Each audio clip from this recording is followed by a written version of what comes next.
Hello. Bingus.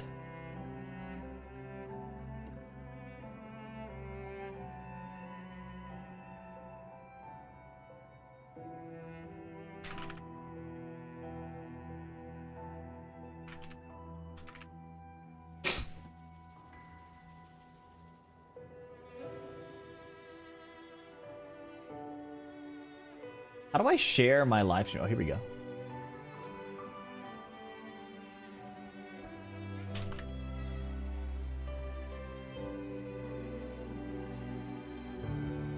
Are they drawing the pairs on stream? Yeah, I believe so.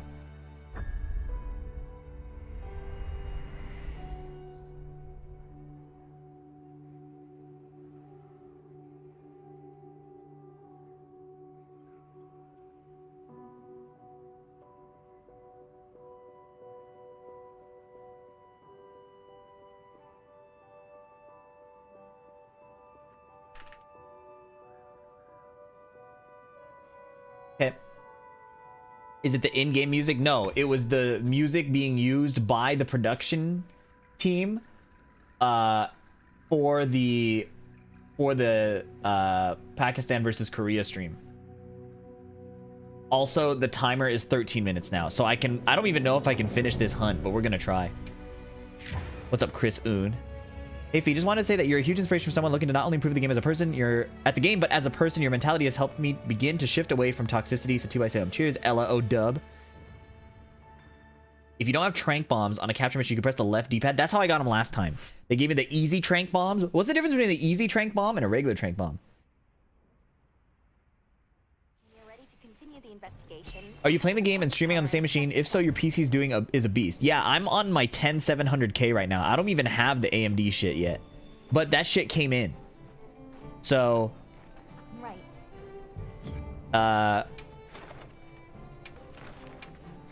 Yeah, it's going pretty well. Ify, the Unhinged channel is really funny. Thank you. The Unhinged channel is pretty important because as much as I like making educational Tekken content, part of the fun for me is just being on stream and having fun, you know? So I think if people enjoy the second channel, that helps me out a lot because it means I can just kind of like stream more, you know?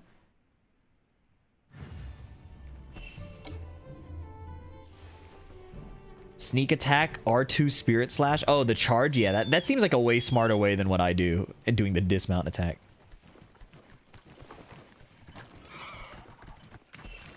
A survey core elite. I am having a good day so far. Well, my internet was crapping out. Okay, we actually have 12 minutes. So, do you guys think I can finish this hunt in 9 minutes? Probably not. I heard sneak and got triggered. Dragonov.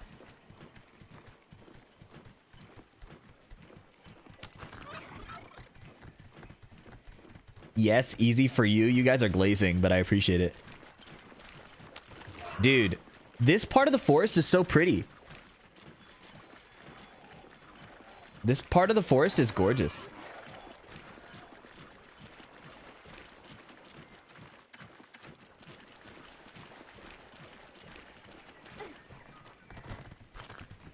Is the stream kind of stuttery? No, I'm dropping frames again. Okay, hold up. No, we just fixed this. I'm so mad, bro. We just fixed this. What is actually happening? Oh my god, hold on. Stop. No. I literally just fixed this.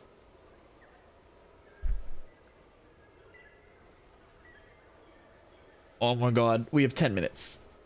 We have 10 minutes.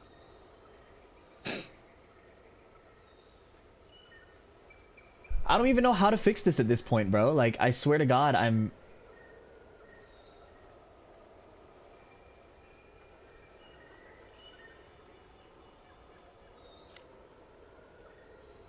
Alright, I'm gonna Alt F4 Monster Hunter and then figure out this problem. I swear to God, I was fixing this.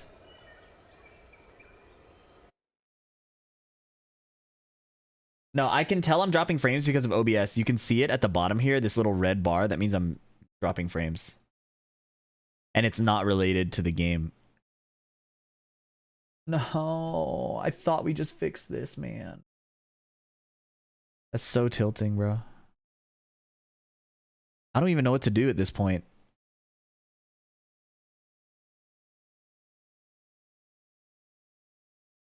Yeah, things broke again. It's network related. It's not PC related.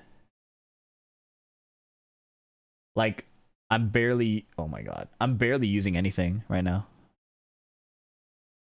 My CPU is actually not dying at all. My CPU is actually extremely calm. It's something about the network usage.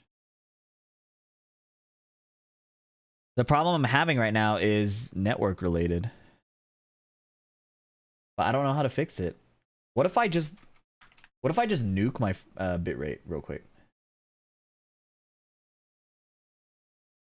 I put my bitrate down to 2000. Let's see what happens. Okay, now, so I'm going to be chunky. Now, we'll pump it back up.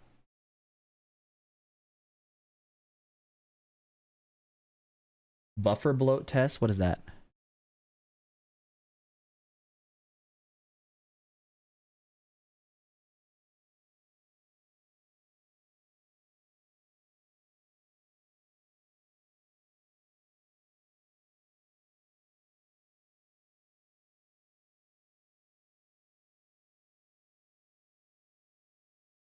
Oh my god, why?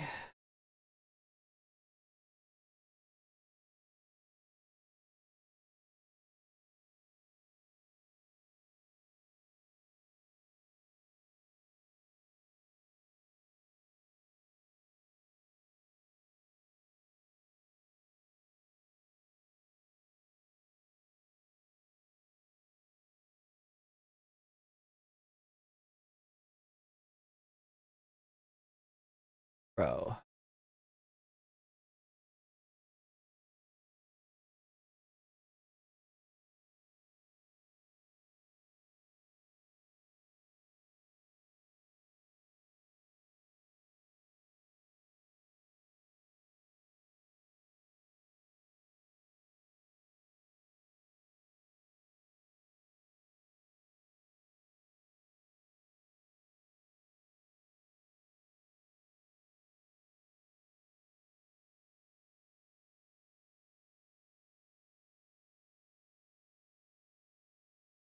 Okay, it's better now.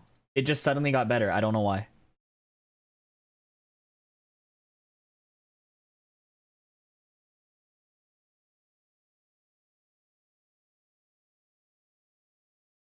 Upload not so hot. Yeah, I can't fix that. It's Comcast. Well, I just have to pray that it works. Okay, whatever happens though, whatever happens, we are recording it and it will be uploaded in good quality. So whatever happens, we have that. But man, that is so stressful, bro.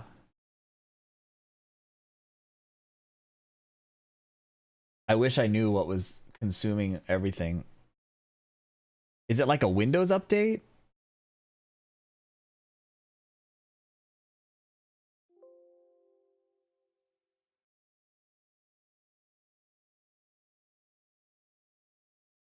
Currently, keyframes are not being sent often enough. Steam update in the background? That could be true. I'll close Steam. Fuck it. I don't need Tekken open.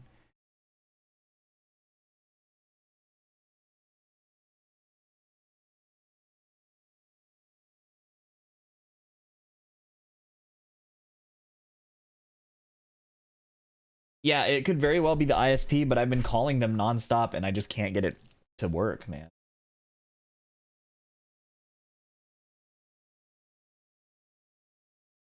I don't know.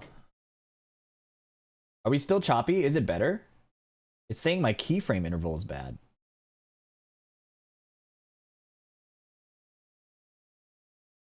I have my own router. I have a separate router and modem. I have a separate router and modem. So I'm hopefully not gated by that. Okay, and then last time the volume was really low. So I'm going to turn it up and then we'll just dynamically... What is QoS? Quality of service? Is that in like the router BIOS or something? Oh, my shit is tweaking again. Ugh. Oh.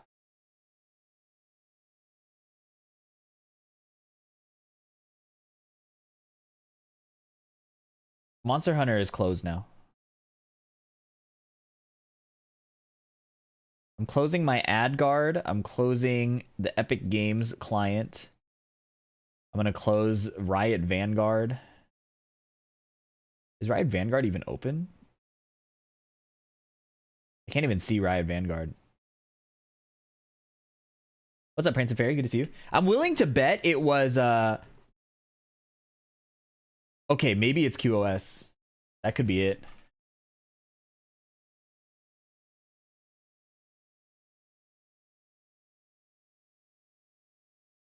Do I have an Asus router? What the fuck do I have?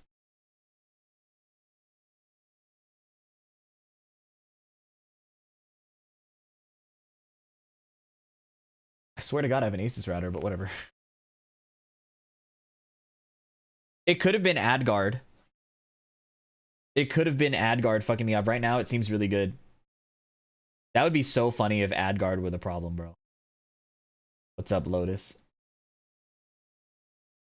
What is the Waseda format? Okay, so good question.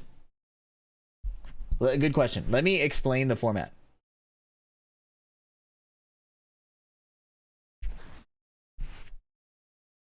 So,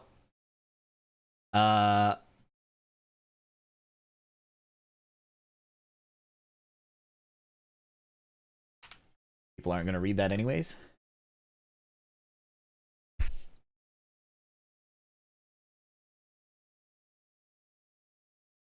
Let me check.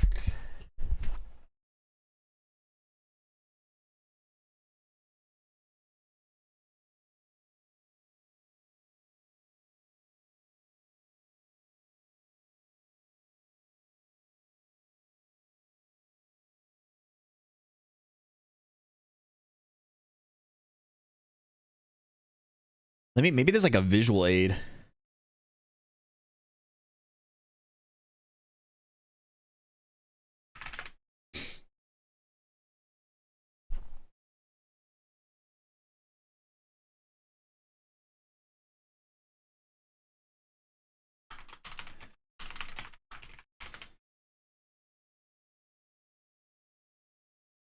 Okay, here we go.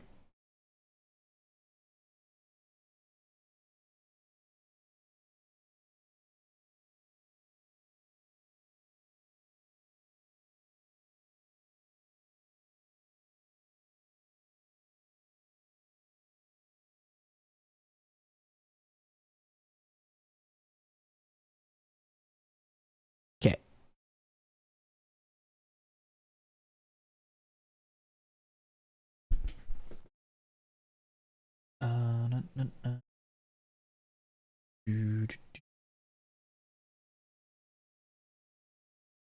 My bitrate, no.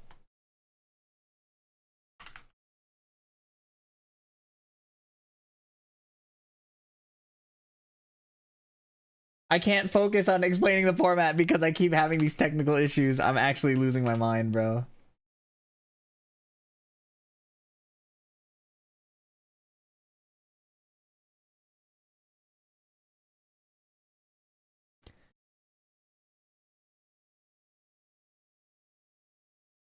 You're not experiencing them? Okay. Well, hopefully it stays that way.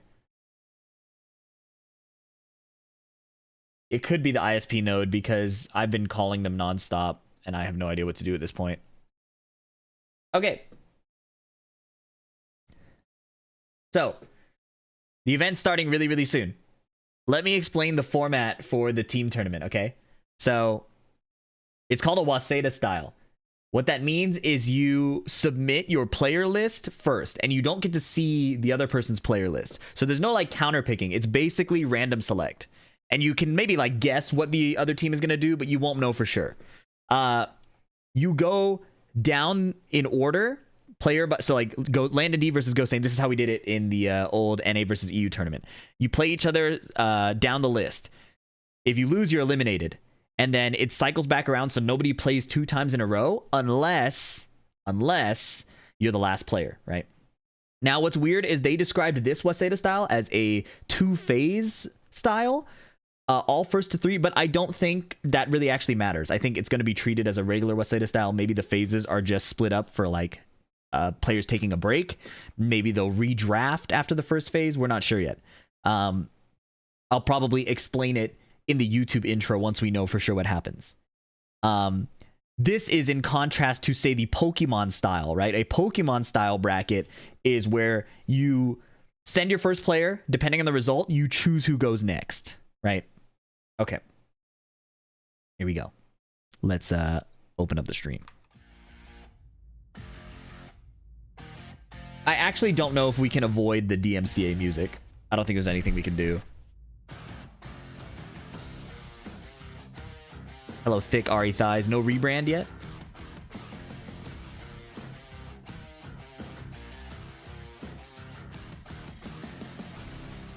Cross-up style seems good, but I don't know. Tendo's there?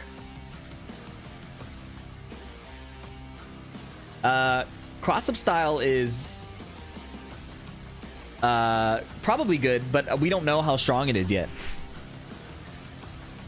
You can avoid it, mute in between matches, bro, but I don't know when I'm gonna miss like a commentator saying something, man. I don't know if my name is allowed on YouTube. I'm sure it is. Welcome everyone. I am here with Majin Obama. My name is Gerald, and you are watching Pakistan versus Korea. This tournament is 7 players from Pakistan going to Korea to face 7 of the best players in Korea and duking it out to see which region is the best. This is going to be a crazy day. This is day 2 of a 3-day tournament. Yesterday we had some crazy exhibition matches that kind of went in the favor of South Korea, setting the tone for the rest of this Hugely in favor of South Korea. You were there, and you were commentating. How did you feel about yesterday? Yeah, like you said, 3-day event, and this is a regional showdown that has been 7 years in the making, if you ask me. You know, thinking about the tail end of Tekken 7 and how that went down with these, I mean, how often do you have a new superpower emerge on a world stage in a game like that? Yeah. That's, you know, seeing how we went from Tekken 7 and now we have a new title to embrace it with, and being able to have this 3-day event like this. Absolutely. When we got the show started with those exhibitions yesterday. First phase is random pairs. Oh, I see. I get it. John and Edge, that was a hell of a way to start this thing, for sure. A final round match. That was. Oh, they're recapping yesterday. It felt like there was several games that went to the final round, and it's just that those two. Even last time they played at the Tekken World Tour Finals, that was Leon Florence. I'm doing right. High impact set. I felt like, and it lived up to the hype. The other 2 exhibition matches, though, man. Yesterday was sick. I'm glad you guys enjoyed it. Anybody had that last I was watching it in Discord with my friends. They were calling me cringe. We had Ulsan versus Atif. I mean, I think Atif was just kind of barely in the lead, like each time in this first to 10 set.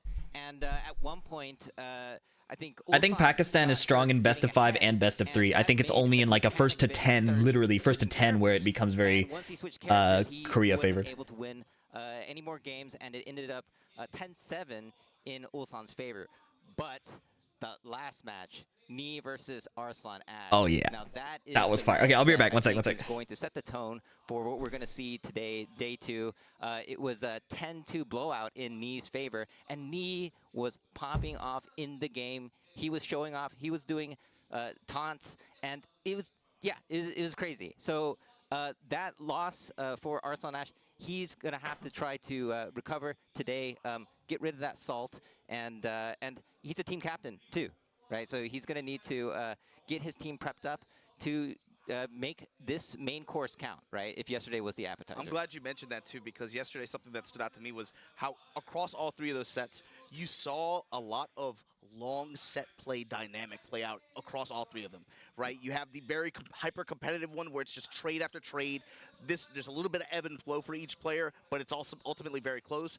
Then you had another set right after that where one player gets out very, very early on, establishes a lot of comfort and gets a lead, but then the other player starts to rotate a little bit, and then they start to be able to build momentum. They come back, and by the end, once it gets to that tipping point, they played so many matches, and you started to see long set stamina maybe kick in, and that become a factor. And like you said, loss of confidence perhaps in terms of, you know, all of a sudden now mashing on the same strings repeatedly. Now we're changing different characters, and and then you saw the last set where Okay, I'm back. Hello. one player just showed up and they let everybody We're about to witness a know what time cookout. it was, you know? We'll see. And A lot the can happen thing for about sure. it, too, was yesterday was, of course, this is a team event, right? Yes. But yesterday, in a lot of ways, felt like singular entry play. Yeah, and this is the thing about today's tournament, which is going to be so different. And this is what Arslan said after he lost in the post-match interview. He basically said, like, okay, you know, I got outplayed. But My PC's not pre-built, I'm no. stronger in the shorter sets, right? Who And you got your today money we're gonna on? have Oh, the shorter man. sets. We're gonna have Pakistan versus is going to be really so hard for just Korea to explain beat in format, short it's going sets. to be, what's known as the Waseda format. We're going to have 7v7. Thank you for the restream. Cheers, 7 nights. We're going to have Thanks, Karan. an elimination style format where one team will try to eliminate every member from Thank you, the Daiquiri other Jack. team. So basically, what's going to happen at 7v7, 7 of the best Pakistan players, 7 of the best Korean Excited for players Edge? I don't think are Edge is going in the to be team unless chosen, somebody drops out. out of a hat.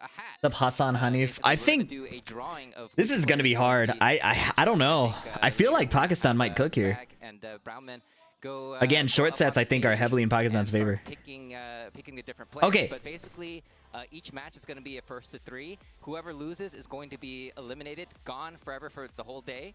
And the person who wins will go into the next wave. And so we're not going to have like a winner stays on kind of format. The person who wins in this will go on to the next wave. And then we'll do that with the first 7 matches. And then, then we're going to go to the second wave. And in the second wave, there's going to be blind picks from each side to see who gets matched up then. And it wash, rinse, repeat until one team is completely eliminated. So this is what I was kind of getting at earlier is the benefit to this Waseda format and the tomorrow's Unleashed style format is, I think for the Pakistani team, they're encouraged and will be able to have a lot more inter-team communication with each other, especially in between sets. These are gonna be A bit loud stream volume, is it? Right? But think about making it to that second round. Your team is going to have a chance to congregate, be able to strategize, talk with each other, be able to maybe try to make some feel like it's guesses, well make balanced. some plays on some certain matchups like that. Your mic is too loud, motherfucker. Turn down the volume. They are a very, very communicative group when it comes to them playing. You are in control of the maximum volume. Let's get this out of the way real quick. You know, Pakistan versus Korea is something that we have to talk about with. I mean, it's obvious, right? The visa issues have been a constant plague ever since this thing first got kicked off. And so the way it works out is you typically only wait, hold really up. see these matchups occur in sprinkles at I need to screenshot this. Combo Breaker, CEO, and Evo with maybe a few players, right? So like Atif, Arslan, the ones that traveled the most, Farzine as well. But then for the other players outside that core group of 3 or so, you mostly only see those showdowns happen at EWC qualifiers, FV Major Malaysia, Tiger Uppercut, and occasionally... Okay. So Waseda format, 7-on-7, first to 3 every match. All opponents are eliminated. My team wins. Okay. Choose sides with rock, paper, scissors. Okay. So why are they splitting it in 2 phases? Phase 1 is random draw. Eliminated players do not advance. Okay. And then phase 2 is blind pick. Okay. So it's like a mixed Waseda format. What they're doing with the random select is different. Usually in a Waseda format, you draw like a player lineup. Like we are sending our players in this order, and then you fight the other team in their order, right? So 5-on-5, just line up straight like that, for example. That's in contrast to, say, a Pokemon style, where you send your first players, somebody loses, you choose who to send next, right? That's Pokemon style. Waseda style, preset lineup. But what's weird here is the first phase of this Waseda is random select. So truly, it's going to be a coin toss which of your teammates get to the next phase. And that volatility is interesting, right? Because you don't get to pick like a favorable matchup, although in a traditional Waseda you couldn't anyways. But in a traditional Waseda, you can also kind of loosely guess how your opponents are going to do their lineup. So it's a different format for sure. I have never watched a 2-phase Waseda style tournament. But yeah, where's Lohai? Lohai, Edge, and Moil, from what I understand, are alternates, but this is the main roster. Ni, Ulsan, CBM, Rangchu, John Ding, Mogold, Chanel. I don't know how they chose these. Oh yeah, see the subs in the bottom right. all these players have been. I don't know how they chose this lineup. Team Korea will have an advantage in that front, But I think it's a good spread. I think it's a good spread. Country advantage. Yeah, right? I think the Pakistani team. the character spread also really matters too. Low-High shares like Brian with me, This is the home team. whereas Chanel offers like Elisa Zafina, Of course, right? you could pick it for the- you could do this Edge Hwarong. Edge would have been a good draft. Edge would have been a huge draft here because he You can't tell plays anybody Hwarong. they don't belong. And Pakistan does not have really robust experience against Hwarong. Consistently, when Edge goes up against Pakistani players, he's able to knowledge check them with like a lot of Hwarong stuff. So obviously Pakistan does study, and they would have taken time to study, but the practical experience really matters. So I think not having Edge is a big nerf to Team Korea. Big nerf to Team Korea. You know, has won the titles. Just because of that character matchup. Also think about players, man, like What are they saying? dark horse picks or wild card picks. It sounds strange to talk about him this way, but is this a John Ding weekend? This is a player who we've seen shine in these kind of matchups, especially like these Pakistan-Korea matchups, in various countries on various weekends. It kind of just depends on how somebody's feeling this weekend. And they Yeah, can it make does a matter. decision Your back. condition Up and at how you range feel, of stuff John like Ding, that. People always say, you know, like Chanel on his best day can beat anybody, but when is it a Chanel weekend? That's a great point. And Yeah. but That even really matters. If it isn't, in my mind, Tournaments are he's like that, somebody too. That shines as Who shows up that as day? a sideline, like like an assistant coach kind of role. Is he somebody who could just become a strategic asset for this team to let Mogold shine, to put CBM in the driver's seat? where Hello, he can be FDX. I'm a Legacy Tekken player. I didn't play T5, T6, T7, Tag 1, 2 online. I'm currently 25 hours in Tekken 8. First time playing online. Hope I can reach God watching your videos. Good luck. Hope it helps. WBC champion. One of the best players, arguably right now, And in the also- world. Chanel is known for being extremely good at the team battle format. Sweet. Yeah. That makes sense. On big stages, in a 1-3 set like this, I mean, I think. Who would you this put is on good. Team I USA? think the That's a tough Korean question. team, especially after yesterday, they're feeling confident as well. Yeah, and You think and of T8 course, Eddie is I mean, holding John Ding he back? Is the team captain, right? And, go from such. A I don't huge win know. against Arslan Ash, the opposing I'm not coach. gonna pretend that I know. This is a huge confidence boost to Team Korea. And Seeming a of little course, biased towards this Team roster right Korea. here, I mean, They all haven't these shown players Team have Pakistan on the put screen. together. They've traveled the world Just together. because you're a mod They've doesn't mean I put can't ban together you. on the big stage, like you Don't said, forget it. The team dynamic is really going to shine here as well. I know that the Pakistanis are very close, and like you said, you've seen off stage, on stage, you've seen them interact. In your opinion, who's in I've also Korean seen teams is the players best at interact versing as Pakistan? Well, Nee was so I cooking think yesterday, there's gonna that's be for a sure. team To be that honest, is all of gonna these be players are pretty good see, against Pakistan. In the traditional, typical open bracket tournaments, you see like sometimes you'll see an unlikely. Arslan Ash didn't pull out all of his cards yesterday. I doubt. doubt Arslan is not, in my mind, the type of guy to sandbag like that. Kind of thing, I feel. And I think there's a lot of pride in winning the first to 10. I don't think players are half-assing it, to be honest. Like we have another country in play, and now we have to prove that we can beat these guys. And this Who'd is you why put for we Team have USA? That's too hard of a question right now. I haven't been tapped into the USA scene. I would want to see how Tekken World Tour kicks off early. Okay, here we go. No subs on this team. Evo, Japan. Now the other thing too, Gerald, if you saw in the Korean, No subs on this team. Now, this team is gonna be... these guys are really good.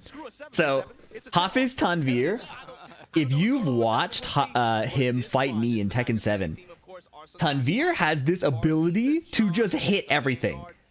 For one reason or another, oh my god. For one reason or another, everything he does hits. I have no idea why that's the case. Numan is fearless. Like, when he was fighting Edge, he didn't know the matchup very well, right? And his response was not to backdash, not to wait. He was just going in, swinging, and making his reads. I am a Numan super fan. I really want Numan to show out, because his gameplay is so cool to me. Usama Abbasi, I believe, is a June player. Yeah, sick as June, right? Like, he's really, really good. I watched his gameplay earlier in the TWT season, but I haven't kept up. Farzine, we know Victor and Yoshi. Atif, huge character pool. Atif really, I still think, in a on paper, in like if you were to like have a hypothetical player and think of everything that makes him good at Tekken, it would be Atif, right? Many of these players have the experience on there. But he has the human factor problem. We have an LCQ winner, And that is a real issue consistently. Atif's biggest enemy is Atif, yeah. And like, it's so relatable, I guess. Not feeling like you can't fight to your top potential, even though Atif is so much better than like all of us. Pretty relatable. The John is super proficient at just getting the win in the clutch small set. Like, he wins so much in all the tournament sets. He like, even if it looks like he's nervous, even if he's like dropping stuff, he just gets the win. I think the John is going to be a menace. Every player here is so scary, man. This is going to be such a good tournament. Playing against Edge, where Edge barely edged him out. Atif is Arslan's human-less cyborg twin. Dude's locked behind mortal limits while Arslan is just Himothy. So that's the fascinating part. I think if you were to drop like a Tekken stat sheet, I think Atif outstats Arslan Ash in everything except tournament clutch. And that's what makes Arslan so cool to me. If you've ever met him at a tournament, he's so nervous. I've told this story before, but we were at the tournament where I fought him, CEO 2023. Like 3 sets before ours, he was fighting an NA player he never heard of. And we fought this guy online all the time. So he was going around to all the NA people like Landon and Tony. He says, who is Daddy Thickums? Who does Daddy Thickums play? And we were like, this dude is so scared of Daddy Thickums. He has no idea that he will 6-0 him, no problem. And I think Arslan did 6-0 Daddy Thickums. But Arslan wears his nerves like on his sleeve. He's very verbal about it.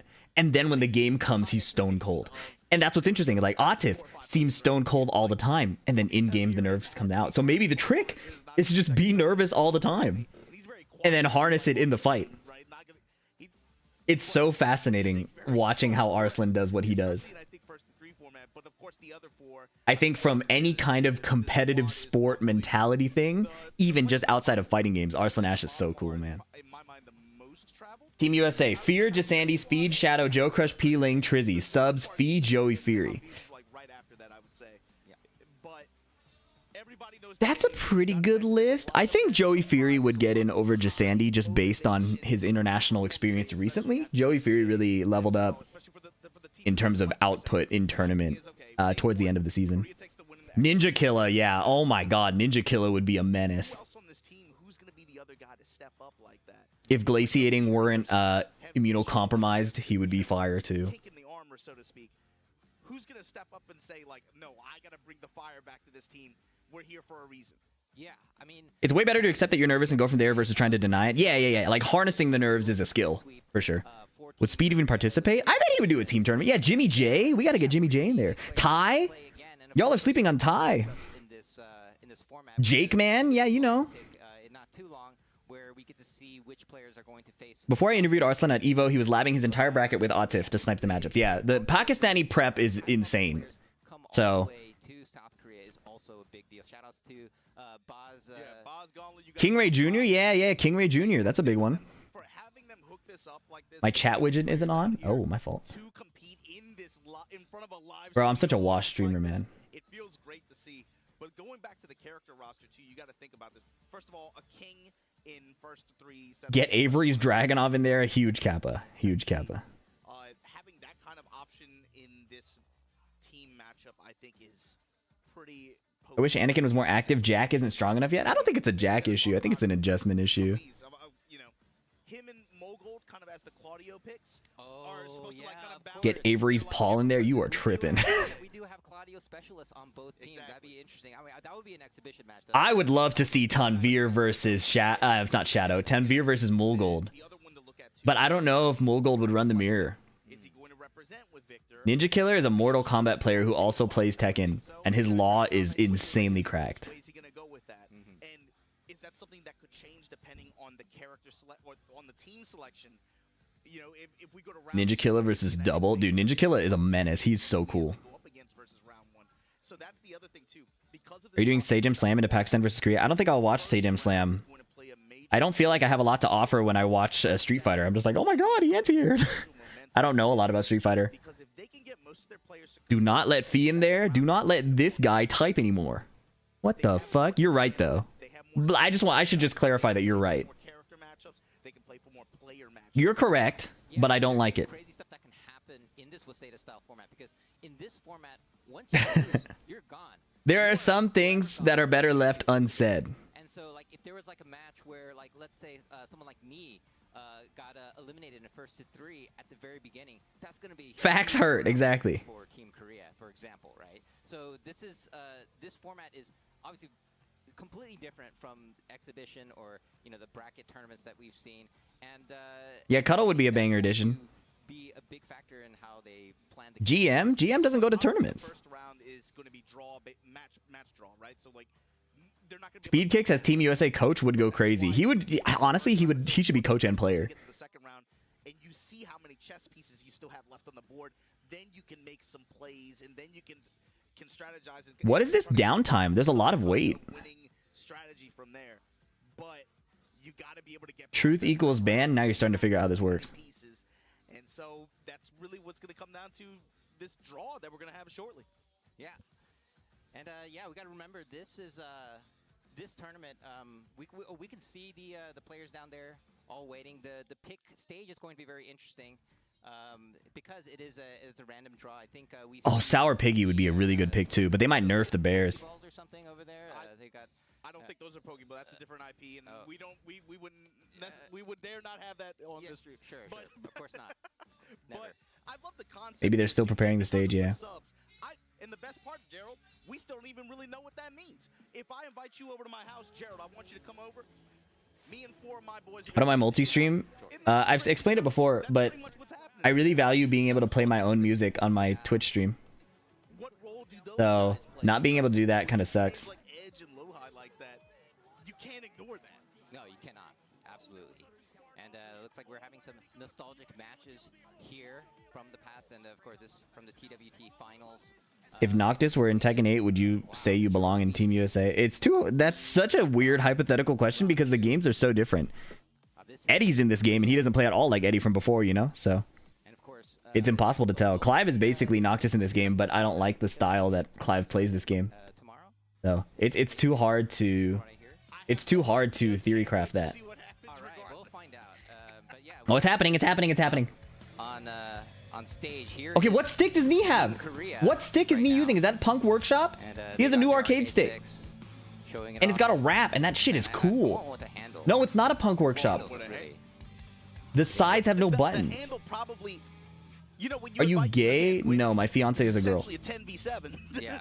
A 10v7 having handles on a stick like that to use as a weapon, that's Yeah. even more dangerous. That's a big flex. I think that's part of the psychological game that they're starting out here. But Cross up? but yeah. Yeah, we got 3 more dudes, and we got handles on our sticks. What? Yeah.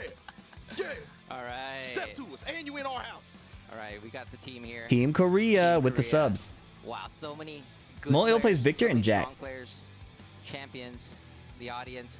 And yeah, this is a very this is How long do you think it'll take for you to arrive at a main in Tekken 8?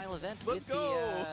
Yeah, with the That is a- drawings, yeah, That depends on a lot of things. And with the marker and make your own. Hey, yo, pass my signs real quick. Pass It's my a signs. a mix of the balance, the design, Whoa, you're and my own ready. skill. Why don't we see Jin main? CBM is literally on the stage, my friend. Thank you for the $5 though. No, okay. Well, we can show CBM them is what on the stage. camera next time, but Welcome to the Soup Nations Cup, Pakistan versus B, Korea. how do you slander chat without color names? Well, I remember you're an orange name from the Twitch chat, so I don't forget, okay? I literally don't forget. You show up regularly with an orange name in the other chat.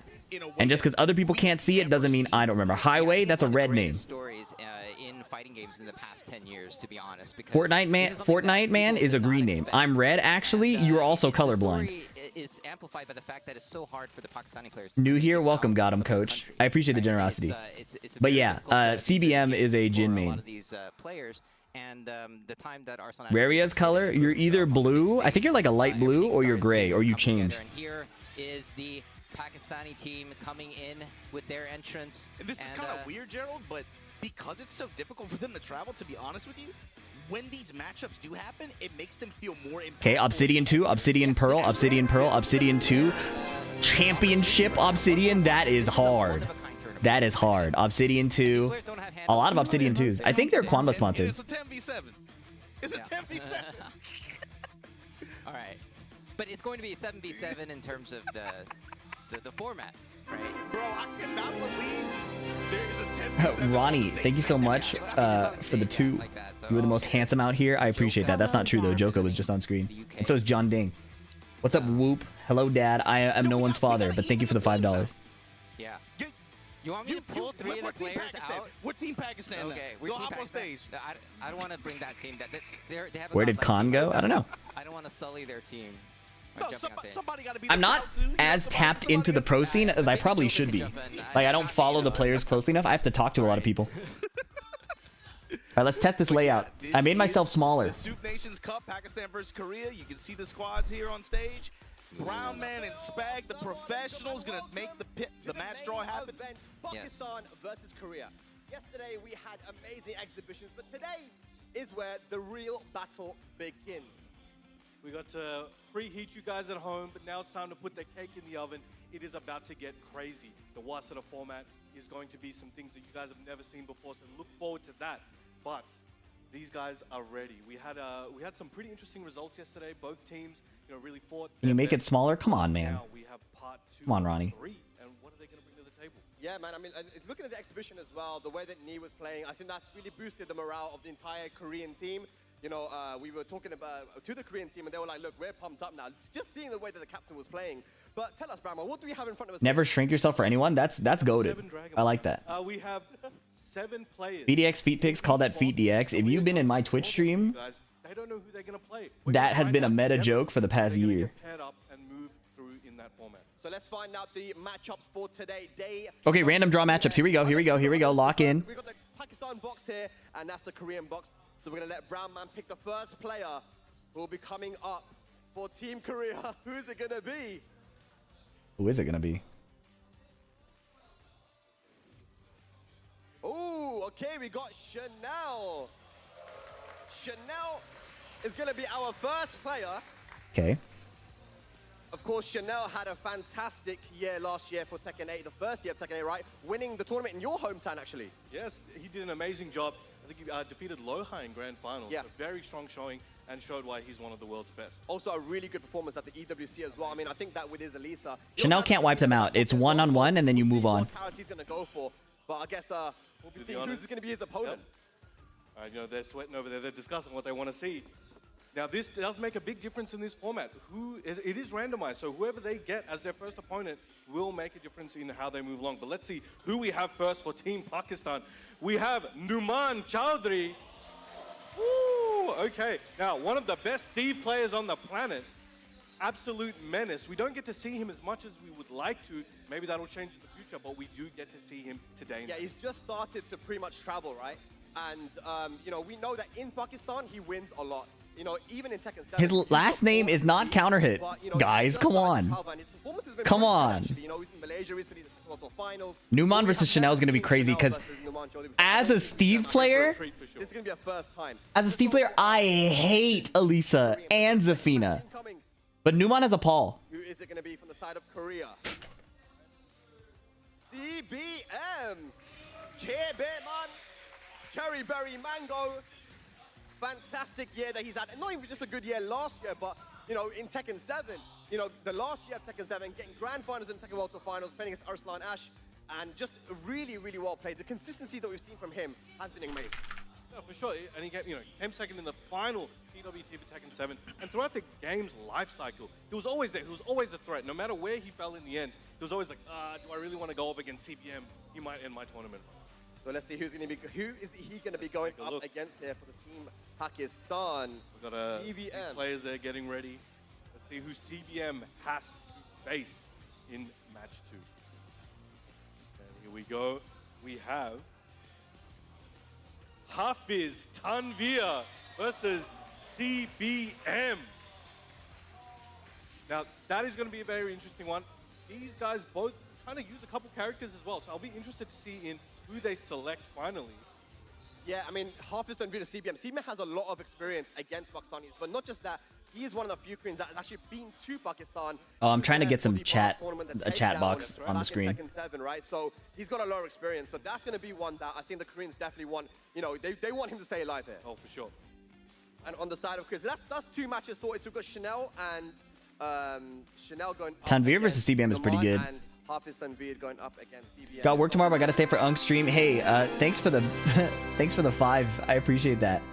The video will be on YouTube, so don't nuke your work schedule. Stay up for UNC's stream. John Ding You don't gotta stay up, but I really appreciate it. Thank you so much. on Team Korea. John Ding, number 3. Those short sets especially, man. The way he plays fearless, it's so scary. And he does have the reputation of, you know, the whole Pakistani killer vibe. So he has taken down some Pakistanis in the past. He is a very, very strong player and in a way that is unpredictable. And the characters he chooses and the way he plays, he could take out anyone on any day. Yeah, I mean, that Eddie is scary, man. But who is going to be his opponent for that 3rd match on Team Don't listen to FDX. Work is temporary. FDX streams are forever. You're tripping, bro. John Ding, let's see. Is that drawing the short straw, perhaps? Let's find out. And we have Usama Abbasi versus John Ding. Oh, he's feeling it. He's happy about that one, apparently. The Pakistanis just went crazy because Osama Abbasi is one of the few players that plays Eddie at a high level as well. We might get the Eddie mirror match there. I don't know what's going to happen, but the Pakistanis were definitely happy about that one. They're kind of buzzing at the moment. They're feeling something. Yeah, remember, matchup these experience guys is so have been huge. I know that's a very playing and obvious training statement, with but potential opponents. Yeah. They've been putting a lot that of shit time actually and really does matter a continuously lot. Gotten together, studied, lab, played, and we saw it again in the training room as well. Oh my gosh, okay, so that is Osama Abbasi versus John Ding. I'm very excited for that one, the young player from Pakistan. Here we go, 4th match now.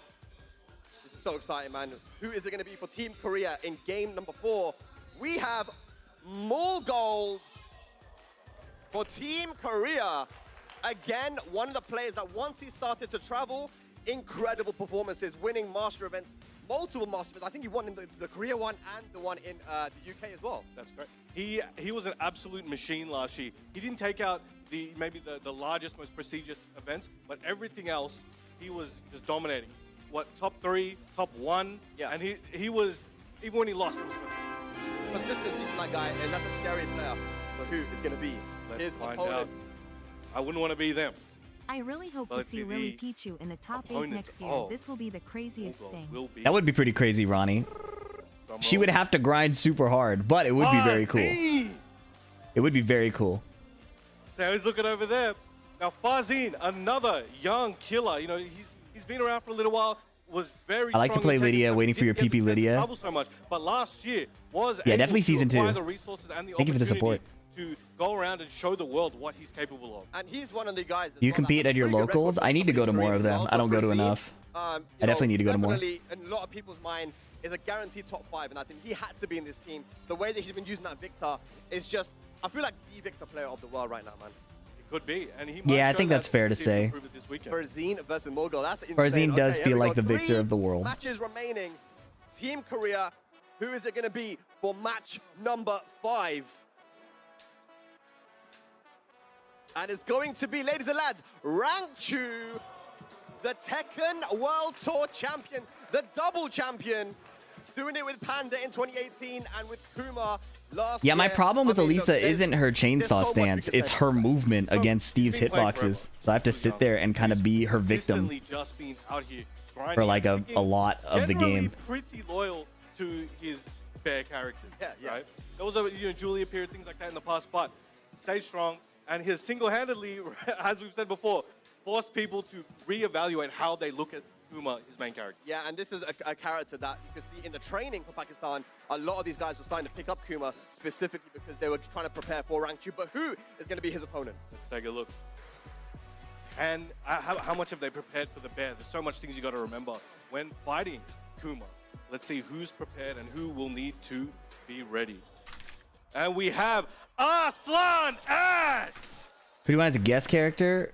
I'm not really a The guest face of character Pakistani Tekken enthusiast compared to other against Tekken characters Rangchu, coming back. The TWT 24 champion. Which is Arslan ironic Ash as a versus Noctis player, Rangchu. but you know. Oh my God. I don't know if they played in this recent Tekken World Tour finals. We know that Atif played against Rangchu in the grand finals. Yep. But again, like I said, Arslan has been practicing a lot versus Takuma, specifically kind of preparing for rank 2. So I'm excited to see how that's going to go. And I think they've definitely played before, right? But Yes. this is a different occasion. 100%. All right, we've got Two matches remaining. 2 left. It's gonna be one of you guys. So wait, All who right, do we let's have? take a look. We have Ulsan still around, right? And we got Artif 2 as well. We still got him. We got the John remaining. And Nee. Oh my god. And guys, it's going to be Ulsan. Arguably the best player in the world right now. Ulsan, EWC champion. Won 5 tournaments, 5 majors in a row. I mean, this guy's consistency and his playstyle with Dragunov, insane. He's a once-in-a-generation talent for sure. And we saw his performance yesterday. So he was one of the few players that got to play so far in this 3-day event. looks kinda and okay. He is looking fired up and Little hard to definitely see. feels good after that win yesterday. Okay. Here So it we is. have the John Here and we we go. have Artif remaining. Yo, can we get a run back? 50-50, let's go. All right, for those of you at home, there's a 50% chance. Which one feels like Atif? Very blurry though. Yeah, which one's the correct one? All right, I think. Is it going to be Atif? Let's find out. Let's find out. And we have Atif! Yo, I don't know if you expected the run back so soon, but you guys at home are in for a treat. I Oh, promise but- this isn't rigged. Okay, I got the crowd to decide that one. I swear. Artif versus Ulsan again. This is scripted. There's no way. my That was God. rigged for sure, bro. insane.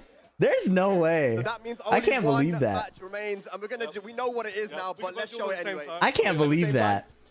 That can't be real. And of course, the legend himself. The GOAT, the greatest of all time. It is Nee coming up with the way that he played yesterday. I mean, that is someone that you gotta watch out for. Nee, and of course his opponent is going to be none other than The John! He wasn't quite able to take the win home yesterday. Very, very close against Edge, but he will come back stronger and will have a lot to prove today. Let's see if he can make the moves he wants. So here are the matches. Then we've got the matches already all sorted. And Naman Chaudhary versus Chanel, Hafiz Tanveer versus CBM, Osama Abbasi John Ding, Farzeen Molgold, Arslan Ash Rank 2, Atif Ulsan, and the John versus Nee. Woo, we are in for a treat. You guys in the studio, at home, in the production rooms, wherever you are, watching in the future, watching the The past John somehow, I beat don't know, me but at you guys do not wanna miss the last this. We are TWT event, making right? history here today. The font is fucked. I'm trying to Let's fix go it. back over Sorry. to the casters, guys, and let's get this started, man. Pakistan versus Korea, the main event. Woo! All right, folks, watching from wherever you watch from, whatever time it is. If you in the chat, if you here in the studio, you gotta talk to us, man. I know y'all saw those matchups. Gerald, what are you thinking when you look at that list of matches that we're about to run for Wave 1 of this Waseda-style showdown between Pakistan and Korea? Yeah, I mean, if you look at the Korea side of things, it's almost like the final boss thing. It's like there's the Ulsan Rangshu, TWT champion, Evo champion, the champions. They're at the end that are waiting in the order of the tournament. And also what I found very interesting about the Pakistani side, remember we were talking about the in the picture where you had the players at the bottom and the players at the top, and it was kind of like the players at the bottom were the ones that had the most travel experience. And what I noticed in the order of things, the ones with the most experience are the ones that are suited for the later matches. So it's almost like there's kind of an order here. Of course, there is the Atif versus Ulsan runback, which we can't ignore.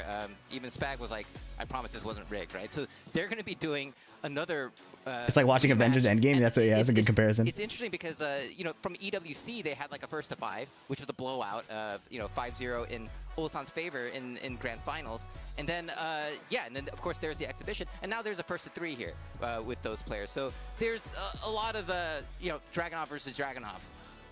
So here's the thing. Looking at the last 4 matches, right? When you look at the John versus Nee, that is actually the John favorite. And they talked about that a little bit in the interviews up until this. The John has had really good success against Nee in general when they played, especially in the past year. And so if you're looking at Nee, obviously after that performance yesterday, we're looking at him with like kind of like new eyes, like, okay, so what's different about you today? we got to wait to see that one. Atif versus Ulsan.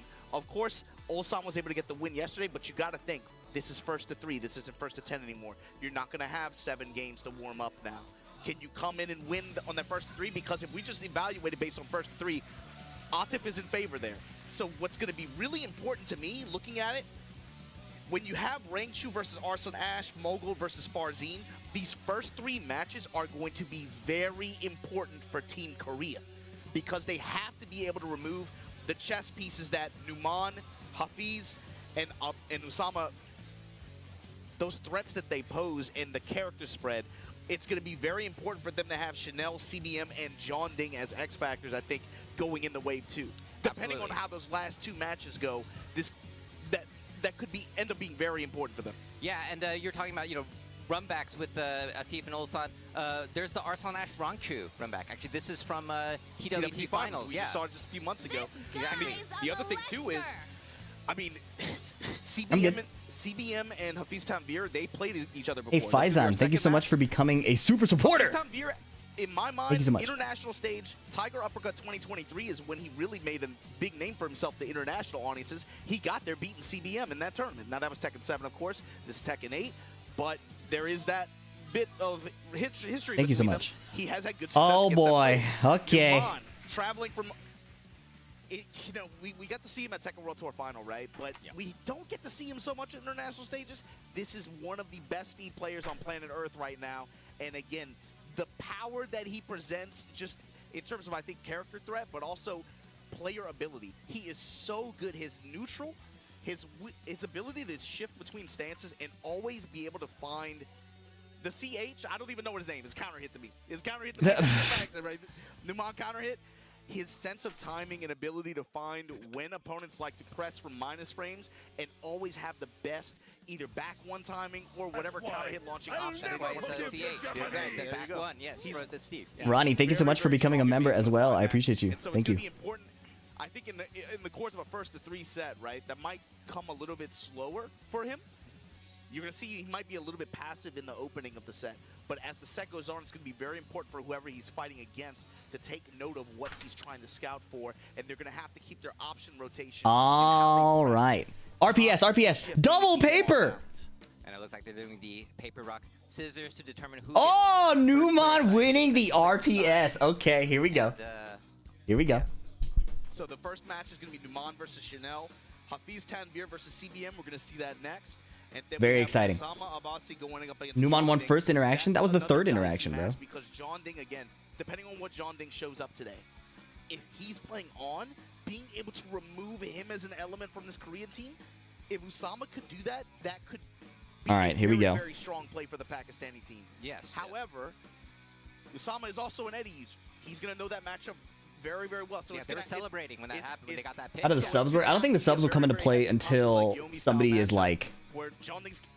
Unless somebody's like injured or something, right? I mean, he does have a Reina, he might have other characters. Justin Chazon, thank you so much for it depends on who likes joining more, right? the YouTube membership team. I don't know what you say, but thank you. Okay with it, right? Or if they even play into it. You know, it might be June versus Eddie. You never know. Okay. I'm very excited for this matchup because, again, I was saying earlier on, Steve against Elisa and Zafina feels bad. Not from a defensive standpoint. Defending in Tekken 8 generally feels rough. But trying to use Steve's strengths of controlling when the opponent gets to attack, that's like core to his identity. 1-2-1, down forward 1, up back 2. Up back 2 less as much. That's a nice homing tool, right? But it's slow. Up back 2 is very sidestep blockable. But the fact that the female character hurt boxes get around down forward 1 really easily is extremely tough for Steve. The fact that 1-2-1 can get evaded. The fact that QCF1 can be sidestepped relatively easily. So, match ain't even started. Phoenix already on some downplay. I'm expressing my frustration, okay? What's going to be exciting for me is to learn. I know learning might be a foreign concept to many of you. To learn how Numan plays around this. That's what's exciting to me. Let me finish. Let me yap and finish. He presses the big red button. Malo drops from the ceiling. Yeah. Yeah. Zafina. Okay. Oh, we got a Zafina pick, which, of course, Chanel, known for Zafina, known for playing very evasive. Zafina versus Steve. Good sidestepping. Honestly, I think Defensive styles. Elisa's harder, but also Elisa players tend to not like fighting Steve. Instant block on the first down 3. Numan's locked in. First to 3. Nice parry. Just coming up with the wall standing 1-2s here, but Spin Zafina on the 2. backside of that. Also known as Albatross. Down forward 1. The mid is auto parried by the stance. Nice Lionheart again. Numan is a big user of the Lionheart stance. And yep, he kills right on that. Insisting on the Lionheart twice was pretty sick too. That close quarter situation like that, what was Numan looking for? A struggle, some kind of press like that? Back. Oh, wow. Raw down forward 2. I don't know what he was trying to catch there. Hey, Flicker 2. Flicker 2 is a great choice because it's like an automatic delayed timing move. So if a female character is doing like sidestep button, Flicker 2 can catch him out of that. Okay, Numan just lost half HP off of Chanel's offense. Nice block again on the down 3. Okay, huge plus frames, have to guess. Nice whiff punish again, Lionheart stance. Okay, max carry combo, not good Oki, but the down 2 catches Chanel trying to side roll into a wake up.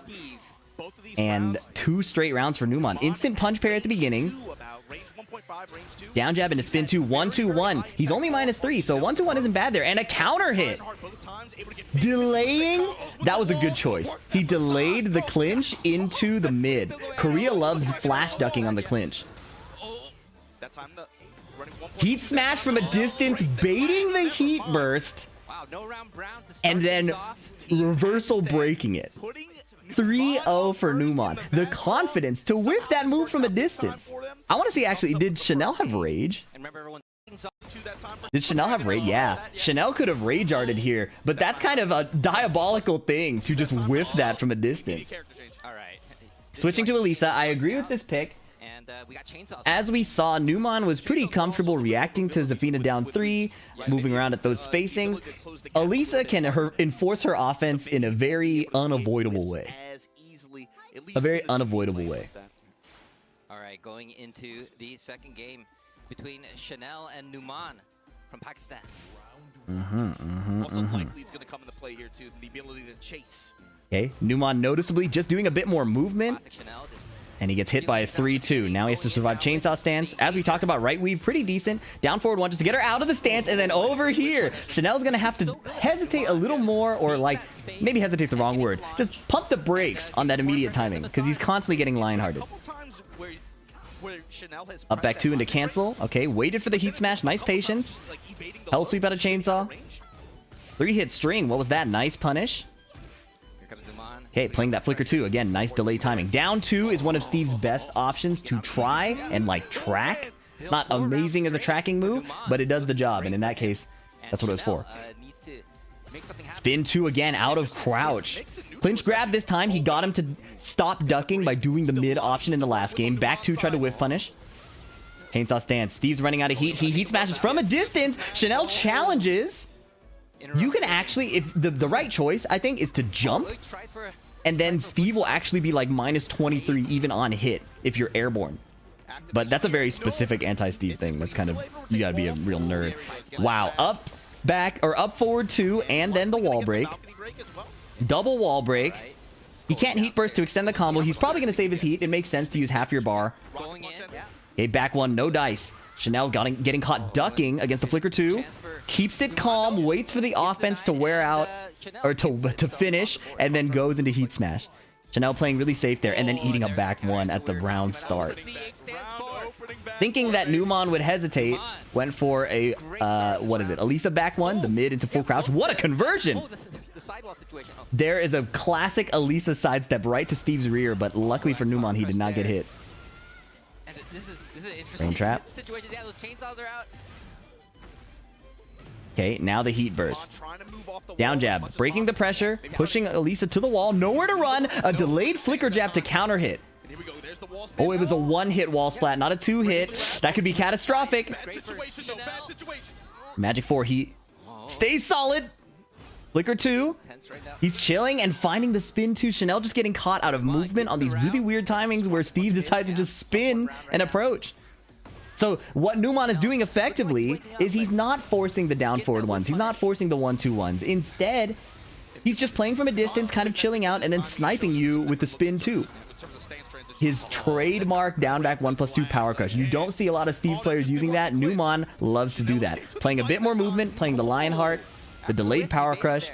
He's very different. His Steve is so fascinating to watch. Heat smash. Mid, keeps it simple. 1-2-1. 1-2-1 again. If you're trying to sidewalk Steve to the left, which beats his QCF1 and a lot of his other options, 1-2-1 tracks that way. So it was a great choice with that wall position. Yep. Throw is broken. Okay, this is a horrifying position. Elisa can just down forward for you. There's a slide. Any clipped hitbox, but a spin 2 is effective. Get up kick. Mid.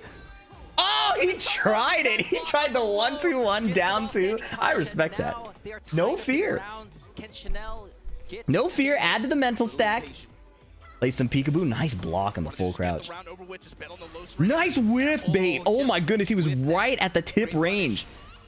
Keeping the offense calm. The power crush doesn't hit. What a block, dude. Numon is cooking.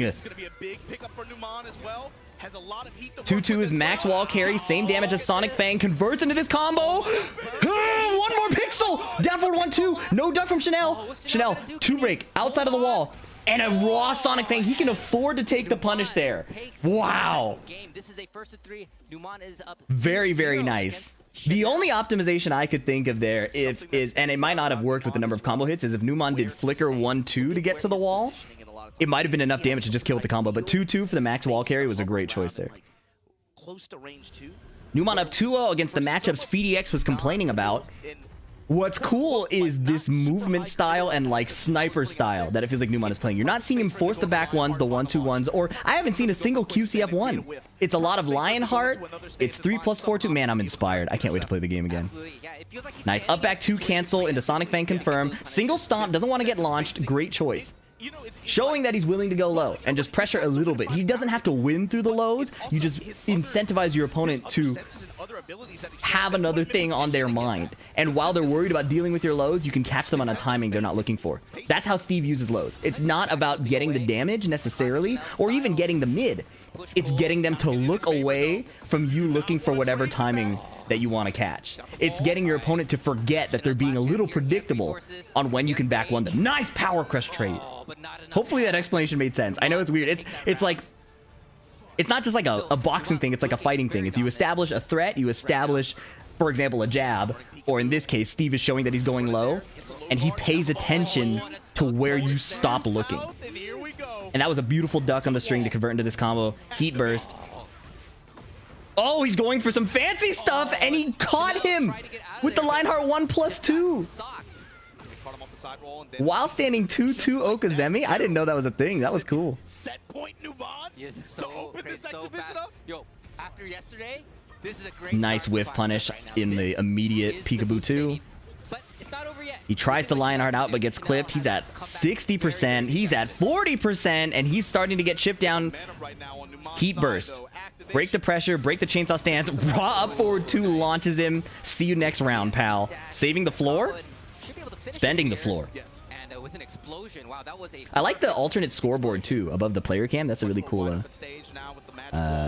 UI choice. 1-2-1-2. 1-2-3-4. Oh, normal hit. He wasn't blocking. Oh, that Power crush. Uh-oh, there it is. The mid again. Lionheart 2 hitting grounded. I've never seen that situation. Run up low parry. This guy is maniacal. Not gonna kill. Last hit toe kick just to break the pressure, create some space. Chanel wants to get into heat. Oh, that was the best way to do it. A counter hit heat engage. Watch the rage art. He's gonna do it. You know he'll do it. 1-2. Why would you do that? Snake Edge? He was reacting to the Zafina down 3s. That was wild. 3-0 Numan. What a Numan, showing. And again, a beautiful start. You gotta think with A beautiful start. 10v7, the ability and the reward. Chanel is not warmed up. That's a... Off the chessboard like that. Regardless of the actual state of the warm-up, you could see in the gameplay that Numon was so locked in. Instant reactions to the down 3, confident decision-making without forcing Steve's hitboxes. Steve loses to Elisa and Chanel if you force the hitboxes, but he was being tricky with his movement. He was doing tons of Lionheart. He was spinning. It was a great way to apply pressure as Steve without necessarily swinging all the time. That was really cool. That was really cool. Yeah, they are a team for sure. That third That eye was awesome. perspective, right? Yes. To me, I think he almost shines in value in terms of that role as much as he does a player. Yeah. But this next one, this is another Numan big plays one. so well. the So thing is, Numan's still on the I don't table. know if I would Chanel no longer make on- a sweeping statement like Numan is the best Steve in the world right now, but when I watch Numan play, I feel like I learned the most.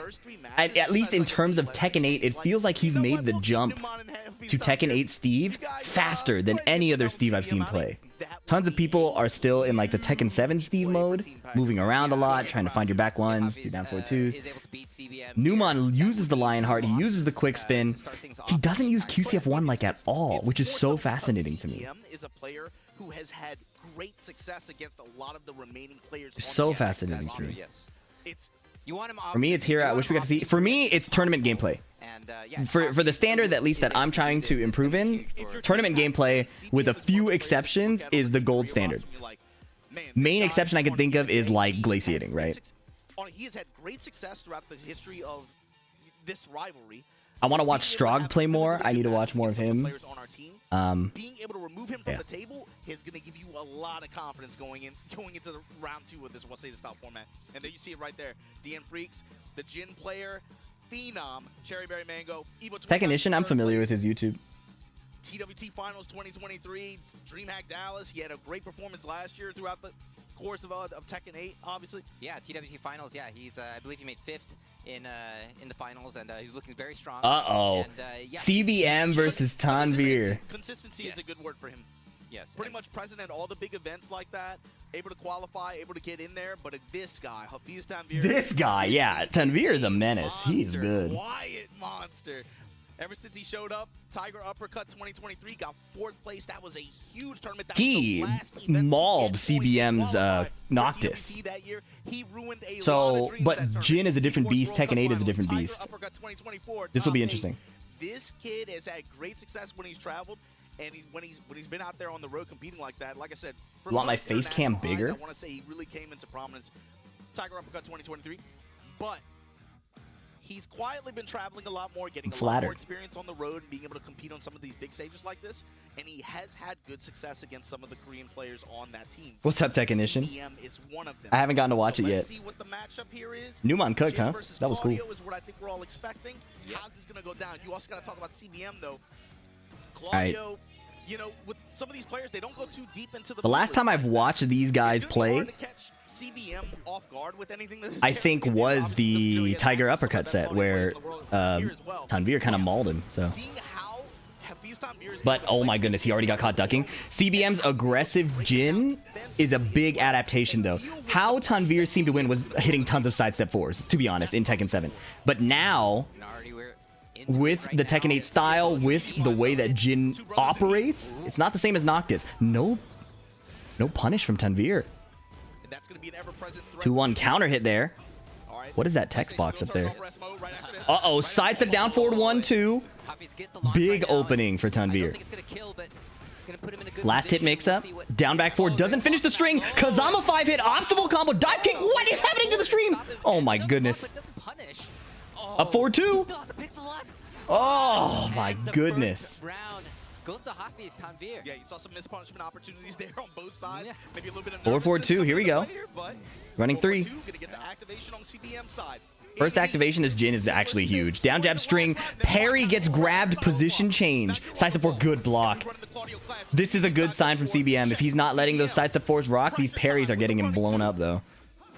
Back 4-2. It looks like CBM is starting the round so strong, but as soon as Tanvir explodes, you know, Jin is dead. Back 3-3. Mashing in the back forward, counter hit. Forward 4 plus frames and force crouch. Uh-oh, counter hit. Legacy combo. Spike into back 2-1. No duck on the second hit, but it's hard to call out. You don't want to get heat engaged upon. Down forward 1. testing him with that 2-1 string. Nice. Tanvir found the back 4-2. That move is so hard to deal with. While standing 4-4, nice punish. Jin's not in heat. He survives the... Oh my goodness. There's a DP. The parry getting him killed again.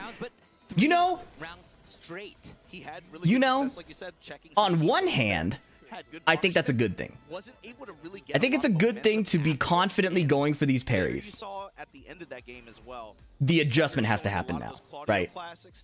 You gotta remember, bro, Like, it's not just- Tanvir's it's easy to layer get 1 distracted default with, like, the gameplay run two and the hop is kicks and stuff, you know, that's classic. blowing up But that all of core these game parry play timings. is So like both players with no data are back operating on this then kind of once he gets autopilot the state, the and red moon burst CBM's into is getting blown up. smash. So And the way that messes with let's see your what the head, adjustment is. especially on a walled stage, this character is a 2-1, man. 2-4. You're right. We didn't Nice really whiff see punish. too much of the running 2 pressure and the... Okay, hop down- kicks nice that we confirm. know Claudio for in that first game. Sidestep down 4, great choice going underneath the highs. So far, CBM again, a strong start to the round. But once Tanvir gets the heat engage, it feels like he's unstoppable. Compact when it is. Tanvir pushing some offense, playing with his timings a bit. CBM can't find the blocks. Nice duck. That's all it takes, though. That's all it takes. CBM is kind of hovering there. waiting, so Nice. he's like, This can go to the wall. Back 3-2. No, heat smash. Safer wall carry. Savage sword. Good lord. Kill? Yeah, Okay. sort of sad. All right. Look at Wave the away. damage. Yeah. CBM. Yeah. Back 3. Back 2-1. in So neutral. Tanvir is playing tons of forward 4, forcing the crouch and applying pressure there, not really committing to anything after necessarily. Control here with this Very safe offense unless Jin decides to mash. activation now. CBM, what you got? Down 4. Jin peppering him, chipping him, plus frames the dive kick wall pressure. One of the most fun parts of fighting against Jin Kazama is what he does to you there. Beautiful hell sweep block. He called that out. He was down there. Hafiz. While standing 1. Oh, this is ugly. This is ugly. Bait, still continuing the combo. EP. Got him to the wall. Whiffed electric and a slow whiff punish. And a jab after the 2-1. Wow. CBM's mashing and Tanvir is checking him for it. It happened with back 3-3 in the last game. Sidestep down forward 3-1.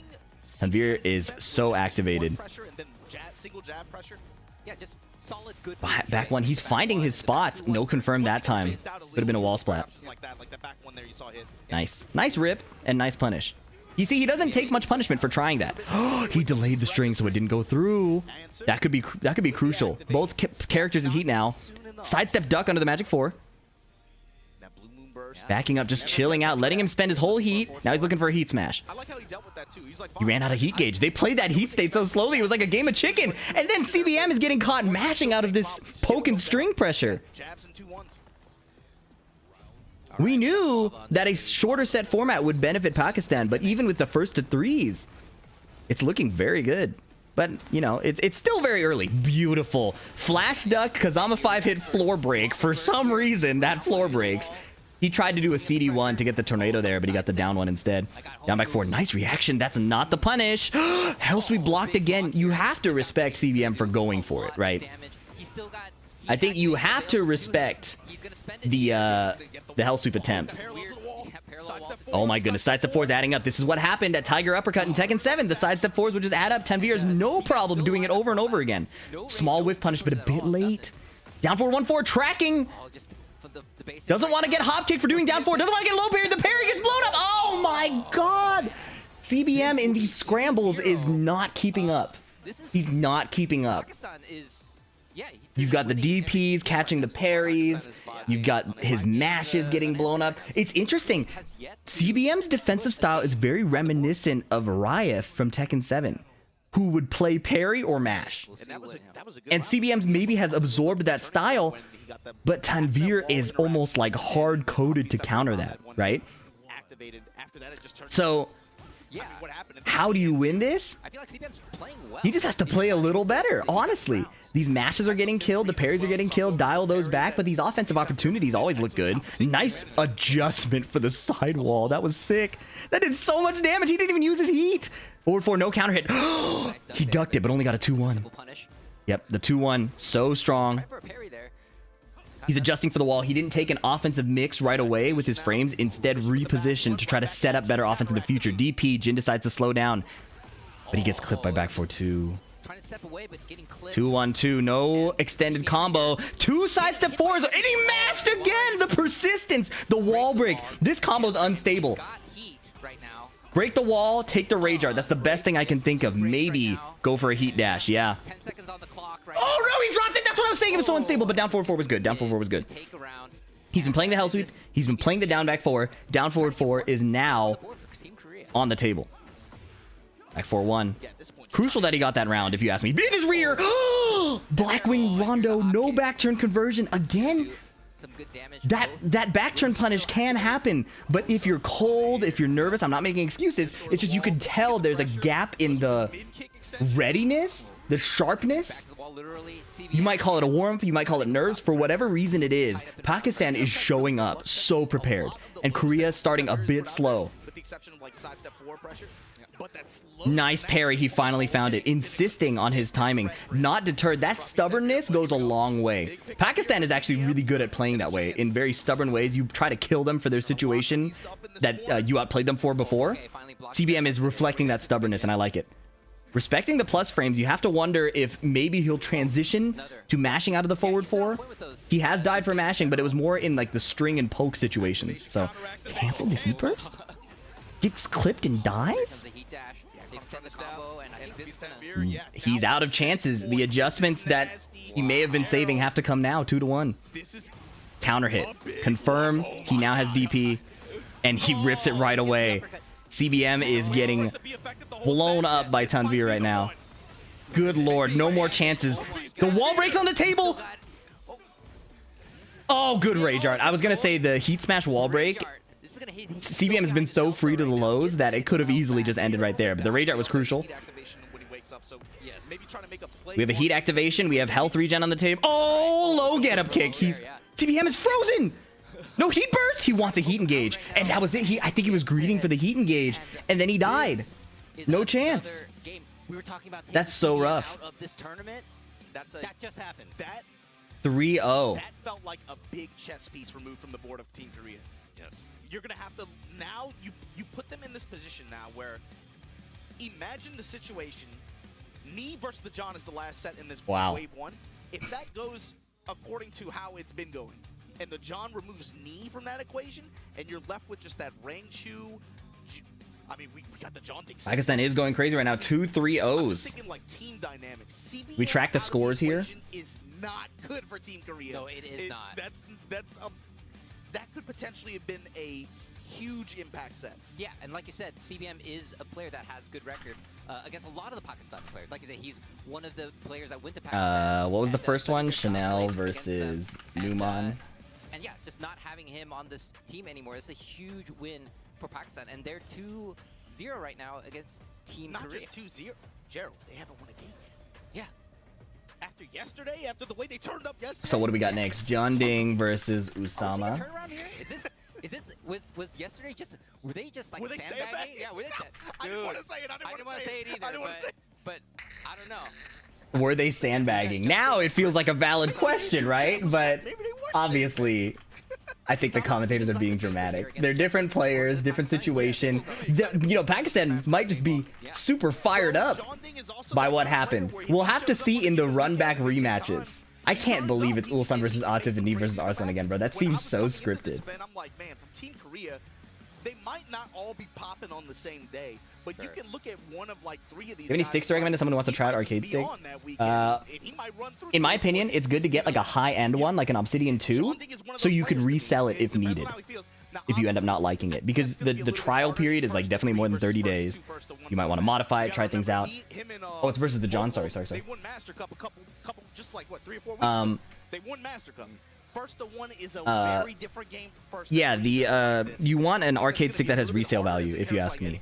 Because if you end up buying like a drone and you end up not liking it, yeah, you save money initially, but it's so hard to get rid of it, and you just have a stick that you won't want. So that's my opinion. Who is also an Eddie user at a high level, it's going to be hard to catch him off guard. He's going to have to force some mix-ups and kind of, this is going to have to turn into like a Yomi battle and kind of like a cerebral kind of fight. Exactly, and this is one of the advantages, like, if you play a Can you explain what is tournament method, how one team is going to win? Oh, the format? Yeah. Everything about them. And to have that kind of advantage, I mean, this is the reason why these guys are going to play.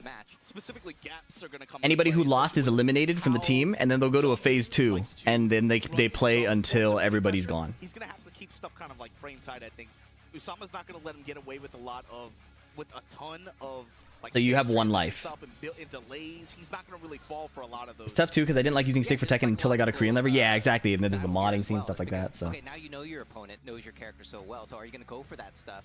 And is that going to make you play too conservative, right? I wonder if some of the like quicker passive tracking attacks that June has. Yep, CBM is out, Chanel is out, and I thought Chanel was going to be an amazing weapon against Numon specifically. I also thought CBM was a good weapon against Arslan Ash because he did really well against him at TWT, I think. TWT group stages. So Korea has lost two strong anti-Pakistan tools specifically. John Ding versus Usama. This will be interesting. I don't know how this matchup goes at all. I'm not super well versed in Eddie or in June, so. This doesn't say anything about who's going to win this matchup per se. Okay, here we go. You do see that Junting, how many tournaments and how many matches he's played overall on the big stage. Yeah, whereas his opponent Usama, not quite as much right now. These are rising stars, right? These are exciting players that are. I don't know if Reina is good into June particularly. Gerald, looking at the score right now and looking at how these guys are playing today, Usama's really good. Usama's really good. Yeah, I don't know if it matters as much as maybe some people would have thought. Yeah, well, I'm gonna alt F4 the stream if Korea gets 0-3 again. Yeah, they are showing their stuff. And right now Okay, 1-2 into evasive button already. Very aggressive from Junting. Yeah, Junting finds a counter hit there with the needle shot punch. Down 4. Delay lows and now. And the thing I like about Usama is he's poking. He's putting out June's pokes. And this was the difference when we watched Arslan Ash's June early in Tekken 8. He was not as heavy of a poker. And even on Nina, he's not hitting as many buttons as Usama is, putting up just like a wall of stuff that feels impossible to get around. Huge cash out on this wall damage. Goes for the low out of stance, and the second hit ripping the unsafe string with no regard for the lack of safety of it, trying to just take the round right away. I love it. You rip your string early, you get your opponent to hesitate, and then you get a bit more freedom later. Showing your opponent that you have no regard for the lack of safety of your moves makes it hard to fight against you. How do you fight somebody in a knife fight if they're not afraid of getting stabbed? You know what I mean? Like, psychologically, it's a very weird way to fight. With Usama knowing his character, he's gonna be able to float him out of a lot of his right, and then the commentators are talking about Usama having being an Eddie player himself and having that Eddie experience. So, wow, but down forward 1-4 counter hit, great choice. Great choice. Dominant round from Junting to tie it up. Down forward 1. Junting poking back himself. Sidestep 3+4, but Usama ducks underneath. Sidestep 4 gets evaded. Nice block. Knockdown punish is great. Stance mix up on wake up. Again, finishing the string. But Usama's right there with him. The chase down. Activation now from John Ding. Cancel into full crouch. Double low poke. And again, ripping the string. No combo, but it didn't matter. That's scary. Ooh. All right, Usama up 1 round, looking to continue the Pakistan win streak. Nice. Eddie's demon paw. Uh-oh. Got his rear. No full launch. Takes the plus frames, uses forward 4 to try to keep him at the wall. More plus frames. Just taking the chip damage. Mixing him up with the stances. Finally, John Ding blocked the string but wasn't ready to punish it. Korea missing punishes. Korea not flowing with their offense. It feels so weird to see them not being sharp. Did they go out drinking last night before? You know, like, it feels like the lack of sharpness is alarming. 1-2. Down forward 1 poke. Evasive. Up forward 2. Great choice again. 2 rounds to 2 rounds. Great call. Right back to poking. Right back to evading. Nice. He's waited to get up and then did an instant while rising 3. Nice conversion. Clean wall splat. Canceling again. Usama free flowing with his offense. Oh my god. Okay. He caught the heat burst with the June parry. Oh, Junting running his offense just to heal as much as he can. Counter hit 1-2-2, disregarding the advantage. Just finishing the round. Usama not afraid to swing. Usama not afraid at all to swing. This tournament is in Korea. Between both of these players is so like Fasting versus alcoholism. keeping up with a lot of these decisions too. Get ready for the next battle. All Game right. 2 wide open. Infinite stage. Now this is going to be a little bit more difficult for Usama to find walls and be able to get the return that you saw. Yeah, Majin Obama took the words out of my mouth. I was gonna say June loses access to her wall combo. The oppressive poking and control is easier to mitigate, but ducking the sidestep 3+4 is cooking John Ding. You can tell that Pakistan studied. So let's not just assume it's a lack of being warm, right? You also know that the way Pakistan operates, they hard study their opponent's layer 1. So the fact that Usama is finding these ducks on the sidestep 3+4 is probably studied. Because in an absolute zero data situation, it doesn't make a lot of sense to duck like that, right? But these callouts on the sidestep 3+4 up close like that feel prepared. And it's very within Pakistan's preparation to look for things like that. And the way he's finding that June parry is so insane. That's so cool. Hey. Nice. Sidewalking to the left calmly, getting around the big buttons, and then John Ding finds a heat engage. Running the mix. What's cool about John Ding is he's also not afraid to just run the mix. As soon as he finds the moments where his opponent will just hesitate, he'll run the forward 4-3 and just put you in the stance mix. Yeah, you see, but his approach has changed, but he's still making. Usama was slow for a little bit and then sped up. Wow, tracking 8. PDX explained that one. Forward 4-3 from a distance. Usama with rage has one more Nice patience to not die to back 3. That was really, really good. Look at how Usama's moving. He's hovering around at like range 2.5, range 3, showing clockwise step, and then once John Ding approaches with a linear option, Nice punish. ready with the side step, and he's Full crouch low again. Harassing with so many lows. Full crouch. Oh man, here we go. John Ding has not gotten a heat down jab to get out of the pressure. He wants this heat state. Oh, the gray health was what he was looking for, and he went a bit too fast. Clean sidestep. Up one round. Still looking like Pakistan is gonna keep on winning. Sidestep this time. One too many demon paws on the same timing. And Usama, after putting out so many pokes and restricting when John Ding could hit him, found a big sidewalk. And then he's getting all these. He got the back turn set up.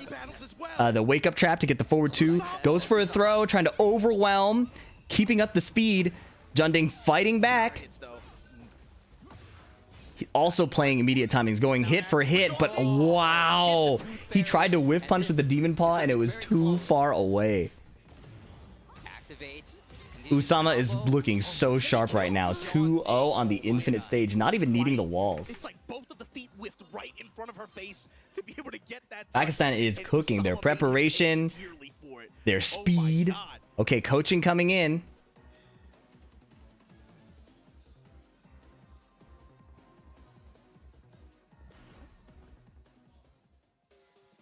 What's up, Colin Leon? Thanks for coming through. It's not over, but it's ugly. Okay. So now, at this point, we're 8 games deep into this thing. Korea has not won a game yet. They have not won. They've won rounds. Yeah, Korea has not won a game, man. Gerald, rounds don't matter. You gotta win the whole damn. You gotta win the whole damn game. This is. I'm not gonna say it yet. Hold up. Oh, wait a minute. Clive. We got the wild card pick. Okay. God damn it, Clyde. All right. He switched to Clive? Win 3 in a row with Clive to take it back. I wonder what's the mentality here too. You're probably gonna see him go for a. When I think of Clive and when I played him, even before he got nerfed, Some of these other range tools that Clyde has, just try to work more. poke characters were very He's annoying. gotta be wary of course, some of the bigger lows, However, but Usama might not give him that chance with the way he's starting this. There goes Torgal. we'll have to see. Nice. Wow, wall splat. Beautiful. Up 1+2 combo. Down forward 3. Oh, different combo. New Clive stuff. Down 1. Not concerned at all about a potential can-can. Easy, fast round. Clyde round. That was a 15-second Clive round. I mean, John Ding did use Clive in the most recent Soup tournament where he got to top 8. I'm not surprised that John Ding plays Clive. Like, it's not like none of these players are going to do a pocket pick that they suck at, right? It's obviously prepared, and you could, wow, he's cooking those side steps with back 2. Like, obviously it's a prepared pick. It's just surprising that pocket Clives keep coming up. 3 seconds. That was That was a 17. Anyways, explosive 2 rounds right away. This is a huge difference. The back 2 being able to follow June's sidestep is doing a lot of work. But Usama has not backed off on trying to find these sidestep launches. Forcing the Genjutsu low over and over. Not really concerned about his lows being blocked. He doesn't care. You haven't blocked it yet. Why would I stop? I love that. Jeez. He found his poke timing back. All right, he stopped that momentum from Junting's Clive pick. We'll see if he can keep it. Forward 2-2. Parry setup. Nice. Building a little bit of meter, but in the round count being the way it is, I don't see the meter coming into play. Nice counter hit down 1+2. Safe mid, counter hit launcher. Nice adjustment. Oh, he could have kept going. Guard break attempted. June's armor might be too slow to deal with Clive's guard break to option select it. Nice 1+2 heat dash. Huge damage. Wall splat, and then the Phoenix low. Nice. Junding's proactive aggression paying off really well. Immediately throwing out back 2 over and over and over again. The back 2 was so effective at catching Usama's sidesteps from a distance. And the explosiveness he gets off of that with the stance offense is so strong. They have to nerf that, bro. Was doing a lot of very far. But yeah, because of June's armor being like a really slow startup, Clive can get away doing the instant charge forward 2-2-1 in heat, or the no charge version, and June can't option select it with armor. Infinite stage again. A much larger stage.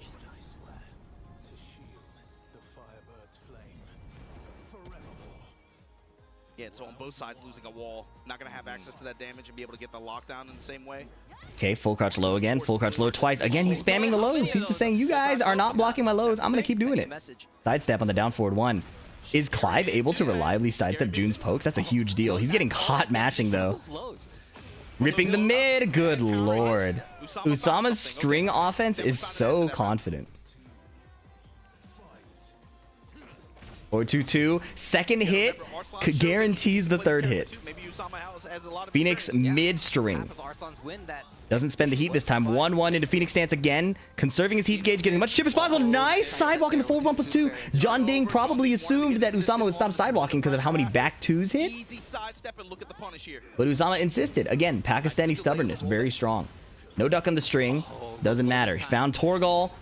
One more hit. Can attempted and a forward 2 from distance. Can't parry a sword. The Clive pick is doing work.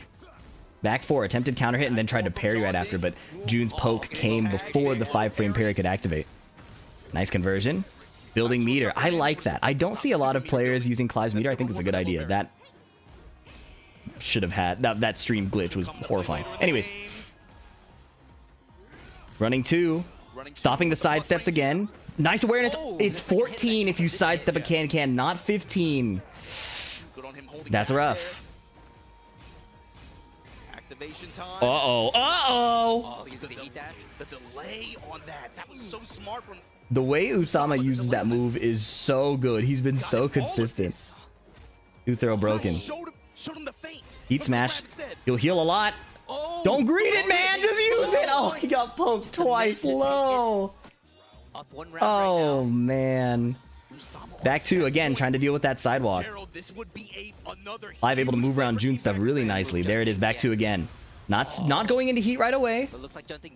Down back 4 is blocked, but not launch punished. Power crush. New moves coming out. Clive is swinging. Down 1. Full crouch down forward 2. Nice. Keeping his offense a little fresh. Getting Korea on the board possibly. Down forward 1 to 1+2. He's not spamming 1+2 as much as I do, so... Instead, leaning more into the stance and the string pressure. Almost playing Clive like June. Ripping the strings. The strings have weaknesses, but if you're unpredictable about it, it's so hard to contest as the defender, right? So, not afraid to do the mid-high strings, not afraid to do the mid-mids, just keeping it as, like, unpredictable as possible. Heat string into stance, plus frames and chip. 2-4-2-2 into stance. Beautiful. Low block. Heat smash low. This could end it. 1+2 throw is broken. She finally did 1 too many times, John Ding. 1 too many times. Down forward 1-2. Usama saving the cash out for the final moment. The final moment. The mid is not that scary. Maybe he convinced him that the high was viable, but he was looking, he was paying attention. Nice closeout. Pakistan has eliminated 3 Korean players in the 7v7. What happens if there's no phase 2? Hafiz Tanvir, big dubs.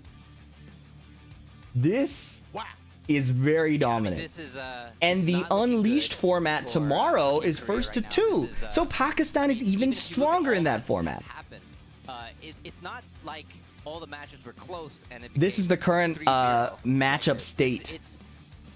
This has been Here's the dominant. thing, Gerald. This There's is 4 teams. brutal. There's 4 players left on Team Korea. It's Mogold, Rangchu, Ni, and Ulsan. Would it be strange to have any one of those players run through the other team? Man. Ni, I don't think we have that expectation of. And especially looking at Unleashed standard team battle format? No, it's something new. At least it's new to me. Yeah, by the numbers. Ulsan, Atif, feel like that could go either way.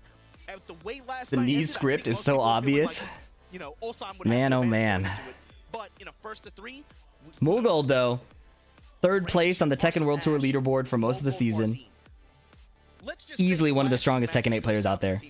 Multiple characters, Clive, Fang, Claudio. When it's a team format like this, But Farzin represents what I think is the peak of what makes Pakistan so scary. even if they can do it, you don't In his want ability that to situation play to unfold. random This idea move, of, like, random being timing in a and truly team unpredictable tournament, manner. right? It's a player that's Farzin designed is to so take good at all that style. pressure, right?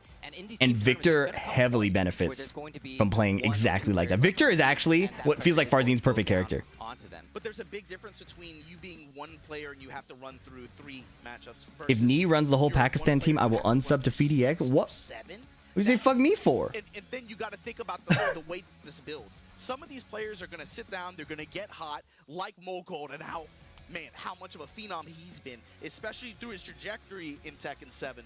Later through Tekken 7, people were already like, yo, Mogold is that dude, Mogold is that dude out here. You remember when I was out here, they were already Okay. talking about that.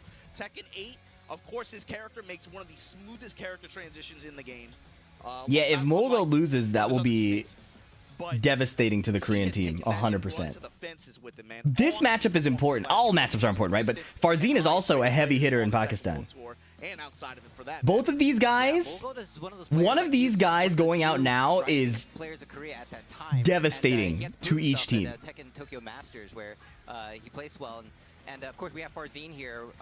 You know, Farzin is Talking about proving yourself. rising. Like Farzin, if Pakistan loses Farzin or if Korea loses Mogul, it's ugly. It's so ugly. These guys these guys dominate internationally and in their He's regions. just dunking on people out there. Yes. It's I love that really, he's become a really, this is a young big man. match He's traveling the world playing his in the game, team and format. he's- Because he's remember, had great success in the past year and a half, elimination year and change. Look at that in combo this breaker, phase. third There's place. no Look at second that now, chances. top You are eight. out Esports of this World phase of the Cup tournament Finals. if you He's go out had right great now. success that comes with What will the challenge to FDX's the world that pose he's be put in on his the- player put on the table profile? like that. And he's Some really kind of returned streamer to this thing. game. Like hold up my Also, he's just phone like- with my socials he's on just it. happy to be here. Like every time you talk to him, he's like, "Oh man, yeah, I'm just having a good time. I'm just happy to be out here playing." Yeah, I mean, you know. All right, it's these time. Pakistani Players, I mean, it's not easy to come to Korea because of the visa issues. It's Just to time. be out here to be able to play with these players offline, and have this opportunity. I mean, this is why we're doing this. This is an amazing chance for these players to prove themselves on the big stage. And of course, Farzin has been on Mogul got gotta to stop the bleeding and deal a devastating blow to Team Pakistan. EWC was top 8. Got some good prize It's- money. it's crucial for both reasons. Victor versus Claudio. We're going to see, Victor a lot versus in the future, Claudio. I think. And so, yeah, this was one of the questions that we had going into this event. Who is Farzin going to put on the table in terms of character choice? This time going with the Victor up against Mogold's Claudio, the KKK. trademark Claudio. But what is Farzin going to put on the table? And 1-2? try to keep Mogold off balance? Farzin putting out tons of jabs, putting out the down 2. If you get a back chin get up kick, guaranteed 13 frames there, which Farzin took advantage of. Forward 1+2, attacking from a distance. Again, we're seeing it. Putting out his hitboxes. Yes, Victor is a counter hit, a character who benefits from counter hits. But by putting out the attacks in different timings, different spacings, different speeds, you can get your opponent to swing into your counter hits, especially the more unpredictable you are. But Mulgold ripping the heat smash low. Love to see that aggression, taking the first round very, very nicely.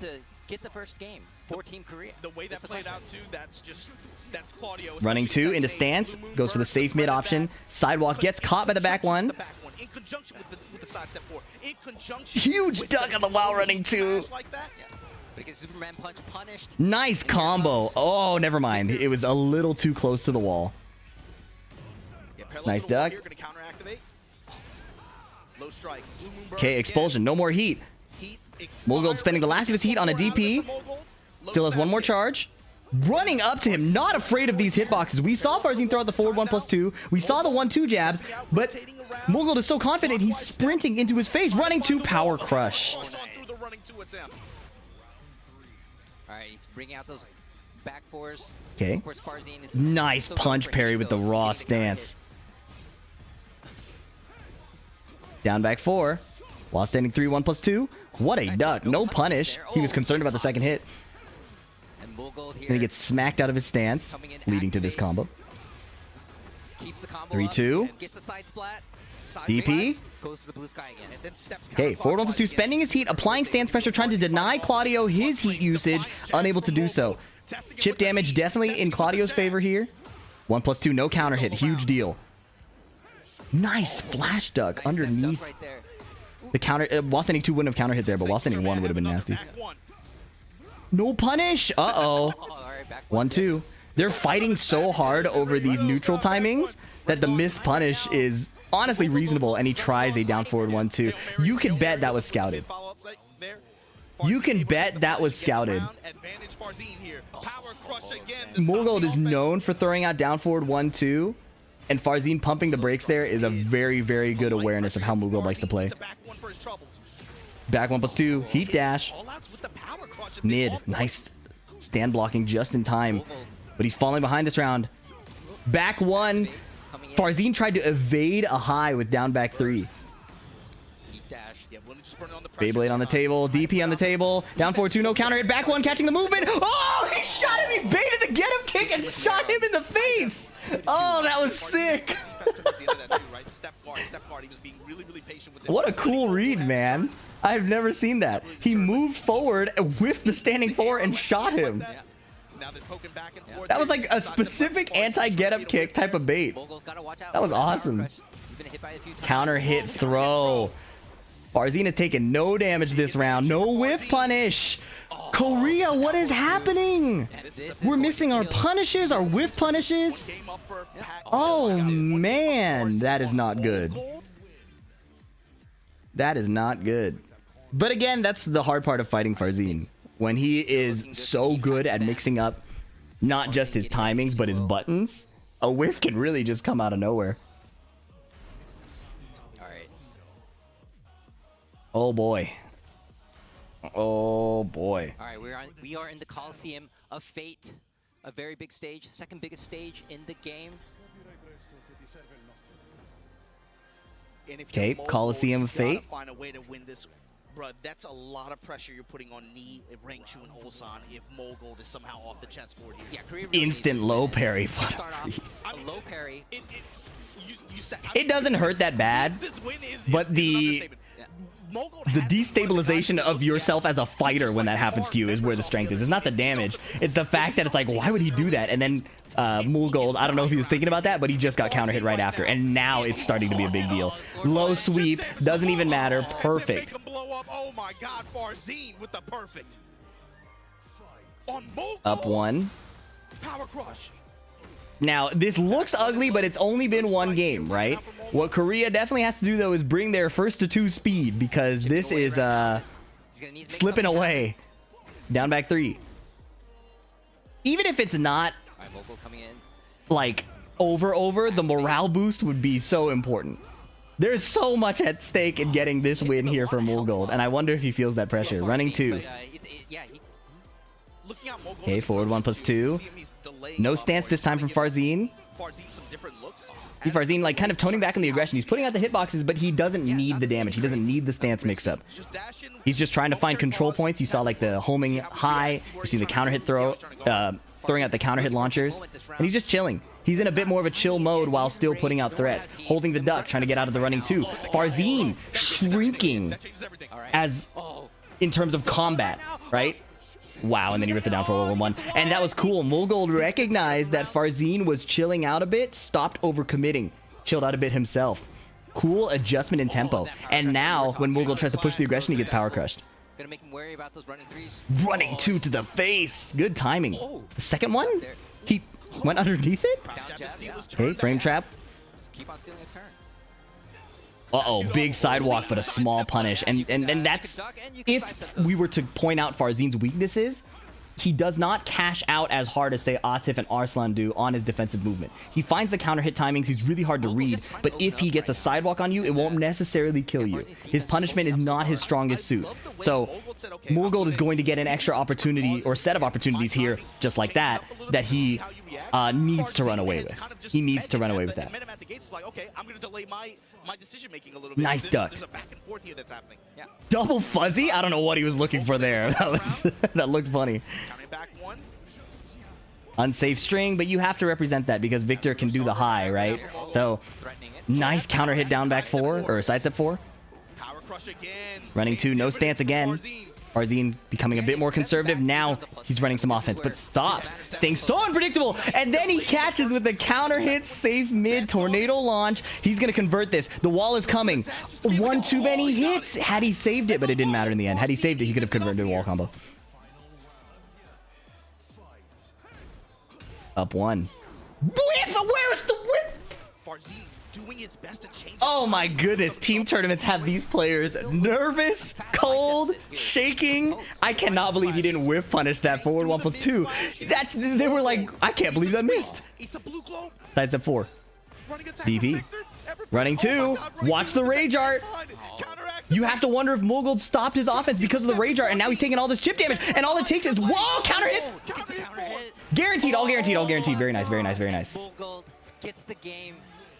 Wow. Unfortunate that counter hit sidestep 4 hit for Farzine. But that was what he needed. Low high. Coming in for coaching. I don't know what he's saying at all, but it looks very intense. That game felt extremely close. Yeah, Korea's still catching up. I will say this. Korean coaching makes me nervous. We saw this in TWT 2023, where Arslan won the title. We saw this on the EVO stage. Koreans, whenever a Korean comes up to coach, sometimes, well, okay, I said whenever. There have been times where a Korean comes up to coach and the player stops doing what was working. And I'm not saying that's what's going to happen here, but Mulgold is in an ugly position now. He got power crushed, right? It's like, it's almost like maybe they're, I don't know what they're saying. Maybe they're putting their attention on the wrong things. They're asking them to pay attention to things that are messing up the flow. But now look, like that first round slipped away so fast, and now the counter hit throw.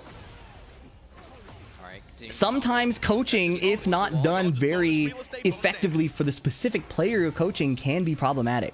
The quicker you lose, the quicker we go eat is insane. Nice power crush. Farzine is flowing, right? And coaching can slow you down.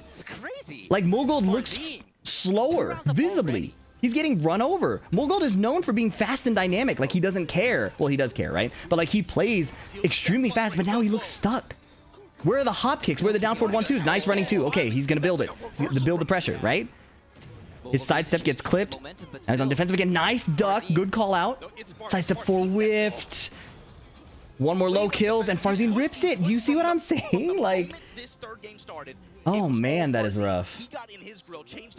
Getting coached off a win is so rough. And that turned into a very fast one-game advantage for Farzine in this Farzine. Oh, that's potentially really bad. Yeah, 3 rounds straight right there. I think coaching off a win is not the vibe. 2-1 Farzine over Mulgold right now. And yeah, if Farzine wins this, it's going to just continue. I didn't think it was going to Coaching is 100% giving more data for the player, and this data can give messy info. It's not just messy info, it can mess up your flow state. Back one is nice. Whoa, he did the down jab and it evaded. Look, so Mulgold is attacking again. This is what we wanted. This is what we wanted. Mulgold has been is starting to swing. Get in there, run his offense. Nice power crush. Nice delay timing DP. I don't know what Farzine did. Was that a punch parry? Was that a backswing blow? He is so dead. I spoke too soon. Hold on. Nice jab. Low sweep doesn't care. Launch punish, whatever. No way he found that. And he's gonna get some life back here. Gonna get some life back. He's gonna end Mulgold's. Get the clean wall splat.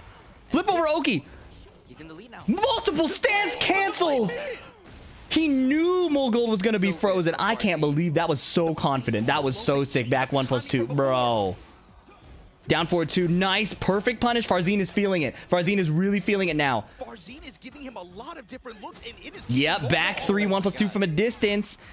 Heat smash. Farzine, pick a random move out of the hat. You can't predict my timing. You can't predict my offense. Every choice he's making feels so correct. Nice, back 3 duck. Uh-oh, dropping the combo. Not good. Not good. Mashing, getting caught by the frame trap. What's next? Frame trap again, but Farzine is airborne. Farzine switched the option up, ended up getting punished for it.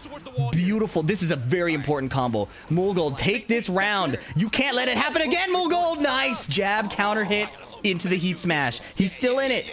He's still in it. Staying alive. Mulgold. Ha ha ha, staying alive. Here we go. While standing 4. Not another power crush. Stay engaged. Pressure. Sidestep 4. Okay, nice.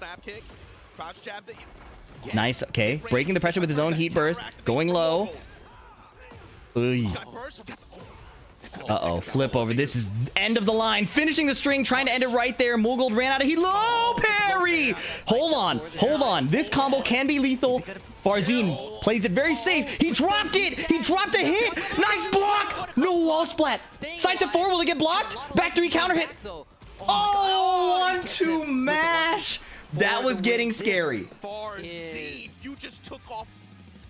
Yeah, this is bad for Team Korea, man. This is real bad. 4-0 for Pakistan. All smiles, all giggles on the seats in the bench. And now you're looking at, think about what you're looking at for Team Korea. If this happens, this will be one of the best runs in team tournament history. Yeah.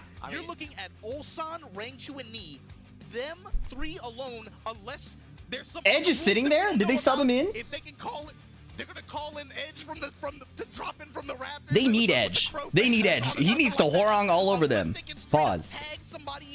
That the Horong. Who is he smiling at? The Horong offensive pressure and the knowledge checking is crucial. But who are you going to take out? Ulsan, Ni, Rangchu? Edge can't get in. Edge would have had to go in earlier. Oh, it's cooked. These players are suited for the big stage. I mean, these are the ones that have the most experience. Sure, absolutely. But Gerald, you think that this is a team match impacting mental for the player? That could be the case. It could be the case that Pakistan is leveling up hard in the team format as well. You can tell by the preparation, by the focus, they're very locked in. So you could, even Ulsan Atif, that could kind of go either way. You don't, I'm thinking, are we in a situation where you're going to have to be looking at Rangchu, proud father. Yes. Hey, Rangchu, we need you to play for like This 3 is hours. so, oh my goodness gracious, bro. Can you imagine a 7-0? Okay, cool. Oh, this is looking horrendous. This is Tekken Infinity War, bro. That much pressure on one man's shoulders. You can't put 6 team members worth of presence on one guy's shoulders like that. Obviously, he's one of the best in the world, but I'm saying it doesn't even look like a sandbag to me. Put him in that situation. Because so first of all, you said they sandbagged yesterday. None of the play. That is such a dumbass comment. And you know why it's a dumbass comment? And I'm not afraid calling that a dumbass comment. Is because none of these players played yesterday. That would be a Who was sandbagging? Who? Name the sandbagging player. If Team Pakistan. Name the player. Was it Mulgold? He didn't play. I mean, Farzine, he didn't play yesterday. Very, very strong player. None of these Pakistani players played yesterday. But I don't know. If something like that were to happen, I mean, what would that mean for You think Lohai should have been in the lineup considering his reputation versus Pakistan? I don't know. Long dinner tonight to be able to kind of look at some tape and be able to figure. PDX, I see why you say don't read the comments now. You know. Format that we got there, where it's like adjusted Waseda. I'm getting like YouTube comments have a reputation for being demonic, right? What I have learned on my time on this platform, love you guys, appreciate your support, is I'm being force-fed YouTube comments into my duodenum. But look, before we get to our next match coming up on the team card, we got to take a little break. They're taking a break. Of course, to all of our partners who helped make this happen, don't go anywhere. Go get some snacks and get something to drink. We'll be right back. Sheesh, man. We'll sit here awkwardly, either way. That's an option. I'm cool with either one. I'm cool with either one. All right. Yeah. Bruh, ignore troll comments. You make it sound so easy. You make it sound so easy. Do you know how hard it is? There are, like... I have to, there. Look at this guy. Look at this guy, VTeching. His past 8 messages have been FDX commentary is pure gold. I want to give him the attention and the gratitude that such a nice comment deserves, right? Like it is impossible to give the equal attention to messages like that into maybe you have a hater pheromone on you.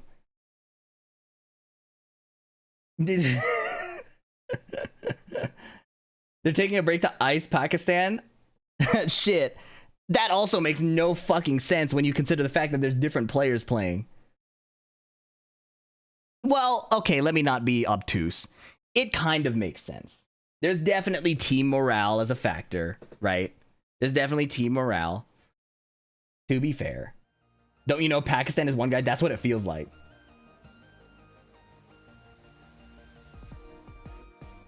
What did the Pakistan players go to? I would not be surprised if they're going to the setups backstage and practicing more. How long is the break?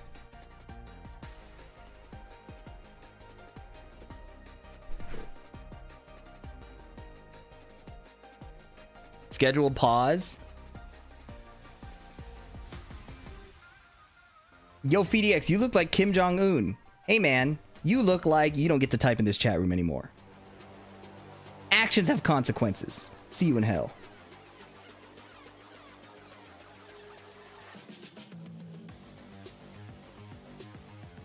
Show me the break timer. Show me the break timer. Show me the break timer. Arslan changed because he was afraid of me. Arslan Ash is fighting Rangchu, bro. Dang, people love typing weird stuff, man. Fortnite, man, nobody forgot what you typed for your first message in here, okay? Nobody forgot. Don't try to deflect.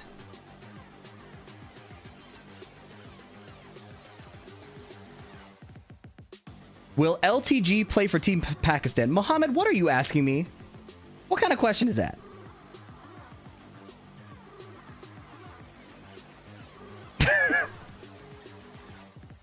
One of the reasons I'm here is because of your comments analysis. They're really good. They give a new perspective on the game. Thank you, Joaquim. What is funny is that YouTube accounts usually have people's names. So it feels like I'm talking to people, even though they behave less like people than on Twitch.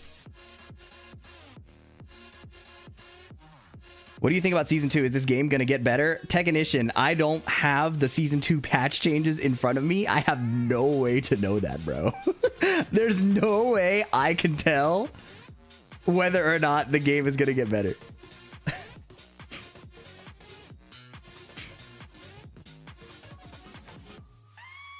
Once I see the notes, then we can have an opinion. Fee, do you want Marduk back? You're trolling me, bro. Why is the main man's chat so nice on YouTube? I don't know. Maybe he's a better chat moderator. Wait, I've had this question before too. People have asked me, like, why is the main man's chat nicer than yours? And first of all, how the fuck would I know? Second of all, I think what it is, if we're going to be fully honest about what's happening, I think I know what it is. He's probably more experienced and better at moderating his chat room. He probably sees half of the dumbass shit you guys say and shoots you immediately. I try to be compassionate, let it rock, and then a dude asks, like, what the underside of my pants looks like. That's my reward for trying to be nice. You know what I mean? I think that's what it is. I think that's what it is. You see, this guy just said, FDX, I edged to you, and I didn't time him out. It's really my fault. People have said before that I do it to myself. I'm starting to believe them. I'm starting to believe them. OBS timer. Maybe I can do a Monster Hunter hunt real quick.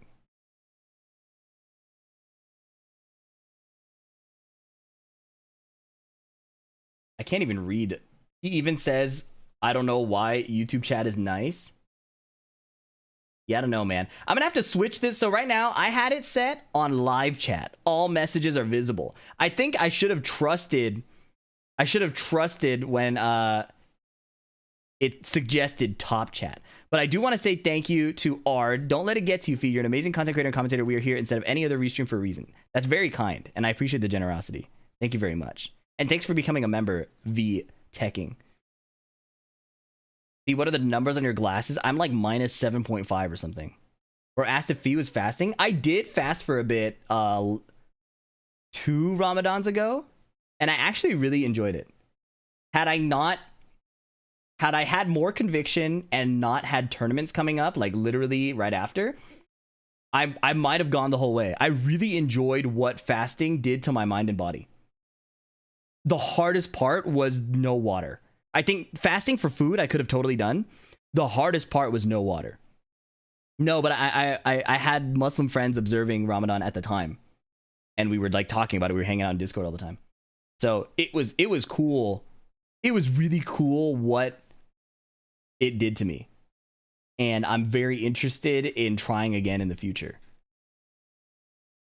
No water. It's sun up to sundown. While FDX is halal, I would not go that far, bro. I would not go that far. But I do deeply respect a lot of the human wisdom that has been passed on through very long-standing world traditions. And I think that part is really cool. But BBDF, bro. Yo, V Tekking, thank you so much for the generosity, man. I appreciate the kind words as well.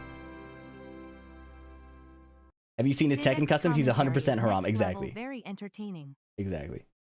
10 minutes. I don't think I have time to do a hunt. Are you Pakistani? The problem here is that it gives a bright orange thing when people type FDX. If we could remove that, that would be a huge quality of life improvement, because most of the good messages don't have this issue. Look at this, man.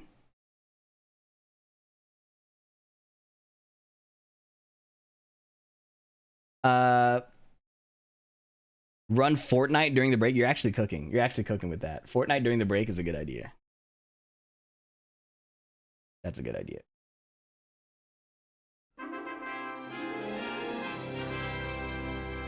Let's see if YouTube reads this message. Application not owned? What are you talking about?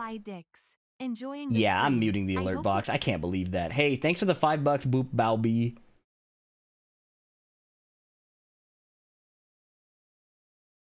God, I hate this.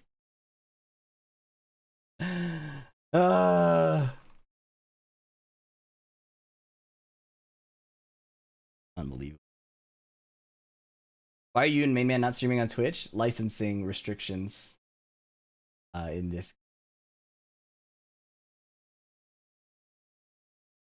Restriction on what we're allowed to do. If you were on Team Korea, how do you adjust right now? If you were on Team Korea, how do you adjust right now? Shit, bro. I would warm up hard. I don't know. It feels like a warm up issue. Okay, where's my browser at? There we go. Waseda format. Okay, and then this. Now, people will still ask, when is it going to resume? 8-minute break. What is unleashed format? The unleashed format is first to twos in waves. That's all I know so far. If I'm understanding the format correctly, Pakistan has won today. No, but they've eliminated 4 Korean players, so it's going to be really ugly. Hey man, huge fan of your channel. Been here since you started. Thank you, Adil. Would you try Street Fighter 6 again? If I do play Street Fighter 6, it probably won't happen on stream. Allegedly, if I'm going to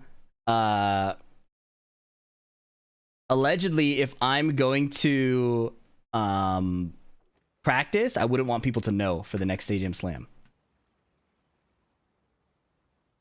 Hey bro, talking about my mom is pretty crazy. You're also making assumptions about me being Asian and calling me Phil. Actually, we should time that guy out longer. That was like 8 violations of things I dislike.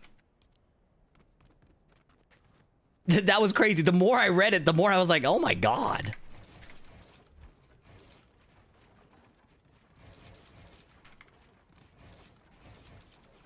Fortnite is better than Tekken 8. Fortnite is a fire-ass game, but it takes so much time to be good at it, man. I'm so ass at this game. I practice building because it's fun, but I'm horrible at it. But luckily, Fortnite kids can't aim. So if you honestly just keep your gun out, you can cook most people. Oh, shit.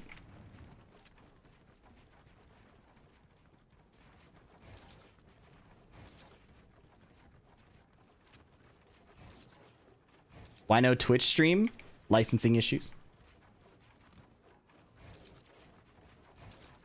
No shot playing in the pit is so good. Yeah, bro, I get smoked in the pit. The current results, Pakistan is up 4-0.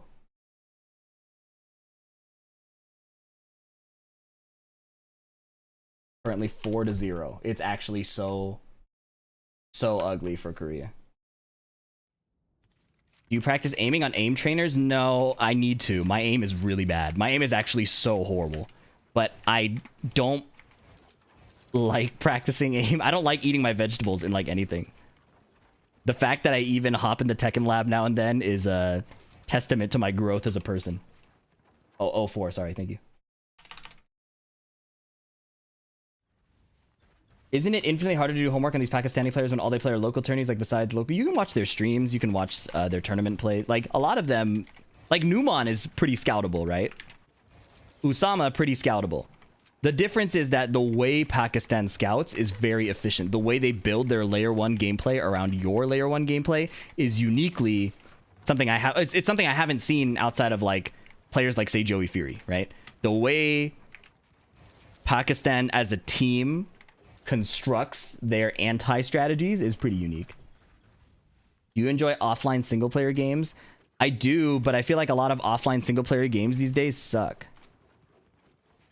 So I don't enjoy a lot of them, but I'm not inherently opposed to them. Why not train against Pakistan players using ghost battles?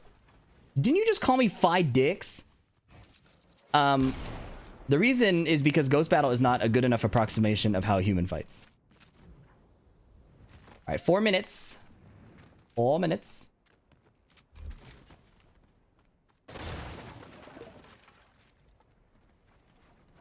Would you main Jonesy if they added him to Tekken? No. You still playing SF6? I just got it for my. Hey, thanks for the $2, man.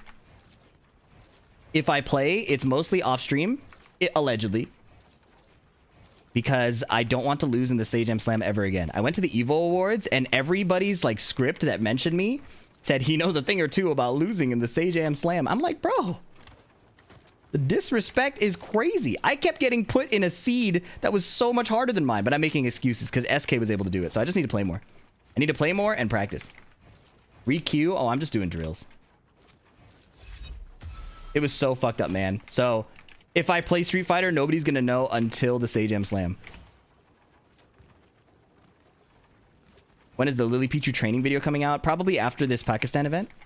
I wanted to do it sooner, but I've been struggling to keep up with content. I've been like I'm not like burnt out yet, but I'm definitely on the edge. And I want to he said edge. I wanted to save as much energy as possible for season 2 drop. Are you good at FPS games? Fuck no, I'm not. I wish I were though. Right here. Is good enough? People gonna see? Do you allegedly have a coach helping you for Street Fighter? Allegedly. No. But I do have friends I talk to Street Fighter about pretty regularly.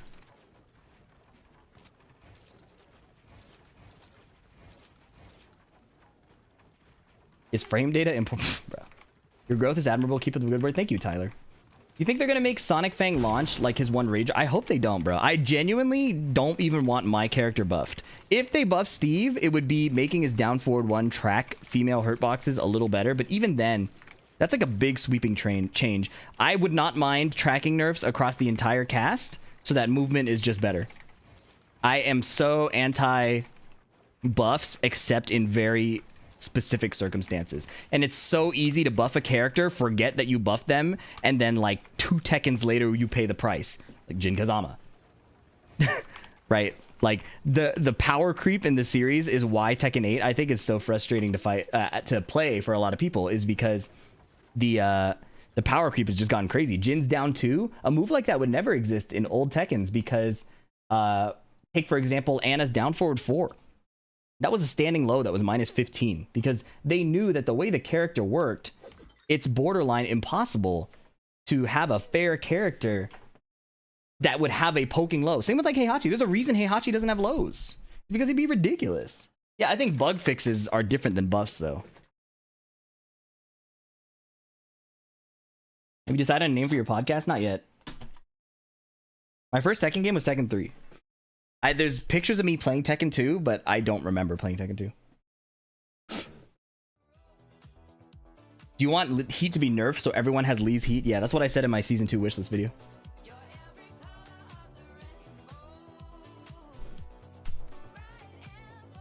Heihachi has lows now, though? Exactly, which is crazy, but you know. Your parents play video games? I used to play Tekken 3 with my dad. Do you think Steve needs better lows? I think I just said that I don't want buffs, but assuming you just came in, you wouldn't have heard that.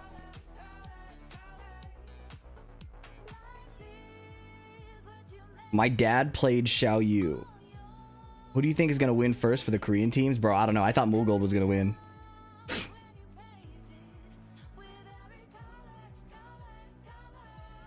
State of Reina? Reina is still a ridiculous character. I think she's definitely more fair than on release, but she's crazy. The nature of Forward 2 in a Tekken game is insane.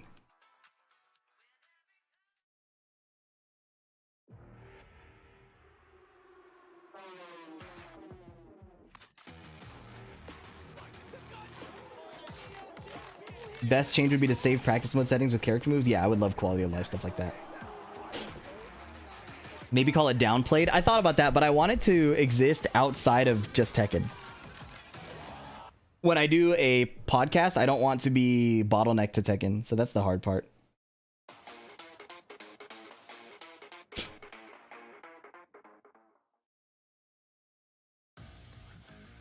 The short hacked intro is throwing me off, man.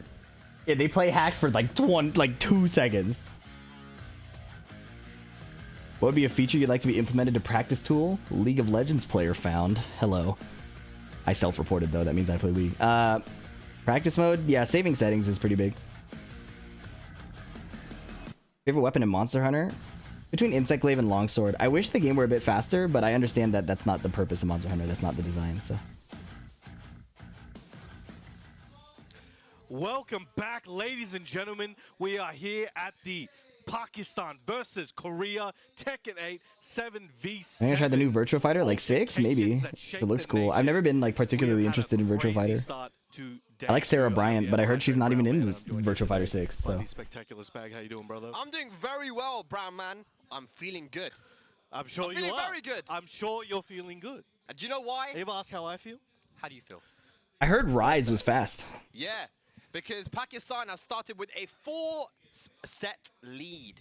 Me playing Clive depends on how they change him. I don't like him right now. I don't like what he makes me become. I play really bad when I pick Clive. Yeah. But you could also argue This is unfair.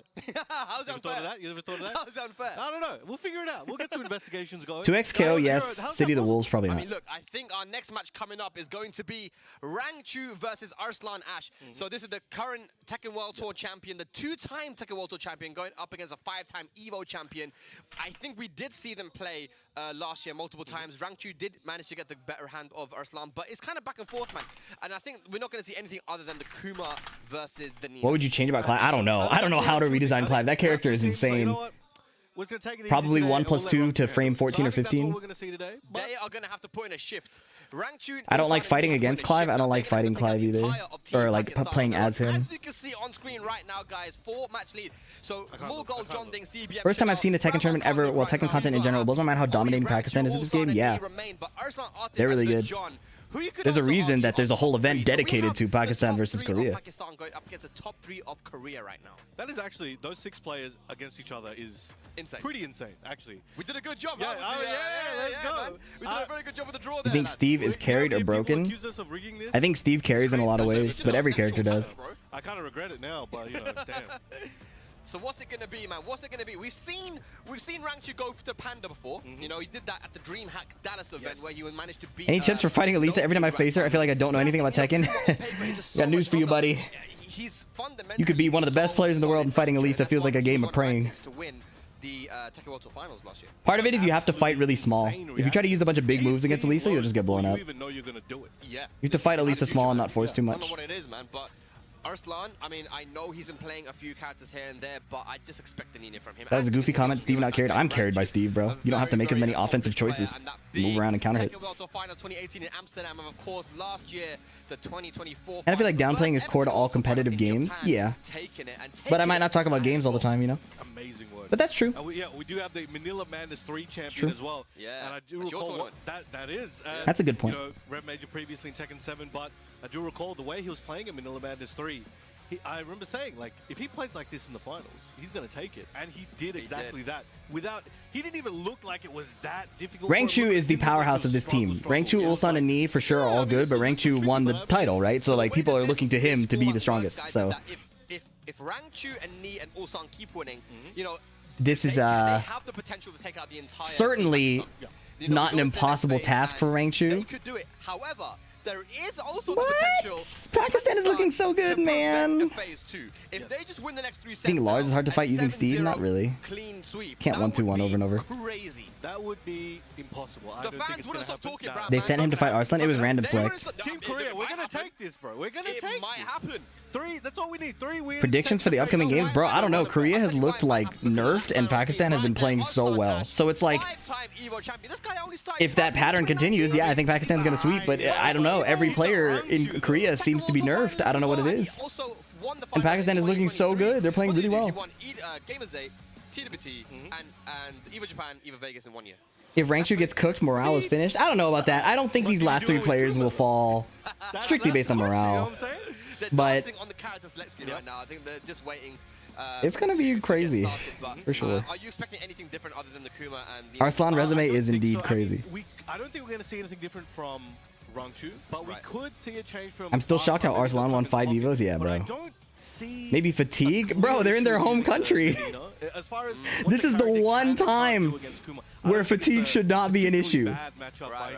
You're in your home country. They came from home, you know, like. When I was talking to Arslan when he came to London, we actually Pakistan has more reason to be fatigued. They're fasting, they're traveling, like, be real.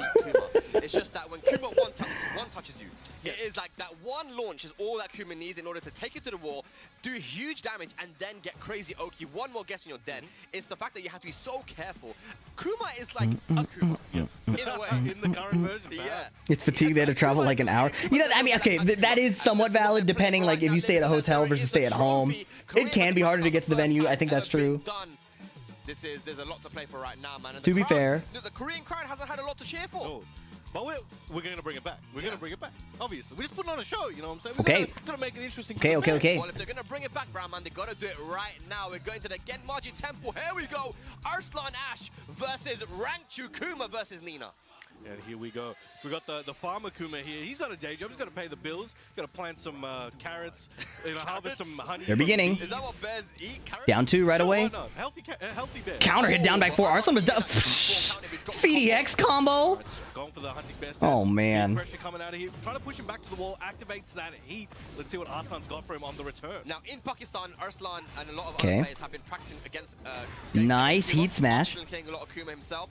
Despite Even the in drop, practice room the upstairs health lead is today, massive. practicing versus Nice. Kuma, so Okay. realize that this is a person that they need to take out. It's not enough. It's not enough. First round, 1-4, 2-1.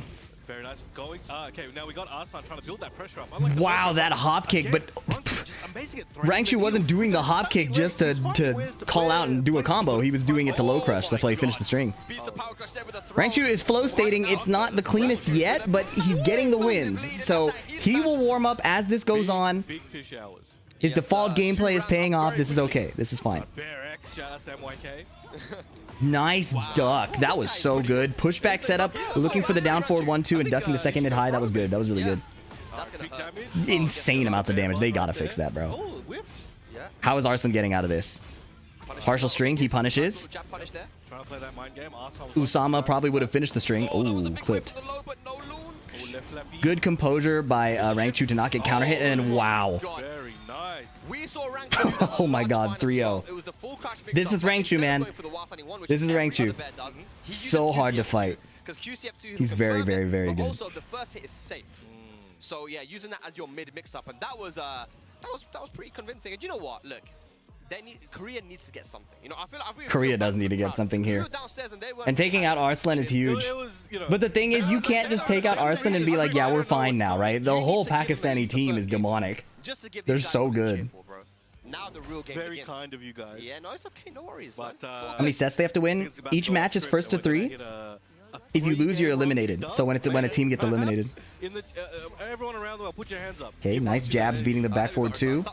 Arslan staying up close and beating up the bear, which is what you have to do. Big swipe. But the bear has good ways to kind of auto-defend against an offense that isn't Yeah, just just right. 1, 2, 1 plus 2. Too aggressive, too passive, the bear cooks you. You need to attack him just right, Goldilocks style. Nice rage art. Kind of forced to do that in that situation. There was too much pressure coming from Rangchu. That's going to recover a little Shooting bit the of health. bear. You see how much recoverable health there is for Arslan. 100%. Did you just say Arslan talent gone after 3 rounds? What is up? Well, go for a swim. What is up with the chat, man? Oh, 1 health, 1 Side step 4-2.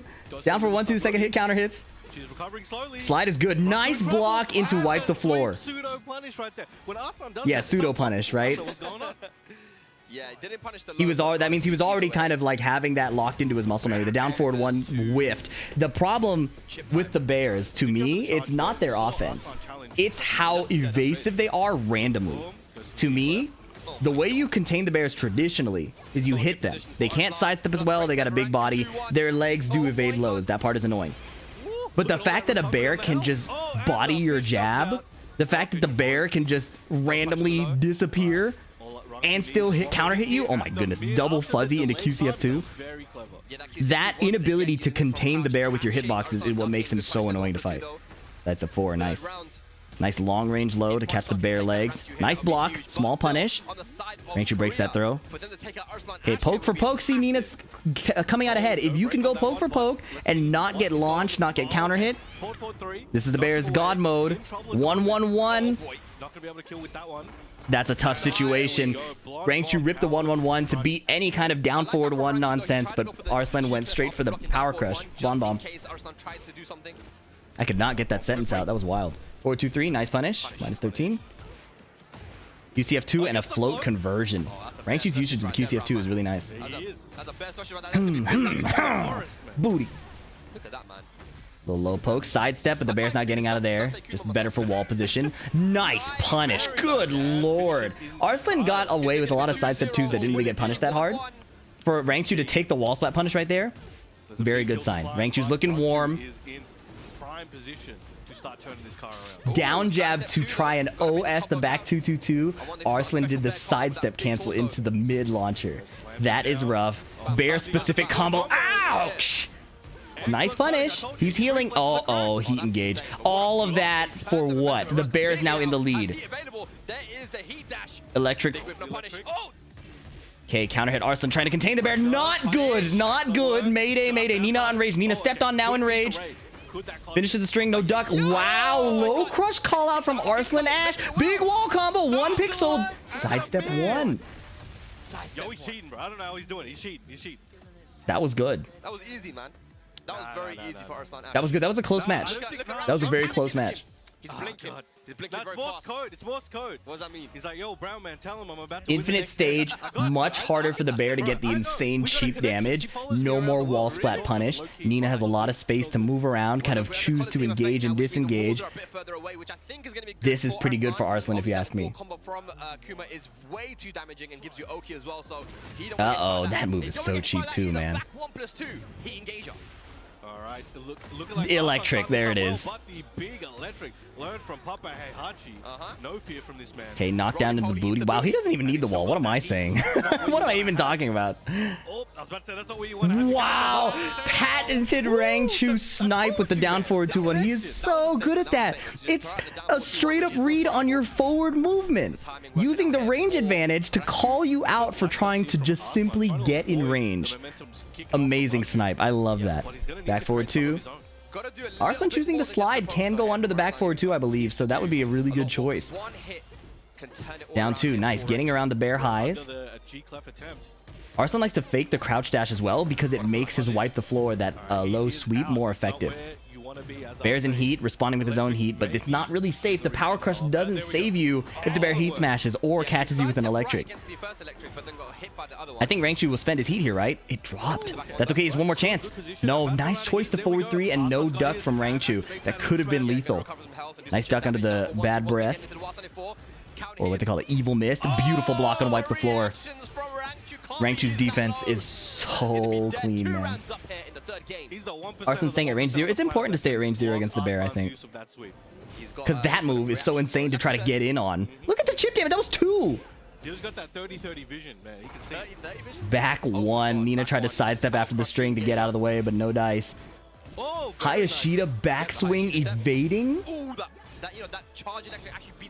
Okay, burning some of Nina's heat, playing that QCF2 range is ridiculous. Back forward 2 again. And Arslan got nothing out of that heat state. Now it's just poke for poke. Full charge, still gets a ton of chip. The fish is flopping on the floor. I'm distracted. Down forward 1, 1-2. Nina poking. Rangchu so calm. Doesn't care that Arslan's regenning that chip damage, because really, he can chip him again right away. Nice punish. Down for 1-2. Bear stance into nothing. Nice down for 2 call out. Rangchu went for a running 1+2. A bit too slow. Great patience from Arslan there to not try to force the kill on the bear. He's finding his rhythm against the bear's explosive gameplay like that. Ducking the back forward 2.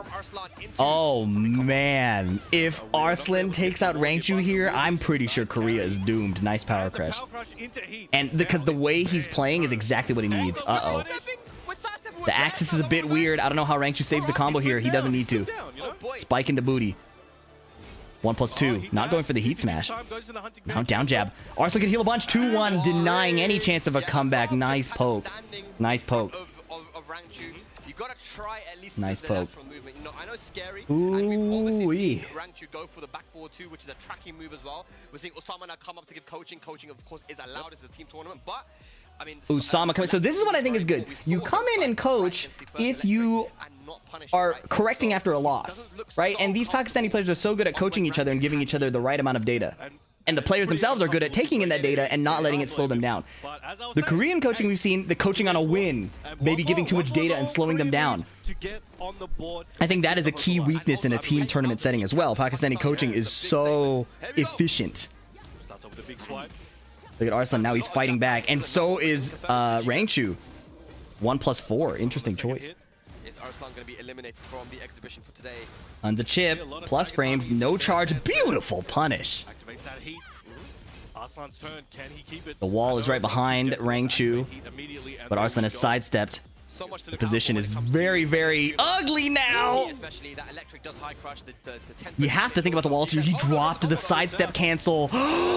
No, no, no. Running 1+2. Slide. Nice block and nice float punish. Big combo coming. Nina gets this big wall combo. Down 4-3. 1-2. 1-2. Push. Good It's all combo good. there. It's all good. You know, it's all right. Everybody gets one. Okay. Guess right on that 50-50. Easy guess. The commentators are are picking sides. This is funny. Keep out with those stubby legs. 1+2 throw. Position change. Back 1+2. Arslan picked down back 2, which is a really slow move against the Bears. Really slow move in general, right? But oh man, this chip is adding up. And the low pokes augmenting the chip pressure with the what a duck, but no wall splat. That was sick. The chip damage no longer does as much damage when Nina's in rage, but QCF2, not Nina specifically, the defender. Rangju's QCF2 usage as a mid poke with a mix-up after is so diabolical. 1+2, catching the crouch dash in, nice. Evading electric, they have got to do something about that. Listen, I'm not the biggest Reyna fan, but the fact that full crouch down forward 4 it doesn't evade jabs anymore, but the bear electric does, can we be real? Season 2, please. Big wall combo, big heal. Sidestep pressure. Down for 1-2, stopping the heat smash. Rangchu is frozen against the wall, looking for an opportunity. Can he find it? Arslan gave up his turn with the down jab. Oh, he ripped the whole thing. What composure. Great pressure from Arslan. Great pressure. He's a big character, so he can't really sidestep. That was really, really good. So he has to use those power crushes and G-clap. Sidestep 2. Hold on. What did Usama say? And on the opposing side, Usama feeling like the MVP here. If he won so dominantly and is coaching the other players to win, Yeah. Right now, just poking away, activates heat as well for some more pressure here. I'm gonna need you to cast some hexes on Pakistan. I don't know, man. Arslan's looking so good, though. Look at this. Is he dead? One more interaction. You might have to. Hang on a second. Right away, 3-1. You go downstairs, bro. Final game. He's understanding how to pressure the Kuma without getting blown up, and it's doing a lot for him. Coaching the winner, that's not good. New coach, coaching the winner, that's scary. If I just won, don't talk to me. You'll see. Just don't worry. Why didn't Rangchu just spam Bear Electric like Nino did against Joka? Nino didn't spare Bear Electric that much. He spammed running 1+2, and Joka was clearly not attacking, but Arslan is attacking back. Korea #1. The Korea #1. Coaching the winner, I don't think is a good move. They need something to cheer for. Hop kick, small punish. Sidestep 2 again. He's trying to challenge, but that is really cheap, actually. Nina can fake the last hit, and if you try to challenge and disrespect it, she can sidestep to you. That's rough. The back 4-2s aren't hitting. The down 4-2-1 snipe not hitting. Uh-oh. Oh, no. Not a good sign. I don't know what you're talking about. Big bear combo. Slide. He's dead. Sidestep 1. This could be disgustingly ugly. Okay, Rangchu on the back foot. Up forward 1. Hold on. Take him to the wall. Oh, it didn't whiff. That was a good choice. Back forward 2. He found the counter hit. He needed that. Insane. Yeah, let's just go to the next round. I agree with that. That is so ridiculous. Like, look at this, man.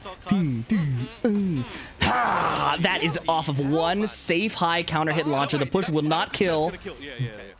Damage reduction when you block something with a rage art. I think if that hit normal, it might have killed. Still, Kuma has heat. But it's gonna yeah, I was about to say, it's gonna wake up with that heat. But Slide. Arslan. I was gonna say it was good he didn't heat burst right away, but slide into heat burst, getting mashed out by the heat smash was not the best use of the heat burst. It's okay. Arslan unfazed, quickly recovering. He's got the championship mentality. Look, it's like that round didn't even happen. It's like that round didn't even happen. And now, what is Rangchu gonna find? He already got the counter hit. Arslan's gonna look for it. He survived the down 4-2-1 twin piston snipe. Down jab, nice, breaking the pressure. Hold on. Rangchu is also a champion. Do not sleep on him. Look at these pokes. Nina finding her way in. No reversal break on the uncharged electric. Heat smash. Now he has to survive Nina's way. QCF2 from downtown. 1+2 punished. Blonde bomb connects, and he was airborne, so there's a combo conversion. Big bear combo. Does he spend the rage? No, he's gonna save it. Now he has to attack a Nina Williams with blonde bomb with rage. His back is in the literal corner. He's dead. A catastrophic loss for Team Korea. 5-0 over Korea.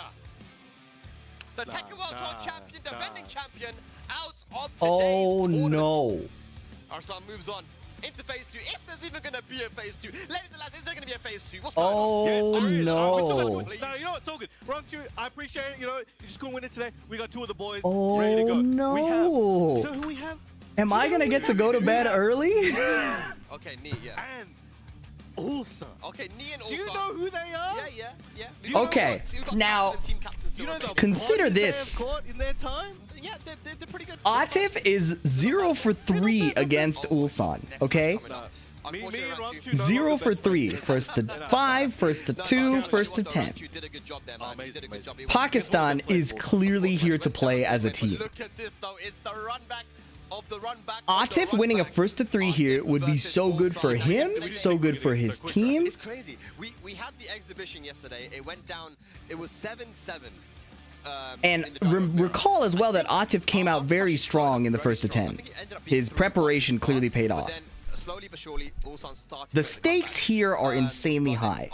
Once Ulsan got comfortable, he kind of put a lot of pressure on Atif, and Atif switched. There's also a lot of like mental traps here, right? There's a lot of ways to mentally trap yourself outside of just playing as a competitor. For example, if I were in Atif's position, an intrusive thought I would personally encounter is, man, am I going to be the only person on my team who lost? That's a totally useless thought as a competitor. But it's debatable whether that is an intrusive thought that can come in. Perhaps I think sticking with Man, this guy beat me 3 times in a row. Am I really gonna lose again and be the only one who lost? You know what I'm saying? So that would make it much easier. I think Dragunov, man, if you just make the internal changes, make the gameplay changes. There's also the chance of the Ulsan knee sweep script, right? Recall as well that Ulsan, prior to losing to Farzin in the Tekken World Tour group stage and not making it out of the LCQ, was basically seen as arguably one of the best players in Tekken 8 Season 1. Look at his resume, bro. This guy simply did not lose.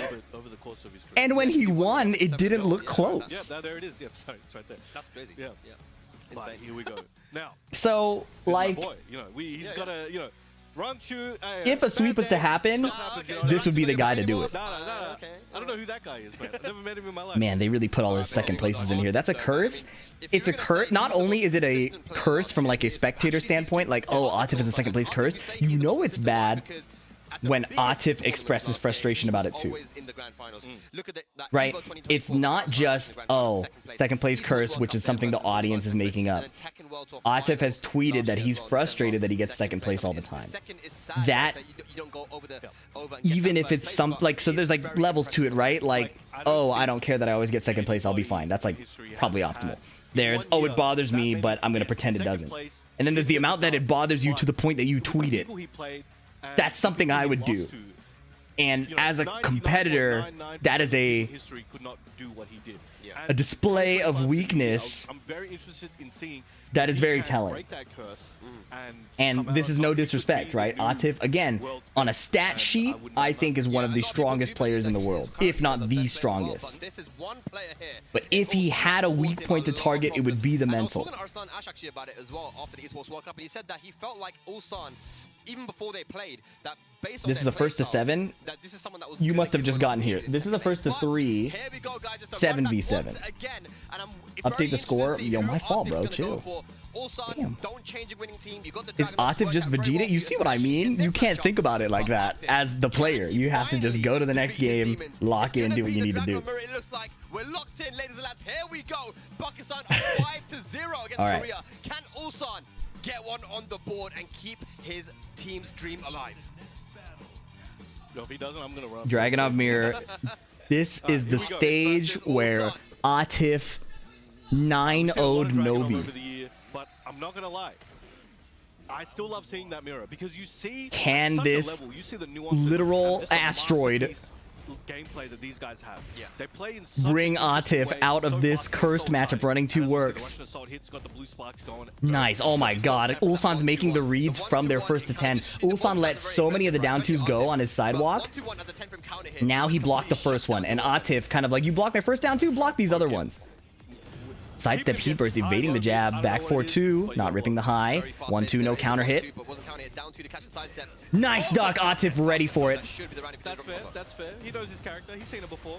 That's crazy to me that Ulsan kind of bet the end of the round on that, right? If this gets ducked, I lose. If I hit, I win. Well, that's one of the good things about heat dash is that in those situations where you gotta get the kill, you can There's not a lot of time in these first 3 sets to make the adjustments that the Korean players definitely prefer to do in longer sets. You have to go. Nice. Wall rising 1+2. Deep running 2 gets sidewalked. Atif chases him down to catch him in the back. Spike combo while standing 4. Oh my god. Back to the wall, big damage incoming.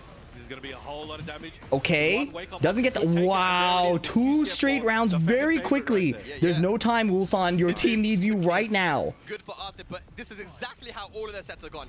Even in the Esports World Cup, Atif was 2 rounds up in the first game. Spag is right. The first 2 rounds Atif against Ulsan are always very explosive in Atif's favor. The set would be over. Yeah. Well, maybe not always. I think TW2 is different. But Atif has done this before. Ulsan has adjusted before. Sidestep! That was amazing! Taking the floor. Takes the floor explosion. Floor blast. Excellent combo. There's not any chances left. If he gets wall splatted, he's dead. Good try. I respect that. You throw out the wall standing move, you get the wall stat, you could potentially end it right away! We saw that a lot from Ulsan, but this time coming from Atif, finishing with that low. 1 game up, 3 rounds in a row. I believe we call that a no-round brown there, brown man. I believe they call that a no-round brown there, brown man. You know he turned to look at him before he said that. Actually, no, I figured it out. These guys are... Oh boy, okay. He just broke fast and he's full of tasty food and energy. Oh my goodness gracious. I think Ulsan's gonna be back. Once his blood sugar goes down, it's 1-2, the second hit counter hit. Sidestepping the down forward 1, poking back with his own. We saw last time, yes, some movement into QCF4. The more aggressive Ulsan is, the more successful he is. He tends to play defensive and pretty low risk, even though he's pretty high APM and is like threatening interactions. But he did so much better in the first to 10, in my opinion, when he started swinging and started going in. So kip up, nice, good choice. That was beautiful. Counter hit between the 1-2-1 attempt. Nice punish. Heat smash. I don't know what Atif did, but he got smoked. Team Korea with their toes, their fingers, toes, everything across right now. Down 2. While standing 2 attempted, but Atif did a quick mash, interrupting it. Down 2 again, catching Atif's sidewalk. Small jab with punish. Look at Morgul, he's lying back. Big side, how did he get behind him? Oh, wrong punish! Korea consistently missing these punishes. It's looking not very good, if you ask me. Yeah, man. We did see that a lot yesterday. QCF4. Oh my god, running to the QCF1 option. We did see it a lot, and they were starting to build mind games around it. But down 2. Back 4-2, not ripping the high anymore. And he found so many damaging pokes in between all of these. They're all counter hitting. Back 4-2, crouch dash, nothing. Deep running 2 again. He catches him in the back. Atif is on top of him. Spike, Garen. 7 golden letters. Dude. My brother, what's happened? What happened between yesterday and today? Down 2. Okay. Ulsan, can you find something? It looks so dominant every time before, but the Pakistani team buff is looking unbeatable. That's not the right punish! That's not the right punish. It is so ugly. That is the right punish. Good adjustment. Offered a shady dude in the back streets out here in my house that Korea would win. No way. Drop ball combo, drop slide. Uh-oh. Full crouch. He's going low. He's going low again. Nice block. He needed that block. So scary. It could have been a wall splat. Yeah!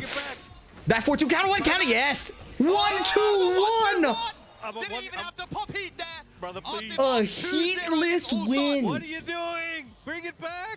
A heatless win. Headphones off. Knee just walked off the stage. Knee has just walked off the stage. He said, you know what? I'm not happy. Knee walked off the stage? Okay. Coaching from a distance? Okay. All right.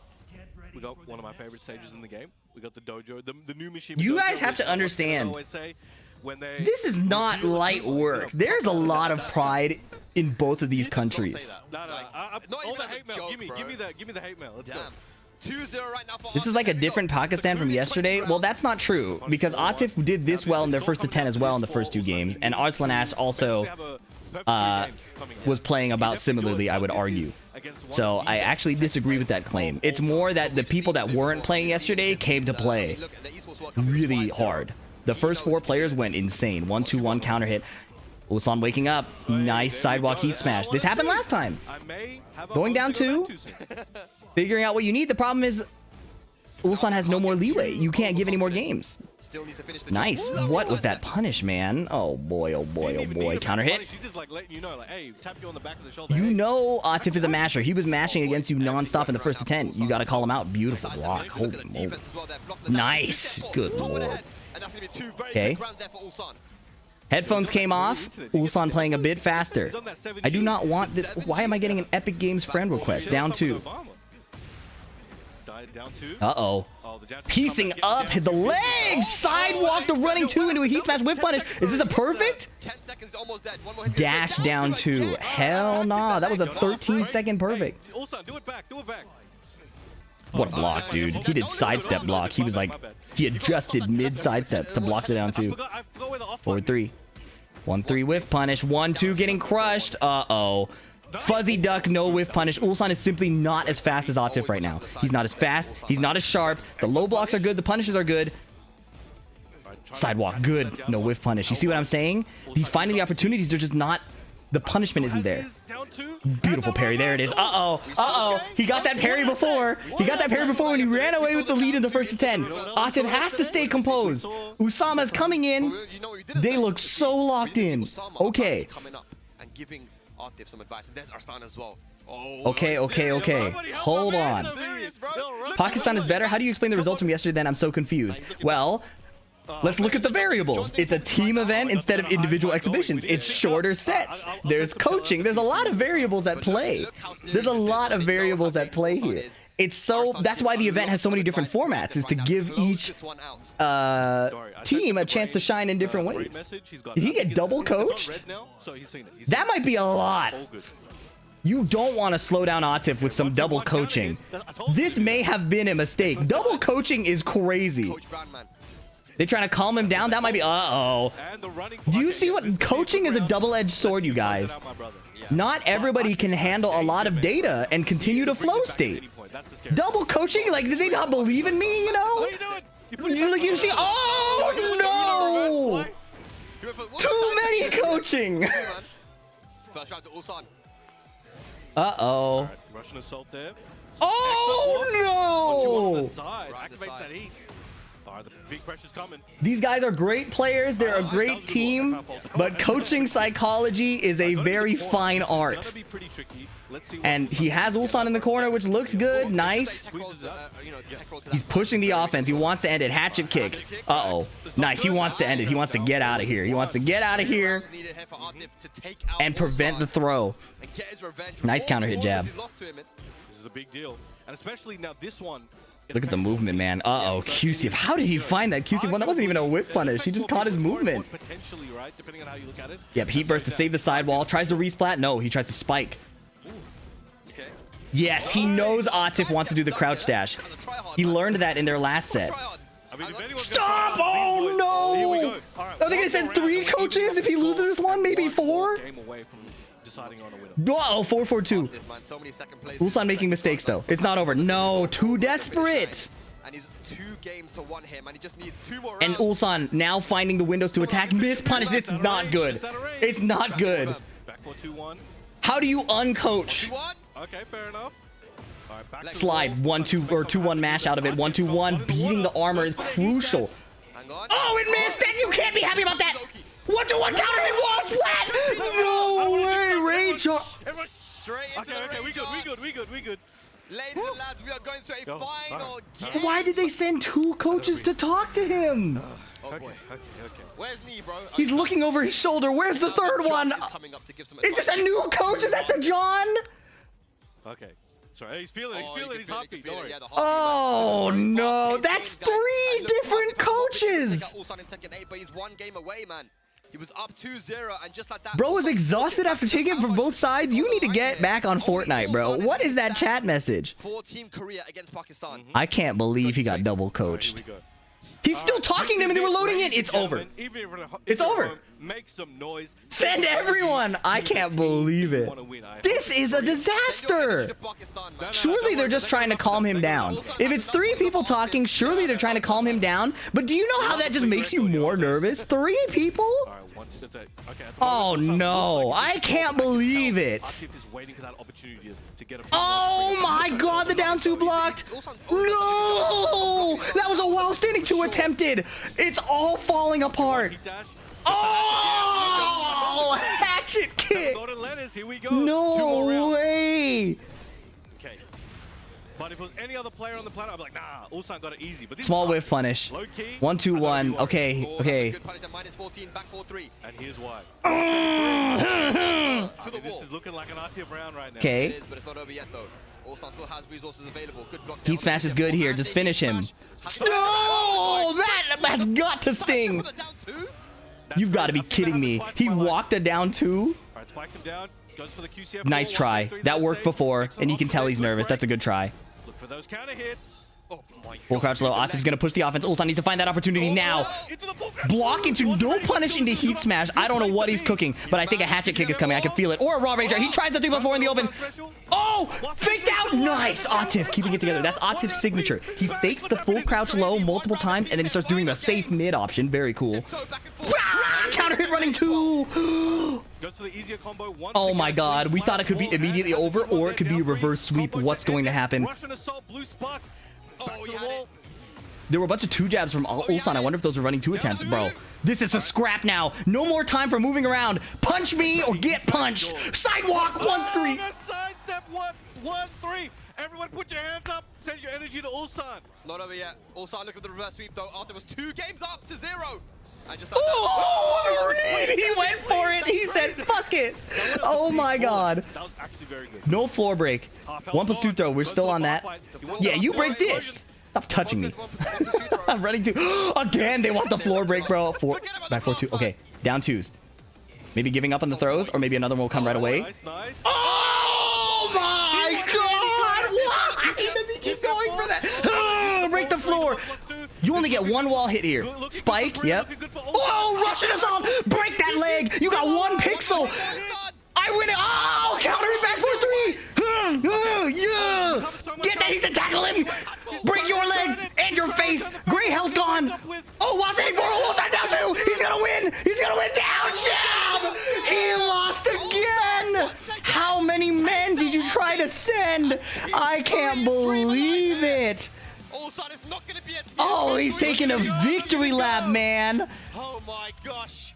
What in the world? No. Wow. That's Good handshake. All respect. everything aside, you know, I'm a huge fan of Tekken in general and all the regions. Oh my goodness. Since 2000. Double coaching? I've been an RTF fan. Where is this time? Oh my god.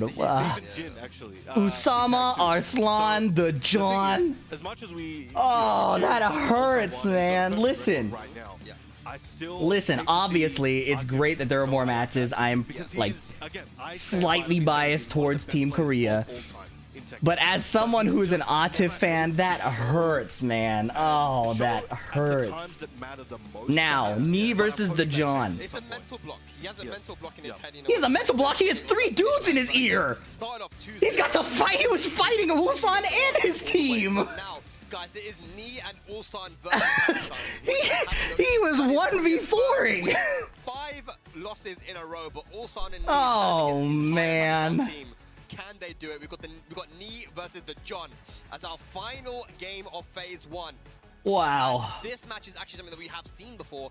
The John, even when Knee went to Pakistan, one of the That sucks, man. He told too many cooks in the kitchen. You are right. That he did where he just threw Knee into That the air was like straight 50 up times. menace gameplay. Yeah. Oh, He the actually- human he factor. probably moved Marduk, at least in the worldwide tier list, up 2 tiers that day. It was Is phase 2 crazy. also today? But Yeah, well, we as might I have not had a mentioned, phase there's 2, only but yeah, 2 phase 2 will be heroes today. standing on Okay, Team Knee. Korea. Yeah. but these are the ones you If want. Knee wins If you're gonna here, choose there's two of dead them, ass a you know, chance. I wouldn't be surprised if you choose these two. If And Knee then these guys loses have played here, before at the there's esports still a World Cup last year. chance. They also played But Ulsan at, would have to play out of his Emirates Showdown, I believe, godforsaken mind. last year as well in that master event. And the Turns out telling him just calm down, bro, does not in fact calm a bro down. Exactly. As you see, though, Nia, Exactly. there are so many accomplishments that this guy has. It'll be so difficult to put them all in one page, right? But I mean, you can see some of them right there, man. Cheers, So many Panda first Frony, I places appreciate at you. the biggest tournaments you could think of. If you put Knee's achievements in like a list, it'll look like the ending credits of Lord of the Rings. It'll just keep going. It'll just keep going. But yeah, Insane, amazing And performance. that's why they call him the GOAT, right? I mean, he is. And the way that he played yesterday as well is one That of was the something reasons else. why a lot of people are going to be scared of him. But being scared of someone, you should be scared of the John. I mean, this guy has... He qualified for the Tekken World Randy Cup Pop, finals, thank you for the but he didn't generosity. power. Ulsan's He comeback has potential ended is indeed his, ridiculous. He did it here in Korea. Yeah, he qualified for Esports World Cup here in Korea, getting top 8. But then he also won the Tiger Uppercut Master event where he needed a top 3 placement. And also got, Knee is third the place long at set Emirates GOAT. Showdown as well, where he was very close to He only actually has getting first to the grand finals threes. as well. So, I mean, look, That said, he only let wherever this Arslan guy get 2 goes, games. It's just consistent top 8s. Yeah, previously he did not get that many opportunities on the world stage due to various reasons. You know, Visa's always going to be one of the hardest matchups. But whenever he left home... Knee is the John's most respected player. Yeah. Newly with the Alcatia team. Yeah. And so Has Knee and the John fought before? Yeah, the John beat him at... show the world what he's made of. And that's Was it what we Tiger were saying, man. Uppercut John or has was always been it- one of my favorite players it was to a- watch, just it was a because s- how disrespectful he plays. It was a Southeast Asian tournament. Stuff. He's teabagging, he's key charging. I mean, this is what I want to see. And you know, he Yeah, has and in that kind Tekken of 7, but I meant in aggression Tekken 8. You know, naturally, right? So he's been playing King, and I know he started playing King around. All right, this is where we're at. 2022, I feel like, you know, back in Pakistan. Ulsan putting Korea on the board. Immediately became the best King in Pakistan. You know, he's just so talented. Whatever game or what character he picks up, just becomes really strong. All right. Tiger Uppercut. Here we go, ladies and lads. It is Knee versus the John. I'm ready. Okay. Can Korea get another win on the board? Okay. What do you think? That This is a crowd energized, SoCal right? match. They saw what happened just now. Jake They're Man holding versus back Tony. the belief in their Okay, in Knee their country. playing forward, moving into jabs. Knee playing 1-2-1, in counter hitting the Korea John. yesterday. I'm scared, Both man. players playing really fast in that range 0. Muscle armor. And once he tries to slow him down, he tries to find the down forward 2, but Knee steps it to the right. Yeah. Certain things that you Okay. can't be Quick buttons used working too for the much John. on Brian versus King Poke for because poke. it's not Oh! making- Got his rear! Good sidestep. Yo, the GPS signal was That's off right unfortunate. there. The snake eyes pop off that Brian did ended up messing up the combo. That was a good walk in the heat smash. Nice patience to block the heat smash. 50-50 goes to the mid, homing. That was diabolical. That was sick, right? That was no hesitation. He was ready for that. That was sick. Back one, bro. That was diabolical. Broken? Oh my god. He's broken. You think he's broken? Out of That both was these fire. characters, Absolutely bonkers. People That don't was talk about sick. anything else. They don't. We haven't seen a lot. It makes sense. Brian has a bunch of slow moves and he's trying to counter hit you. That's totally nice. While standing 2-2, but Knee blocks the second hit. Muscle armor. Nice. The John will One of the do best it, man. in the game I right don't there. know Yeah, why forward people two. seem to not believe that the John is going to finish down forward 2-1 with hit block. It does not matter. He's going to finish the string. Trying to keep him there.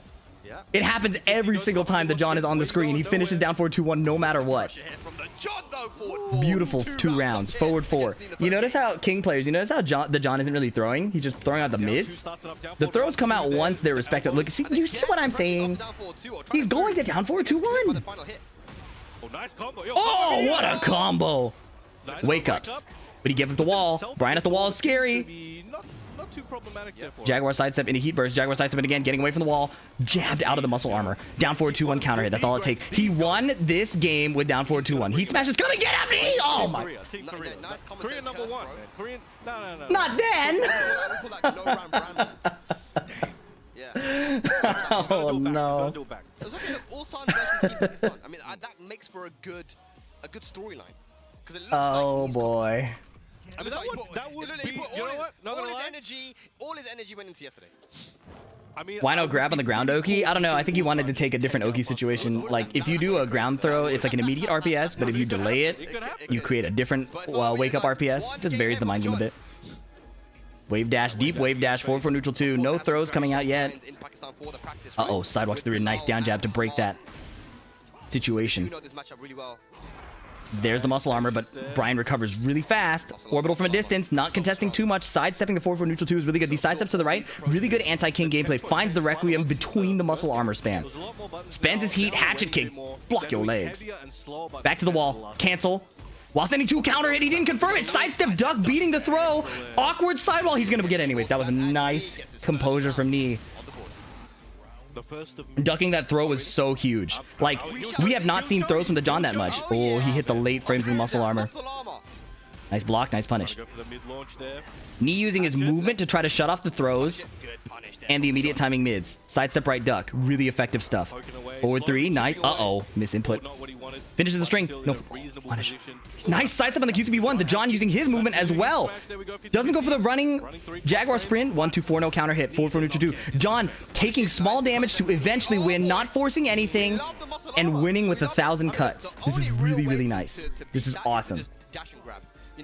Counter hit down back 3. I said small Tekken, and he went for a big counter hit reactable low. Speak too soon, VDX.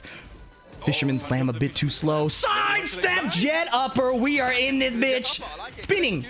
That is actually very difficult, especially on a stick. You gotta return to neutral before doing that. Deck. Oh, no.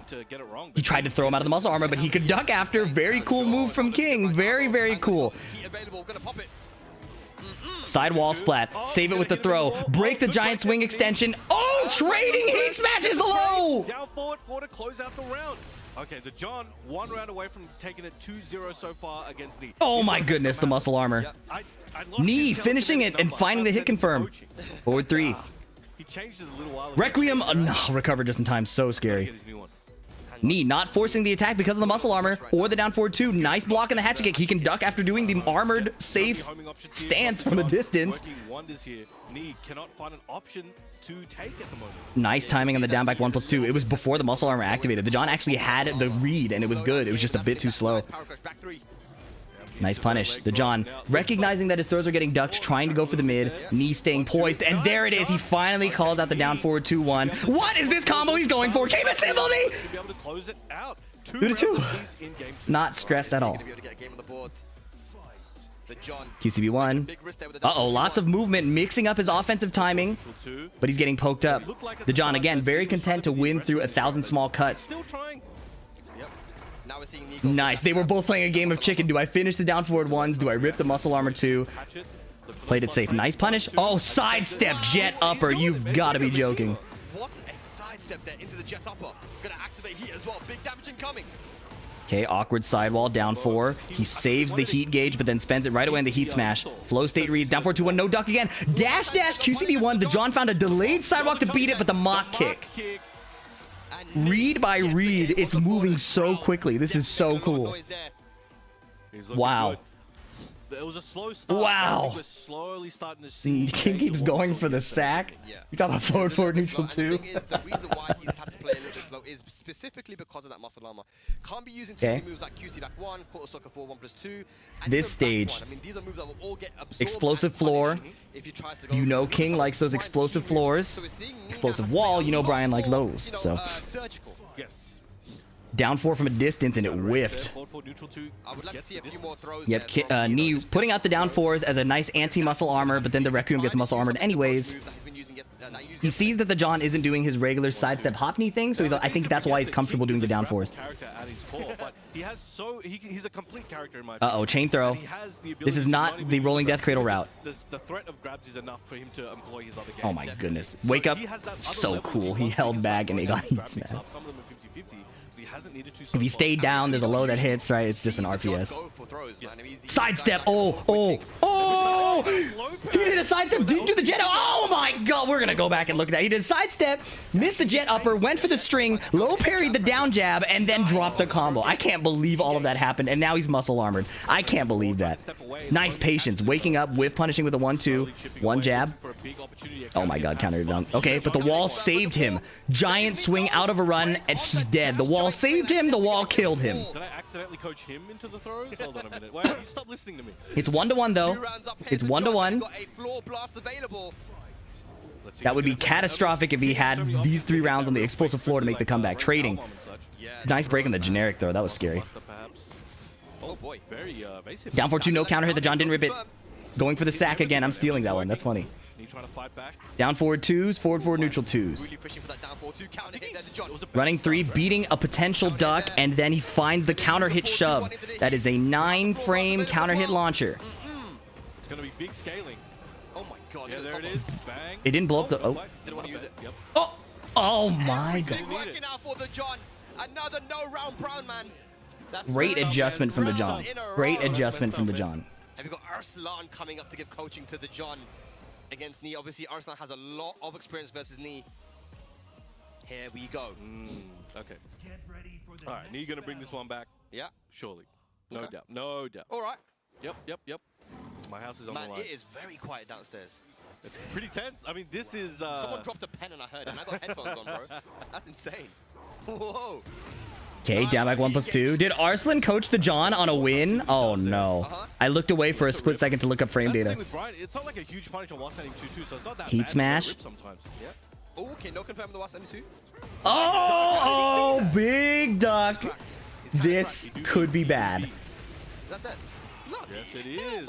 Okay, we're back on the Talk scoreboard. about Brian's wall come on up, Nah, man. we're not talking about Uh-oh. What the that. hell? We're talking about knees dubs.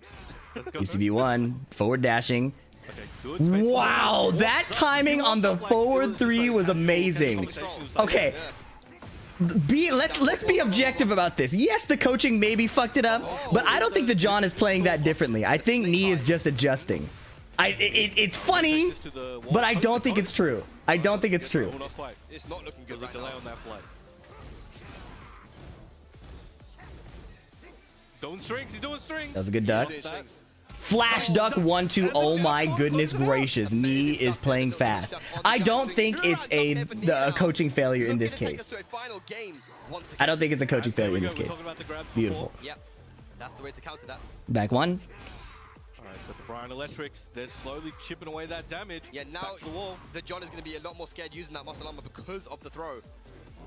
Oh my goodness, with punish the Amazing shove work there. with the Brian jet Wall's gonna upper. save lives, perhaps. This dude is not human. Now, looking very dangerous. Taunt from a distance, nice Oh, break. He was ready for it. Heat dash perhaps come in. Rage of He smashed on the table. You know it's coming. Whoa! Perfect! Crouch into it. Oh my goodness, is the download complete? Did the coaching mess it up? We may never really know. By the way, I should probably correct some misinformation. The startup frames of shove is I9, but when you count the forward neutral, I think the fastest it can come out is 11 frames. Similar situation to the last set as well. When that's the The last final forward game. and the neutral. Ulsan and Artif. So we are on the cusp of the next. So we are guaranteed a next wave. Yeah. Because of Ulsan's Ulsan. victory. So we're gonna find out if Knee is going to join him or not. I said he is going All right, to. 2-2, again, but we are up the against stage John is the Mickey Mouse Clubhouse. There's a breakable balcony, the king can break the floor, and the bottom stage is diabolical with every wall being exploding. Not a big cash out on that down forward 2-1 counter hit combo. Knee finding his way in between the muscle armors, finding the low pokes, finding the jabs, blocking that armor attempt. That was good. You just Whiffing from a distance, but running giant swing out of the muscle armor. Knee prepared to duck. The John cannot find a throw. He's gonna have to keep poking. I think he realizes that as well. Double two. He down forward 2, didn't confirm it, and got woo-ha-ha'd. The John is slowing down. You have to wonder now if Arslan's coaching did indeed sabotage his own teammate. Down forward 2, no counter hit confirmed, and a sidestep jet upper again. Sidestep Brian Electric. That was a beautiful sidestep with the Combo adjustment is on point. Ha ha! bro. Pretty good, man. Game of chicken with the jabs. Hatchet kick, catching the hesitation. He sees the John slowing down. He's finding the lows. The muscle armor is not doing anything. Orbital from a distance. Looking for the forward neutral 2, most likely. Patience. Oh, taunt grab. He's feeling it. Knee's feeling it. Knee's moving. You see the sidestep ducks? You see him getting hit by the second hit of a tree. Low parry. He found it. He saved it until the final game. Oh my goodness. Tick. Ha ha. Get up. Boy, stay down 1 round away, Spag. 1 more round. This is unbelievable. This download is so crazy. The John is slowing down. Knee is only speeding up. His movements are refined. His timings are locked in. This is what it looks like when Knee gets a download. Douche. Taunt. He's going for the taunt. 4-3. Yeah, the John. He taunted and walked forward, by the way. He knew the John was hesitating. He's taunting into walking forward. I know that's how you cancel taunt, but still, the confidence. Spikes him down. Saved. Broken the extent. Oh, no. muscle armor into a heat dash launcher. The John has these combos. They're very clean. Blue Spark, Shining Wizard. He can only survive a couple hits. Nice reaction. Good sidestep on the down 3+4. Good sidestep on the down 3+4. It's 2-2. Knee cannot give up these rounds. Obviously, that's how the game works, FDX. 1-2. Knee 1-1 counter hit. Standing 4. The muscle armor timing is changing. The back 3 comes out. No stage hazards at play yet. Dashing in and doing nothing. Knee is playing with his timing. And the John is finding the pokes, but a hatchet kick equalizes a lot of HP. Down forward 1. Tons of HP again. The John understands the mission. Can't go for the throws, but Knee missing that whiff punish could be disastrous. Down forward 2-1 counter. This is how, yes, this is, the John is making a really good adjustment. He understands that he's not going to be able to grab Knee. He has to go for the quick pokes and the down forward 2 counter hits. Now, can Knee make that recognition in this final round? Oh my god. QCB1, it's a good start. Break the floor, Knee. Take him down to the Mickey Mouse Clubhouse. Every wall breaks. Every wall combos. Brian has guard breaks at the wall. They're in play. Down 4. Get up. Finishing the string. Nice try, kid. What did we just tell you? You can't grab him. Now it's a combo. I don't know how old the John is. I probably shouldn't have called him a kid. Oh, he's on the combo with a hatchet kick. To close it out. Oh my god. Proceeding to keep Team Korea alive in this 7v7. Oh my god. Will be moving forward into wave 2 to basically verse 5 of the Pakistani players. He went for the throw. If you're Team Korea right now, He went for the throw. Even though I don't know how old the John is, I can probably guarantee that Knee is older. You know, you've also taken out the John and Artif. You've got to consider that. Those guys are now not... Anyways, winners coaching has got to go. Winners coaching does not seem like the move. Versus the rest of Team Pakistan. This is going to be a good one. All right, we got more games. We're going to phase 2. Arslan coaching all of them. Did we not learn our lesson? You got a plan for what's coming up? Yeah. Oh, hell nah, bro. Yeah. I mean, obviously, these guys know it's just all and they now at this point get to choose whoever they want to go up.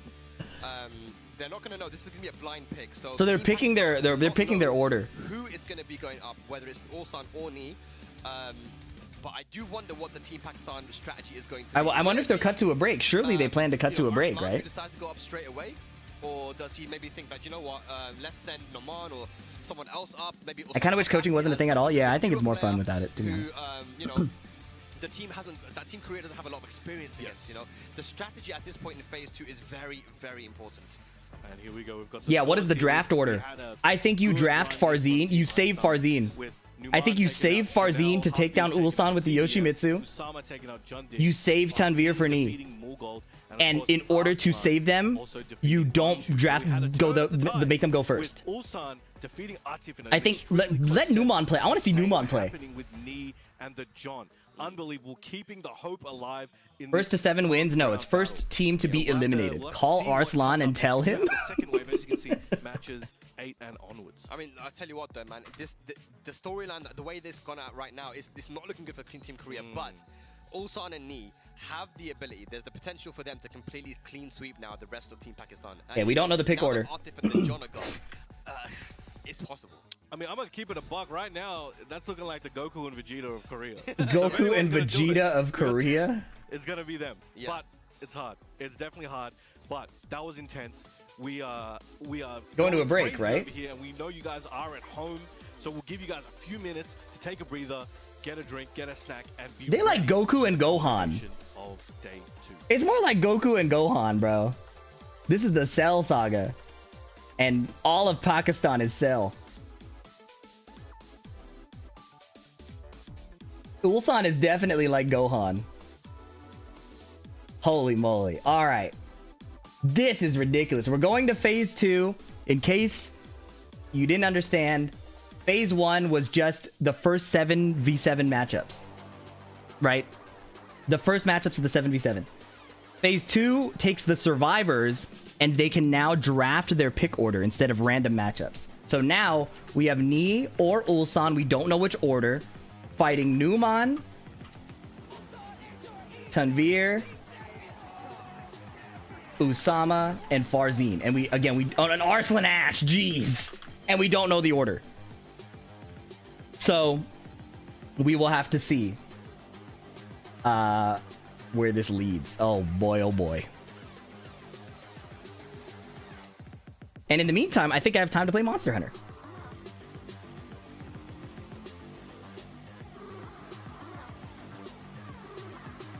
Let's hunt that.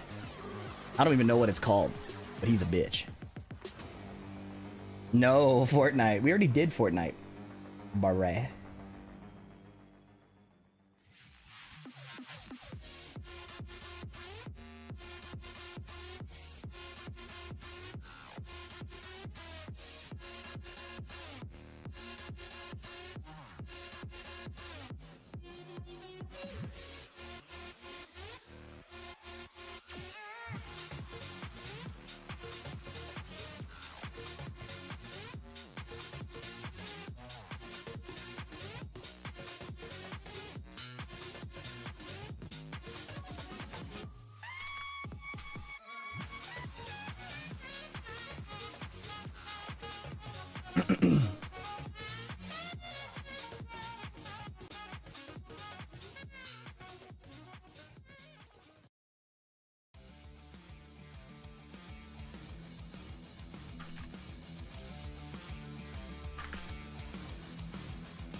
Three-minute break? That's it? Bruh. I need to fill my waters. Okay, everybody take a stand break. Fill your waters and shit. I'll be right back. God damn it.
Okay.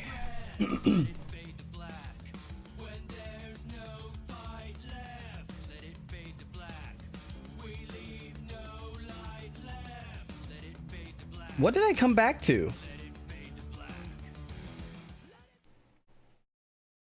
What the fuck was that?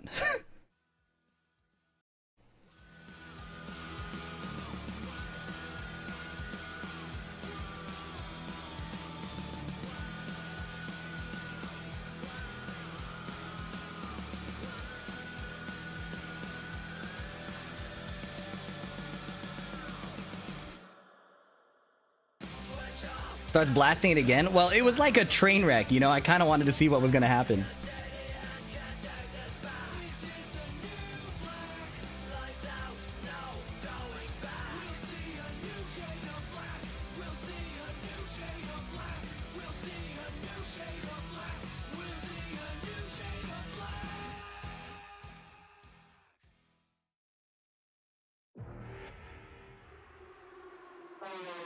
Oh, you can't hit without whiffing a few times, right?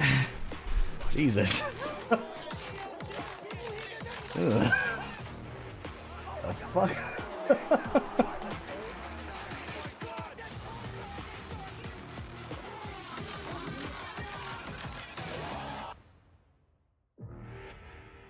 That was odd. That was extremely odd. And we get 2 seconds of hacked. Are you kidding me? We got 3 minutes of whatever that song was, and then 2 seconds of hacked? Whatever, man.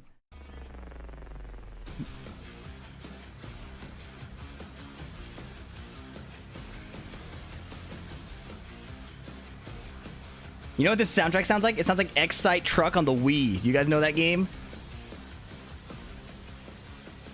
It sounded like the Excite Truck theme. If you know, you know.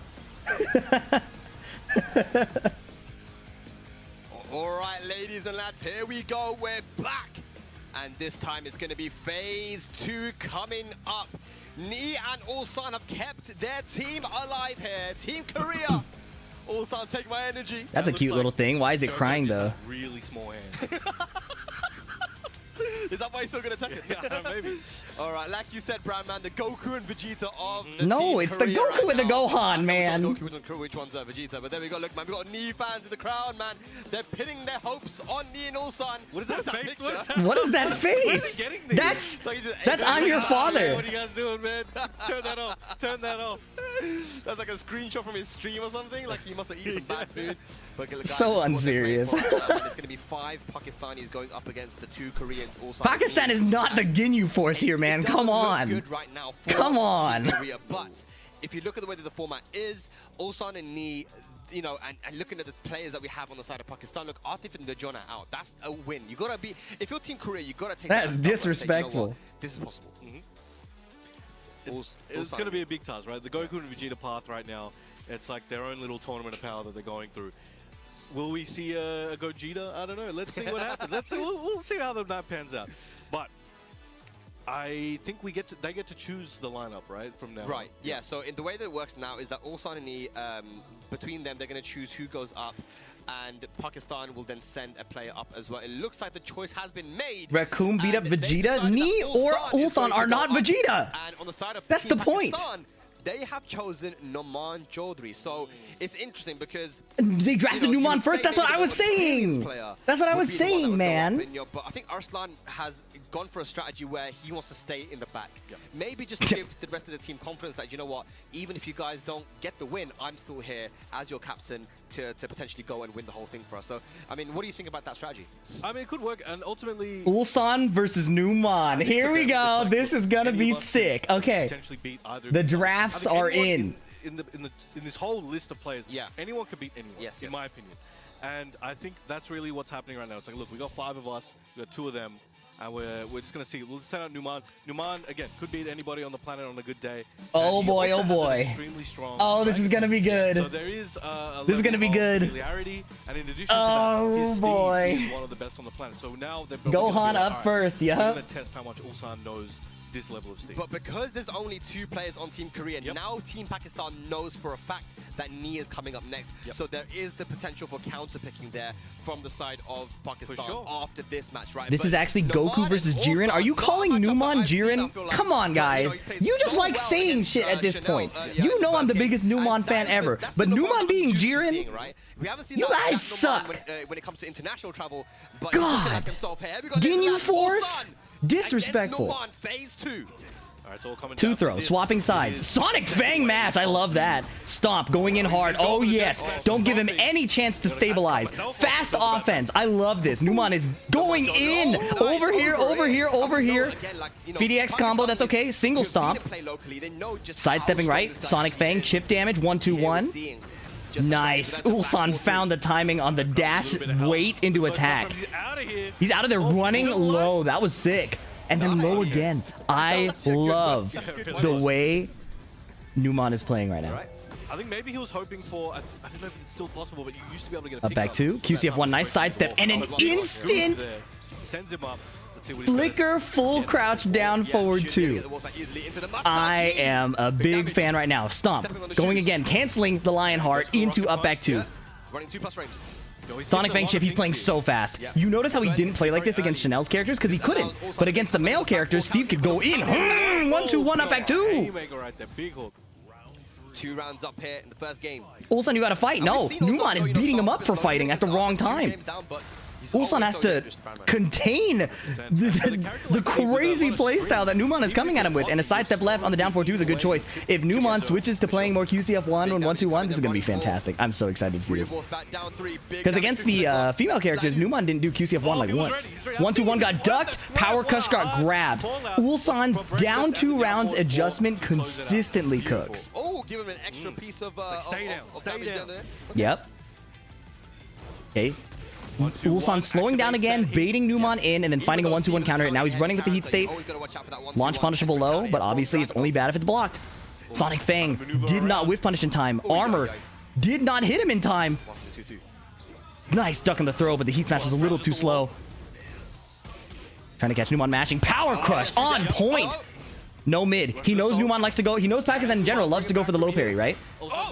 Nice. Up back 2 cancel into Sonic Fang confirm. Running 2+ frames. Stomp again. Stomping. He's insistent. And that makes the mids even scarier because you never know when he's going to switch.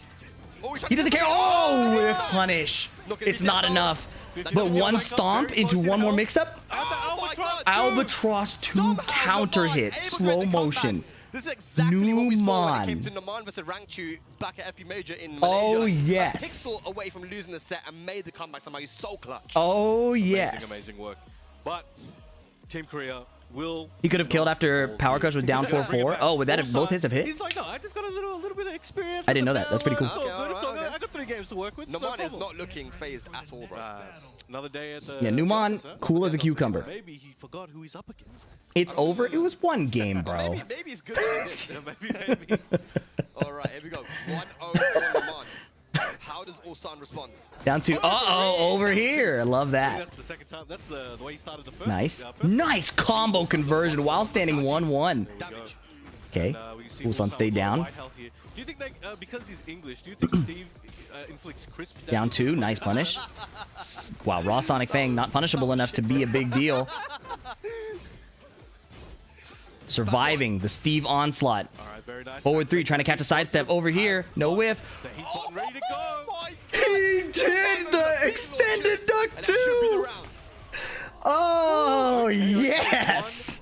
Did he just teabag him? One round, one game. Yeah. Nice Sidestep while standing 2. Great choice. Seen this episode before. Clean wall splat. Deuce.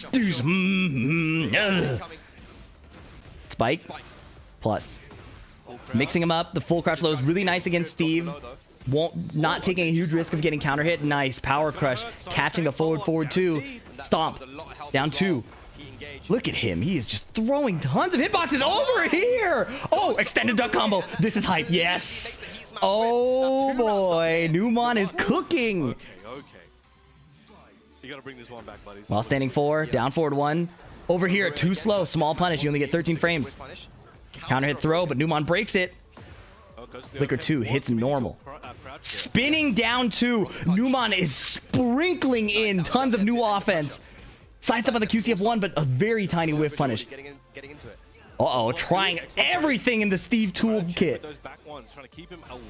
Okay. Forward dash, down 2-1 is blocked. Ulsan's defense holding him, ducking under everything. Nothing can hit him. Oh, but the back 1 when it mattered. He defended every single hitbox and then ate a back 1. Wall break. Doesn't break the wall. Holy moly. Generational back 1. The defense was insane until it wasn't. Wow. All this is Noman Chaudhary playing as he normally does in Pakistan. That was so sick. I'm telling you, he wasn't playing the way he normally does. Oh my goodness. He started, did you see the rest of the Steve command list coming out? You gotta be kidding me. But this is exactly what happened against Artif as well. That's right. 2-0 down. Mickey Mouse Clubhouse back on the table. International experience. I don't know many players who have more than Ulsan. Ulsan smiling? Ulsan's having fun. You know Ulsan's having fun. Numan 1 round away from nice duck. 50% of Smash! Team South Korea's extended duck. Confirm it! Yeah! Oh, yes! He got the link. Sidewall, extended duck again in the back. Multiple shots in the back. Conversion. What is this combo?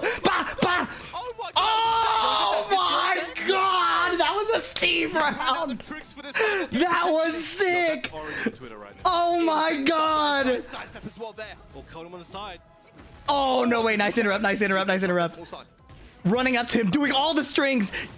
Have you prepared Out of range and then bang. for the Steve matchup? Nice sidestep. Nice. Caught him stepping. He's gonna have to win this. Over here. Careful. It's so easy. Extended to duck. overextend. Heat dash. Steve's back tempo there, man. The Oh, overrange. oh, he saved it. Extended. That was a perfect wall combo. Low. Nice block. Heat smash. He has to heal. He has to heal as much as possible. Bit of help there. Sidestep, Running two. assault. Running two again. Counter hit. Oh my god. He needed that. He needed that one. He needed that one. Running two. Oh my god. Good break. Two break. Nice. Back one. Still trying to find that back on counter hit. While standing 2-2. Nice interrupt just in between those. Great timing. Spin two. Over it. Down two. Low parry. That was the first peekaboo down one. Bam. Are we going downstairs again though? That's where it's the party gets started. We'll try to go for some more carry there. A lot of recovery Down two. for Lamar. Up back two. Oh, Gonna that's get it gonna back. hurt. Nice Sonic Fang. Got the heat. 50-50 time. Down two. Cancels into While the standing mid. 2-2. While standing 2-2. Yep. Okay. Heat smash plus frames. What's Okay, heat smash. Goes for the Gatling gun punch. There's a mind game there. Some punishable. You gotta be careful. And he did go Nice for the 3+4 from a disc. Oh my god, he found the duck in one. That is unreal. Maybe. No, he's gonna And go then a straight rage down. art. And that should be dead, right? Great conversion. I think that is going to kill and Naman maybe moving to a set point. You've got to be kidding me, man. If Numan takes down Ulsan, this win will be ridiculous. He's letting him take him this far, and he's gonna bring it. Would you say Numan is to Steve like Yagami is to Reina? Kind of. Wow, he did it twice. Ulsan missed the punish. Naman, take it to the wall, son. This could be it. We're in trouble right now. Masaji. Excellent combo. Down for two trade, but you get nothing off of that. Peekaboo down one. Numan has so much free license to play like ridiculously insane here. He's up 2-0. He has tons of move lists to work with, and all it takes is one big launch to really end it right now. A back one, a full crouch down forward two. Ulsan doesn't want to give him a chance. And over here, oh my god, 2-1. Set point for Naman. Canceled. Nice, good attempt. Like, you catch him getting greedy, trying to duck the second hit and punish. Numan's really ripping out the entire move list. And now he sees the passiveness. He's going low. Oh my god, he tried to catch it. Oh, he did it! 3-0 for Naman as he takes out Ulsan. What a performance from the Steve specialist from Pakistan. Ulsan Oh my bows god, out he in phase played 2, so well. And now only one remains. Dang. Look, if Dude. I'm Team Pakistan, if I'm Arslan, Pakistan came to play. if I'm Arslan, I'm getting up right now. And He sitting down interacted and so saying, much If I'm Team Korea, and hit the up back three every single time, except like one time. not bad, not bad. But it looks like they're actually going to be sending out Osama Abbasi. But look at him right there, man. He's happy with himself because, like, honestly, Naman, we know how strong he Yo. is. And, you know, when you first start traveling out, it's always gonna be the Wow, first time when he Numan first went is to so Indonesia, good. and he got That in the was race so with insane, It's like, man. then we saw him do so well, the Yes. OUG and then EVA Japan. So it always takes a few tournaments for you It to really does. get used to, you know, the travel and how to look after yourself, you know, in a foreign country. So Naman playing amazingly here, man. But now Osama Abbasi, with the way that he played versus John Ding, incredible. Oh my by him. goodness. Also the Esports World Cup LCQ champion, his first time abroad, you know, in Saudi Arabia. So we know how strong this guy is. They played each other at the Esports World Cup. So there is knowledge on both sides on how each other play. But this is the Team Korea's final chance. It is 6-2 RPS decides the right player now for Team side. Pakistan. It's all coming down to this. I can't believe it, bro. Knee's 3-0. Knee's about to make one of the craziest runs of all time. I'm telling you. I'll tell you what, if Nee can do this, if he can win for Team Korea, then I feel like there's no point for doing it tomorrow. There's just like, you know what, it's like, okay, we might as well just cancel day 3. Okay.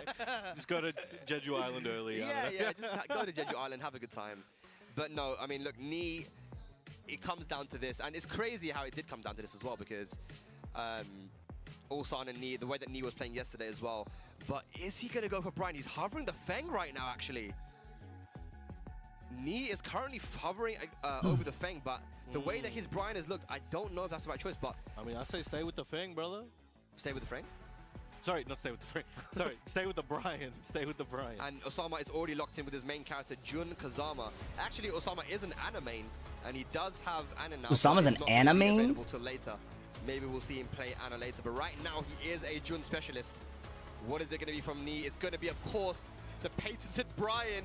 Here we go. Team Patented? Korea's Is that how you say last patented in the UK? It's Knee versus Patented? Osama Abbasi Jun versus Brian. Could this be it? Could this be the end of today for Team Korea? I think it could be, and it will be. No. What are you talking about, bro? That was a very forced way from the crowd. They're like, guys, make some noise in the crowd. They're like, way. Okay. All right, There we go. Cancels while standing 2. We know Usama likes to play a really aggressive poking style, and Knee's defensive movement is going to be difficult to succeed with against that, but a low parry that early is a good start. Okay, bam, bam. Taking to the wall. Activates that heat. Love that combo. Very nice. So much damage. Looks cool. 4-4-2. Side step 4+ frames. That's the thing that The explosive wall's right behind him. He got hit airborne trying to heat smash. Nice whiff punish. Stance and stance cancel option. And that could be his life. That's forward 2 into the follow-up. Not sure if that's dead, but As long as he gets this wall combo. Oh, God. Oh, canceled. Was that on purpose? But the jab's coming in there. And Was that on Osama purpose? strikes first blood, first round on It didn't board. matter, but I thought the combo would have killed. Oh, okay. Steps to the side. Didn't finish the string there. Forward dashing. Did hesitate a little bit. We're going for the low Usama block. calmly Nice poking block. at the right time. Nice 3 hits of the down forward 1 because of the axis. No duck on the Can't do string, all down 4 forward if they're slightly sidestepped. Finishing the string. Nice punish with up forward 2. That was sick. He knows this matchup, clearly. He thought it was 2 hits on the wall. Nice. That makes sense. Can catching the Requiem. What timing. But a great choice because Brian's moves are all slower, right? So if you're controlling the pace with your pokes and then you know he's going to respond with a slower move, Can is so nice. Counter hit throw. I'm not sure. That's very weird. Trying to take Oh no, bad heat burst, and heat burst is whiff punished by the laser. That was a great choice. As soon as, Or heat smash, yeah. Heat burst, it was over for him. Speaking of heat, starts off the round with an Back 3 on the approach timing. That was like how Rangchu does down forward 2-1 with the bear. Caught his movement. Wasn't even an attack. Wall blast as well for the extra damage. Re-wall splat into the hop. Jeez, half HP, but lots of gray. low option. Lots of gray, but Knee doesn't have his heat engaged, so it okay. Usama is one of the best I've ever seen in terms of Nice. That is such a good move. Oh my goodness. Yeah. Okay. The meter's gonna be gone for June, and he floats him out of the can. Nice. Safe mid, caught the panic option. Hatchet, excellent work. It didn't even feel like a panic option, more of like a robbery option. Especially the way There's a difference, right? Like sometimes people are panicking, and sometimes people are trying to rob you. That seemed like a robbery. Can. Because Usama doesn't. He's not really carrying himself in a very nervous way. He's just putting out his pokes, finding his places. Eating a down back 1+2. That is something for sure. Eating a back 1. He's ducking. Nice duck. Small punish on the Can. No launch though. Realigns and gets the heat. Okay, spending his heat. Uses the heat up for the dash. During a throw, the heat gauge freezes. That's kind of rough. Heat dash, side step 4. No break, Knee probably not using the bind. A bunch of legacy Korean players don't hit the 1+2 bind. They just press the button separately, and in Tekken 8, it's very easy to mess up your throw breaks. If you do down 3+4 Rage Art, that was goated. Unfortunately, it didn't work. Beautiful stuff there from Osama. I'm not sure what that was from Knee though. Maybe a Wow. or a setup or something.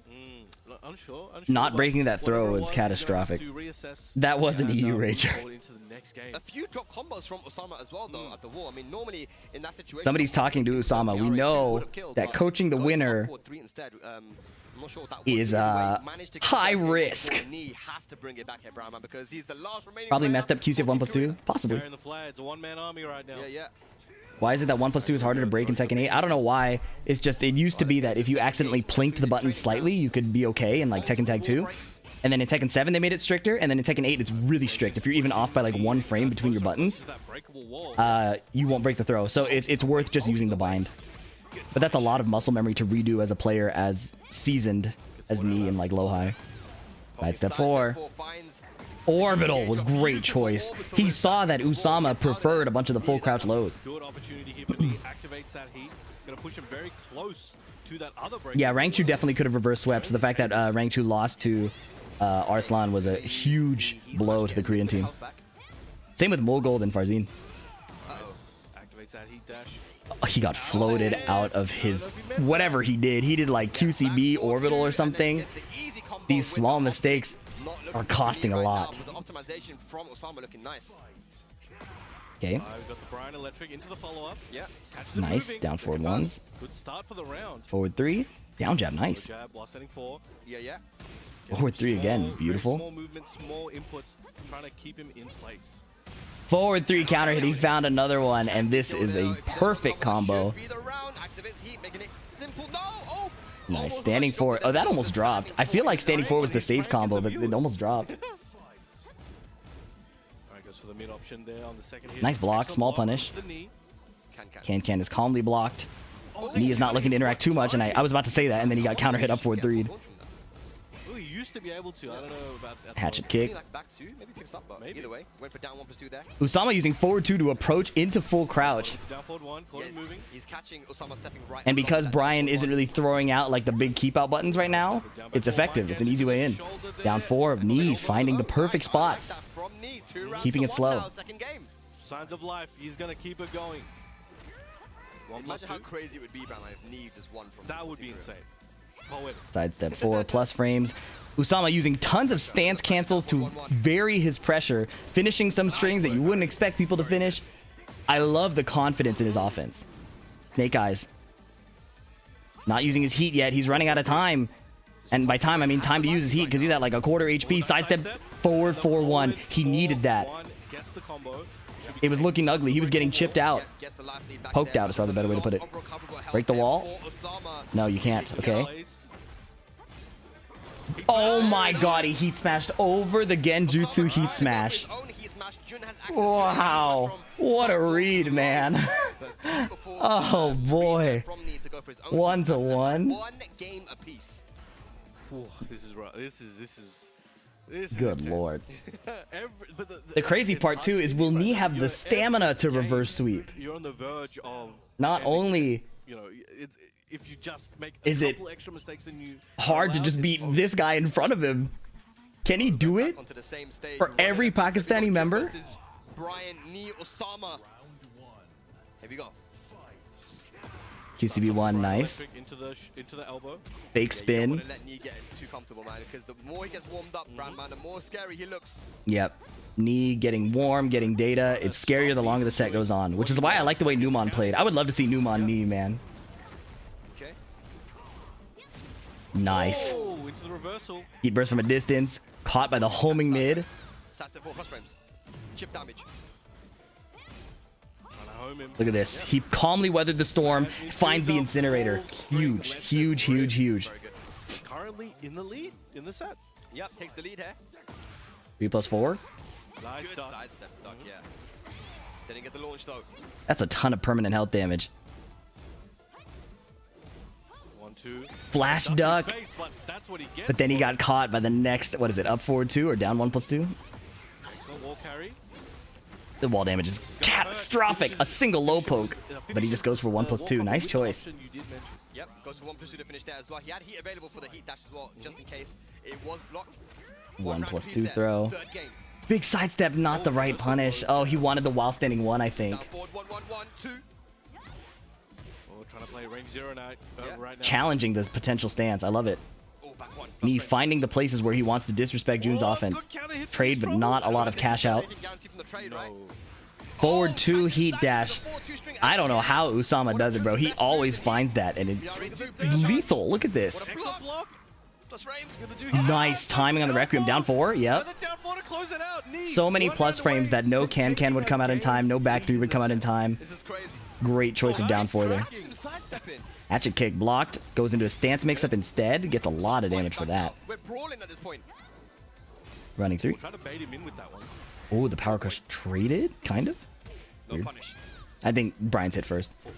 Jab, down, back, 1+2. Oh, yes, the taunt refloat. That was tight. But now, he's fighting back against June's heat. He has no Snake Eyes. June's out of heat as well. He can do it. Oh my god, sidestep duck into while rising 1. That was insane. He sidestep ducked for a potential low or a high. let's see what we got. Recognize that the low wasn't blocked and turn that into a launch punish. Instead, instead of going for just the punish as if he blocked the low normally. We got a 6 and they got 2, man. Even if you lose, it's fine. Just go crazy. Slap him up. Slap him up. I think Knee's looking solo, but he's got the voices in his head backing him up right now, so it's all good. Let's have a look at Team Korea. Right now, they're all scooched forwards, man. They're all, Why is Atif coaching? He's terrible. Let's be real for a split second. Let's be real for a split second. What the fuck are you talking about? You know, like they really believe in him right now. Atif loses to the human factor, not because he doesn't understand Tekken. Be so real. Oh my god. Down 2.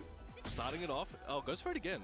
Gets count hit for his Wow, he put out the 3+4 and Usama sniped it with the forward 2. Miare 2, big damage there in the end. Running 1+2. Okay, sidestep heat burst. Nice, caught him there. Conversion. Scaling isn't great on this combo, but with the wall that might be dead. No. Oh. Good choice going for the homing mid. Keeping it as safe as possible, but then getting counter hit by the 1-2-4, giving Knee a big chance to come back here. Down back 1+2. Knee just playing jabs. Doesn't want to overextend. Oh my goodness, he's moving. Knee's moving down 4 rage art. No dice. Usama's so patient. I think that would have worked in so many situations, but specifically the way Usama is playing, I don't know how he does it. He's mixing up the choices of when he's pushing his offense and like just calming down so well. Knee not biting. Alright, got those pillars of light coming out of nowhere. Yeah, crazy. Down by 1+2. Knee's been using that move a lot in this tournament, both in the first to 10s and in these sets. Excellent launch there, yeah. Okay, what's it going to be for the wall carry? Okay. Too much. Area attempt again. Down by 1+2, finding his way again. Knee converting once again. Beautiful. Oh my goodness. Nice combo. June's last bit of heat, doesn't use it. Just piecing him up instead. Nice counter hit jab. 1, 2, 3. Beautiful punish on the back 3. Oh my goodness, man. Knee looking to keep Korea alive.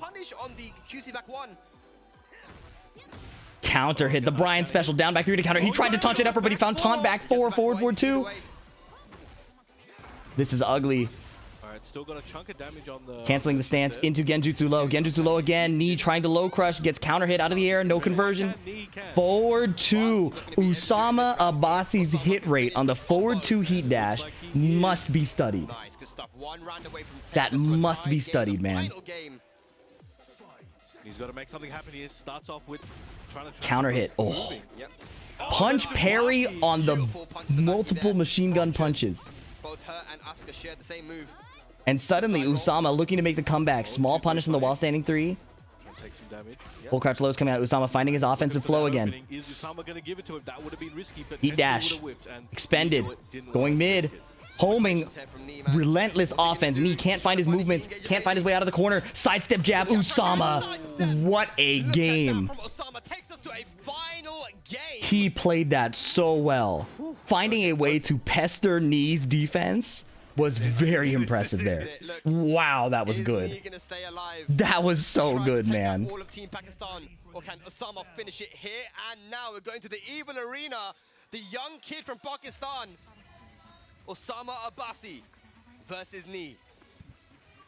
Imagine being from, being all right, 2 to 2. Being from a, the Genjutsu low. Nobody is answering that, but a nice while standing one. Potentially causing Team Korea to fall by taking out Knee. Okay.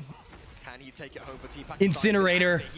Stopped by the heat burst. Oh, Northern Cross. 2 hit wall splat available. Big damage now.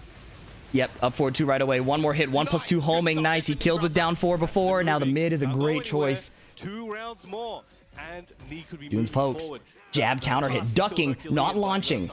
That's a huge opportunity for Knee. Sidestepping the 3+4. Can was beautifully placed there.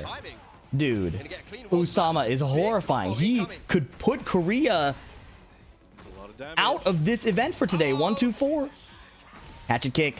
Heat smash a little too hasty. Had the block there. Mashing. Oh, Usama wants to end it. You can tell Usama wants to end it. Hitbox is coming out, and his lead is slipping away. He was playing so solid. And now he's forcing a little too much, and he is finding great patient opportunities. The QCB1 gets counter hit by the can.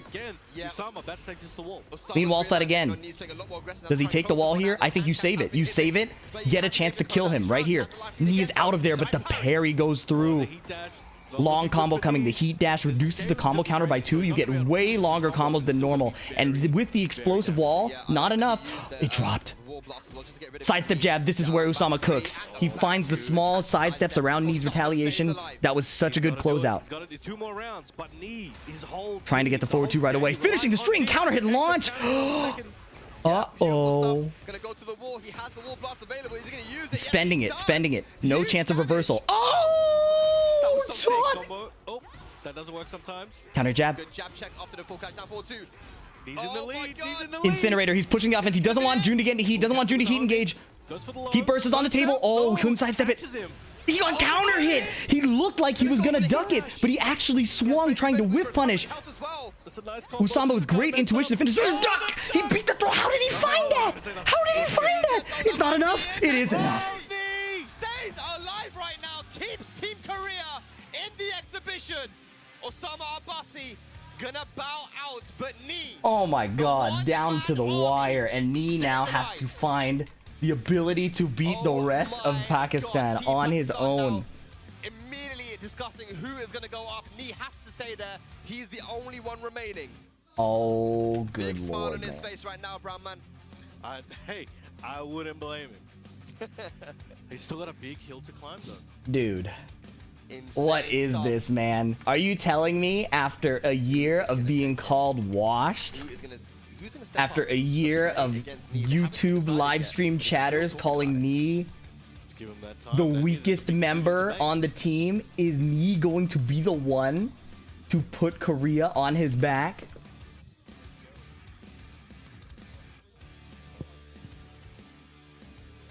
Big decision to make right now on who it's going to be.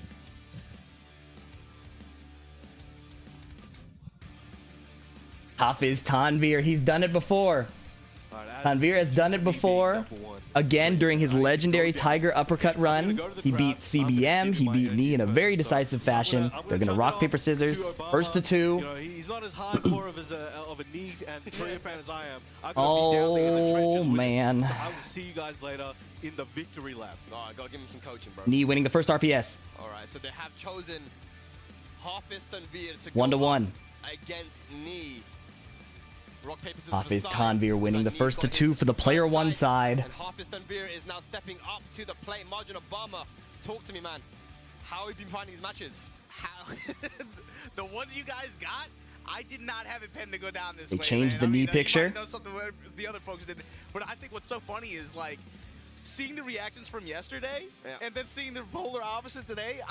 It makes me want like we're seeing multiple back-to-back 180s on people. They don't know what to expect. But look, Hafiz Tanvir going up against Knee, it makes sense Newman. with this remaining lineup. Thank you. This has got to be one of the players that I think you probably would have been looking at to maybe step up against Knee if Arslan's not going to take it to the driver's seat. Bruh. But the big thing was Bruh. with that win over Ulsan, removing that Ulsan from the equation like this. I mean, you guys have already talked about it. Knee has to make the gauntlet run here. He is the leader. He was the one that stepped up big yesterday. But you guys got to know. Riding on him right You guys now. got to know. The thing Knee is in his zone. He's got to he's got to make this happen. In the Run past, the gauntlet. when Knee was homeless, I think if there's anybody that can do it, it's going to be him. he used But to farm people This at is the a hell of a arcades for gauntlet to money run. So you're looking at to what, probably survive. Claudio versus Brian matchup coming up soon, right? Yeah, He's I mean, back. If anyone's going to do it, it's Doing got what to he be does man. The way best, that they were playing which is yesterday, beating ass the in way Tekken. That Ulsan and the whole Team Korea after that Arslan set came up to me and said, hey man, we trust in Knee now, we believe in him. It gave them a huge push. If anyone's going to do it, it's going to be him. He has the experience. He You've used gotta to take it go one back step home to at an a time. apartment Now with he's a bed you know what, bugs just like everywhere. I'm going to go down as well, Majid Obama, and go look at my Pakistani brothers right now and see if they can close this one out. And I'm to gonna send make it to ends Jones meet, for he the would remainder beat of the set. shit out of We'll see, people in man. Tekken. Knee's got his work cut out for him.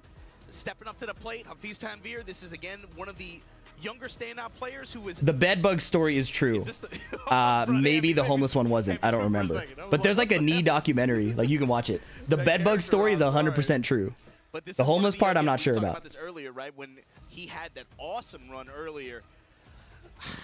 I mean, like I said, to me, the first It was like three borderline matches homeless. of That's this probably the league best way to is put so it. much more difficult for this Korean team, just with the way the Pakistani players who were not Arslan Ash, not the John, not Atif, stepped up and delivered big dubs to remove really important chess pieces off the board for Team Korea. And now it's just Knee left. Yeah, this is He was this in a situation very dilapidated is, living is Knee situation. holding everything together, and if Knee's able to pull this off, then I think he just wins all of Tekken. I distinctly remember watching him interview talking about playing old Tekkens, talking about his very ramshackle apartment. He was broke. That's a better way to put it. I mixed up broke and homeless. I apologize. Down back 1+2. Hatchet kick. Finding the counter, down forward ones.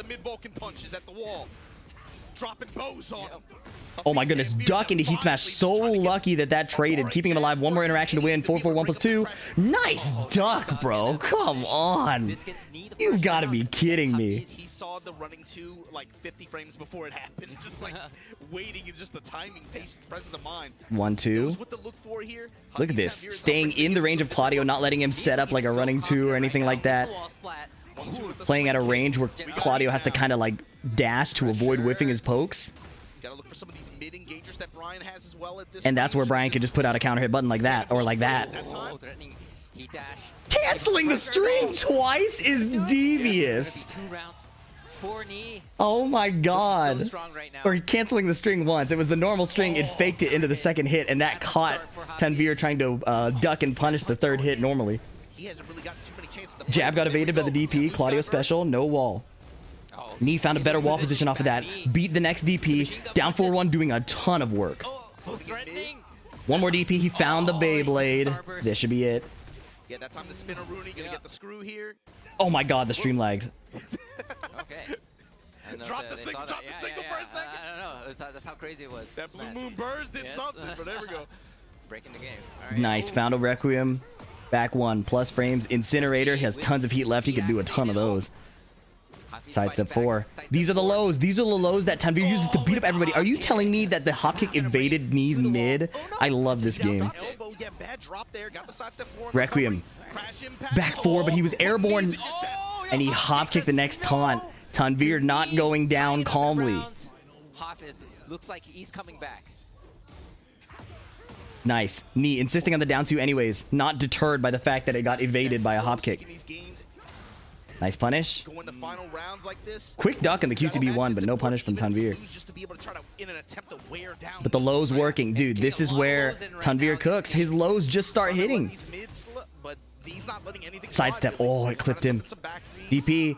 This could suddenly go Tanvir's way. He found a ton of damage to the lows, tons of chip damage. He's out of the buff. He tried to hop kick again. This dude must be stopped. He plays like Kaiser. I can't breathe. Finish it anyways. Oh, Knee. Oh, Knee. That was tight. Oh, my God. Oh, my God. His sense of the moment, too. It's like, yeah. Okay, I'll give up heat, and usually with a lot of his heat options too, you're seeing him really try to get. It hit him, but he didn't finish the string, and there's no time to confirm it off the last hit. Oh my god. He's really just playing with the heat, and then he'll leverage a crash impact or a requiem. These fast mids that he have that hit his engagers to be able to just go for his heat dash, take the pressure after, and he's just playing with the wall. So you have to imagine maybe a bigger stage might help out Tanvir. Bro, we were literally about to just end the stream after phase 1, and now Knee is on track. I can't say it. I can't speak. Knee is playing really well. These fast pursuit attacks that Brian has in mid-range like this. It's gonna get Down forward 3-1, hit confirm. In mid-range. Doesn't want to Nice back 1. You know, press into a counter hit. Side kick. He doesn't want to That was a good running 2 timing, but no dice. Knee is really patient right now. It just pokes here right now. They're about even in life. Both have heat. Oh, Nice hop kick. Sky slash Nova, and now we trying to get. Please don't praise me, Jinx ZX. Yeah, my fault, bro. 2-1, 2-1, finishing huge chip, and then a mid. Knee put in a sidewalk to the left, which beats things like Claudio's back 3. What's the opener here? Oh, back 4 counter hit, but Tanvir didn't rip it. Sidestep 4, nice block. Knee telling him you can't get away with this. Nice punish on the power crush. Confirm. So clean. Yeah, this is the situation you don't want. Counter hit jab. critical HP. Nice block With the again. heat, while standing punished. Down jab, keeping the pressure. Keeping him at the wall. No full charge. 1-2-4 completely missed, and Claudio gets a wall splat here. This is a huge conversion for Tanvir. Strong aerial tailspin. There she goes. Yeah. Trying to go as far to the wall as possible. Here we go. Couldn't break it. DP flips over on the ground. I think they should take that away personally. I think the fact that his grounded is a little weird. All right. Oh, Wow, nice round from Tanvir. we'll bring him 2 rounds up right now. You see against Huffy's Tanvir's mentality too. When he gets the heat active, DP without the buff, reading a counter hit. The 1+2 rip. Very nice play from Tanvir. Now, how's he going to use this heat is the question. Sidestep 4 going to work. Sidestep 4 is paying off. These are all off the threat of DP and that. And then the DP comes out. He got For mixed. the perfect 3 rounds. The messed up part about that mix is you would put out the jab. Like, in theory, if you were beating if somebody is doing a 50-50 mid-low mix-up on you and the moves are slow, in theory, you put out the jab to shut down the mix-up. I know you're going to mix me up. I know you're going to swing. I'm going to counter hit you. But Claudio gets to beat that instinct with the mid that goes under things. How many times he gets to use a buff version of it with the heat active? It's like, how many times can I fish with this? If you go to the well enough, eventually you're going to pick up a bucket with some water, you know? Oh, man. So it's like, how many times is he going to let me go to the well here? It's 1-1. Tied up 1-1 with Knee and Hafiz right now. 2-1. 2-1, and then just taking... The Korean players tend to really respect Claudio's forward 4 on block and just choose to play the next situation. Tanvir's getting a lot of pressure off the forward 4s, but look at that. It pays off. Knee found the sidestep right. Raw upper, activate, snake eyes, yeah. Okay, we're in the Spending the heat and the meter. Well, those are the same thing, I guess. Okay, there we go. Now he spends the heat. Hatchet kick. Nice block from Tanvir. Sidestep 4. Now back 1 can kill, but Tanvir's just peppering with the lows. Tried to do incinerator trade. Down 4. Good block, but the... Oh, Brian is cheap! It missed the first time, and then Knee tried it again. But Tanvir is stone cold. He doesn't look like he gets nervous. Back 1. Uh-oh, finishing the string. We got heat. Nice punish. There's 1. Requiem challenging the approach. Great choice. Using the full incinerator string that burns more Claudio's heat, Tanvir decides, fuck it, I'm going to use the heat smash. I have 1 more buff anyways. I can still kill off of I can still kill off of 1 DP. Up forward 2 mash, wall splat. New Brian stuff. Uh-oh, flip over. Get up, buddy. Hatchet kick. Unbelievable. He lost for doing the double low in the last round and a hatchet kick this time. Just doing a bigger low. Down 2. Counter hit down 4-2. Great choice from Tanvir. These guys are gaming, bro. Good to get the wall here. Activate. Half HP. You know what kind of round Hafiz Nice block. Tanvir is looking for here. If he does that Nice. He stopped the down forward 1s and survived the power crush. Confirm. Heat burst from a distance. He knows Tanvir is going to be out of heat. DP is on the table. Be careful. Blade is gone. No more buff. Oh, wow. Caught him mashing. That was a counter hit. Incinerator. Stops. Gets counter hit jabbed. He could have murdered him if he finished that, man. But Tanvir is pretty cracked. I bet he wouldn't have done the jab if he didn't think this, like, visually confirm it wasn't over. Down back 4 is going to kill. Oh, there's a back 1 I got hit. Yo, Tanvir is gaming, man. No fear. Things go wrong. He's on the next play. QCF 1+2. And he's got to make the most out of this heat phase. He did not make the most out of this heat phase. Tanvir finding these interrupt points, finding the back 1s, finding out where to put these sidestep lows. Knee did not mash, but he also didn't punish. But Tanvir mashed in a 1-2-1. Can he kill? The wall is so far. Down 4 again. Put baby in the corner. Activate. No, the second hit. He tried to sidewalk it. I don't know why that didn't work. That usually is something you do. You sidewalk after... It dropped. Got that to punish.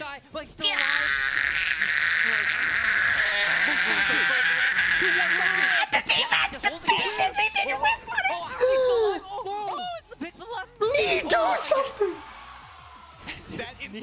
There were like 3 whiffs. Back 1. This is back and forth. 2 rounds apiece right now. Finally, the running 2 comes back on the table.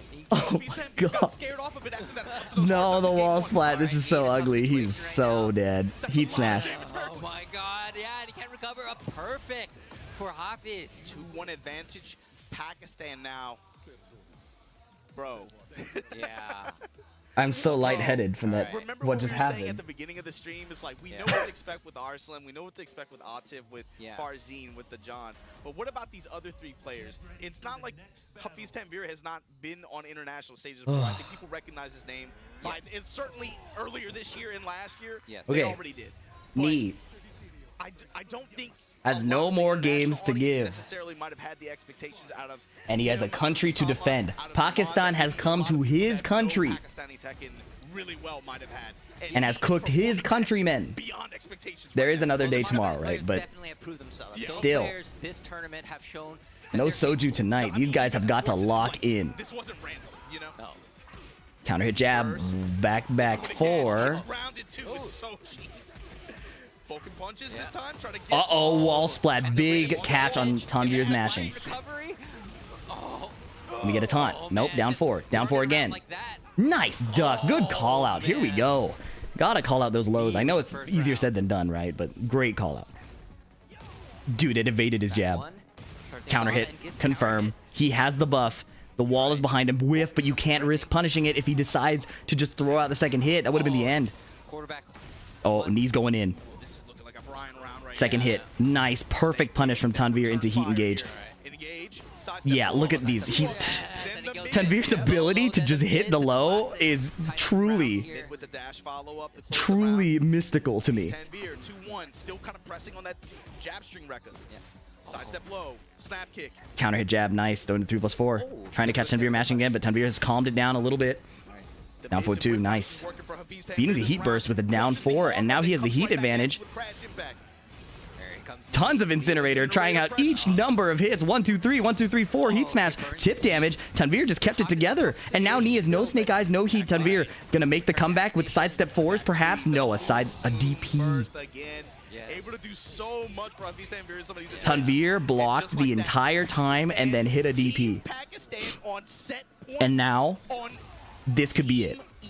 team matchup point. He tried to It's down Hafiz forward one and Tanvir confirm right it. now. Small Ready punish. To eliminate Knee from this Waseda format and seal the win, but Knee not letting it go easy. Dashing in, sidestep right, counter hit, heat engage. The wall's right there. Heat smash?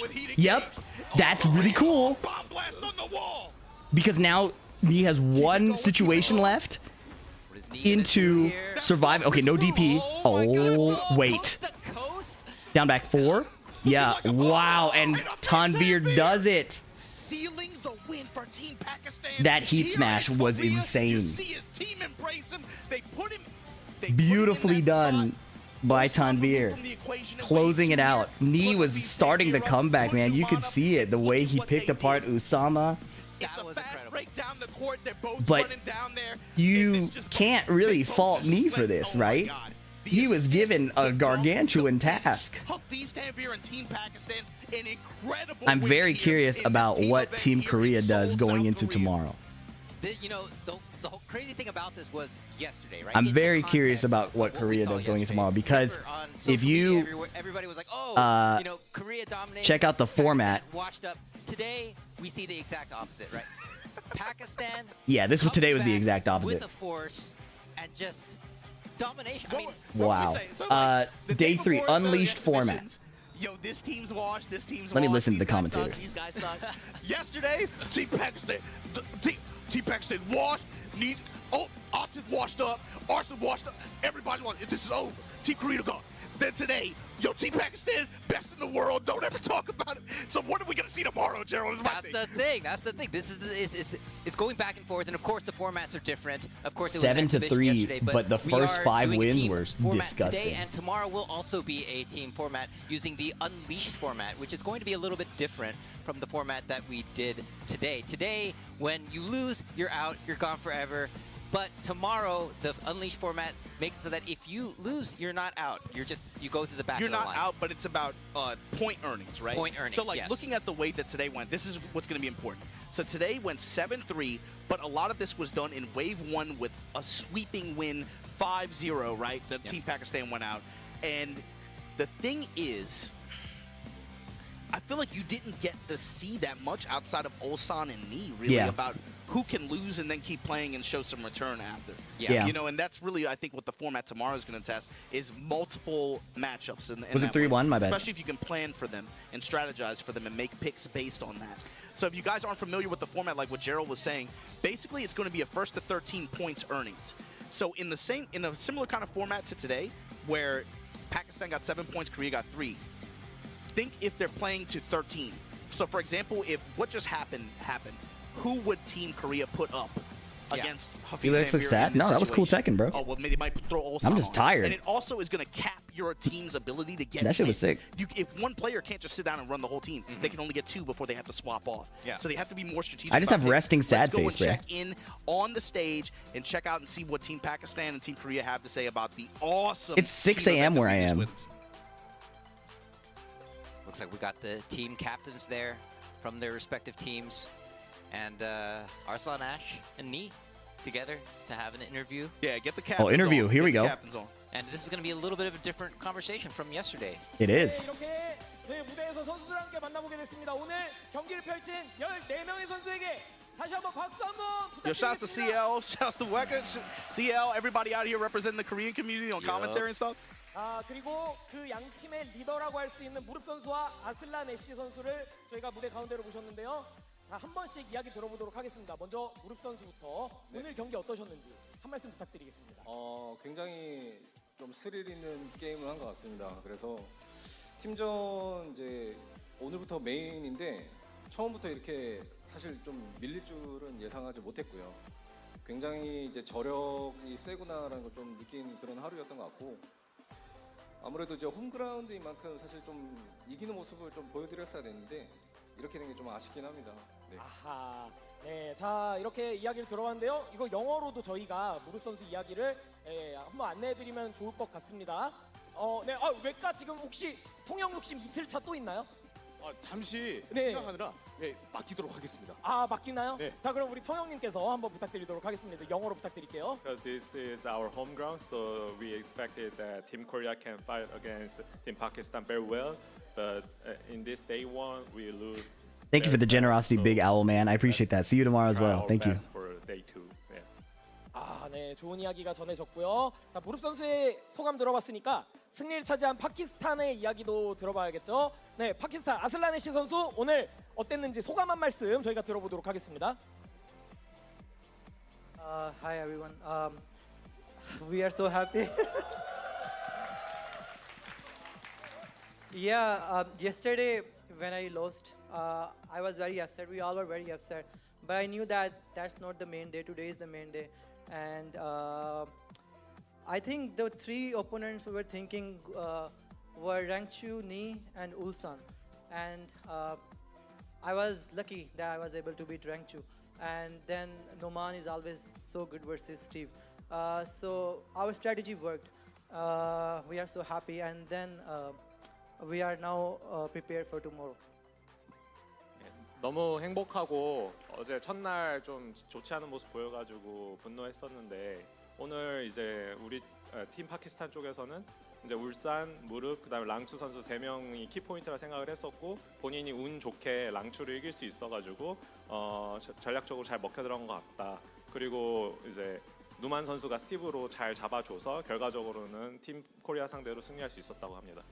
네, 양 팀이 오늘 준비하면서 여러 가지 복잡한 생각이 많이 들었을 텐데 아슬란 애쉬 선수의 이야기까지 들어보니까 양 팀이 정말 많은 준비를 했고 목표로 하고 있는 이 사냥감 같은 플레이어들이 있었구나 라는 느낌이 전해집니다. Arslan is chill, but deep inside he wants to explode after the match. How can you accurately say what's happening deep inside Arslan? Pause. 두 번째 매치가 될 텐데 일단 무릎 선수에게 마지막 매치 어떻게 임하실 것인지 각오 한 말씀 들어보도록 하겠습니다. 어떠신가요?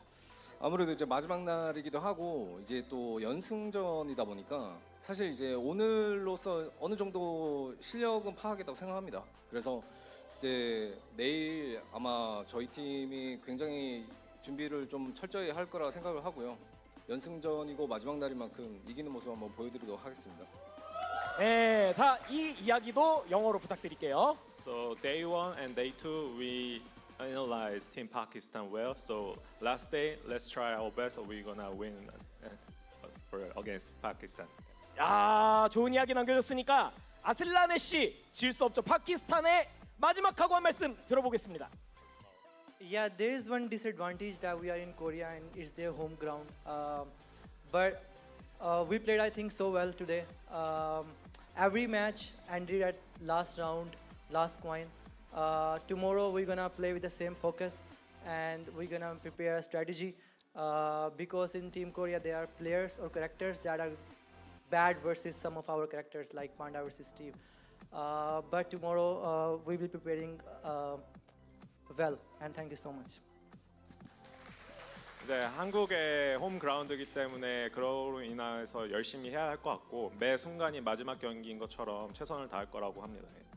네, 끝까지 좋은 Am I gonna be hunting 경기 monsters? I'm gonna be 펼쳐주기 go 위해서 hunting for the 지금 bed, 마지막 bro. 인터뷰까지 해준 양 팀에게 모두 박수 한 번씩 부탁드리겠습니다. I have to record some. 자, 그리고 I have to record some 조금, stuff for the video. 네, 민망해졌습니다. going to 왜냐하면 bed. 제가 외과 해설이 어제 영어를 너무 잘하길래 데리고 나왔는데 지금 아무 이야기를 안 해서 우리 내일도 함께 해야 되니까 네. 오늘까지 경기 봤을 때 소감 한 말씀 Here's Braver, thank you. 부탁드리도록 하겠습니다.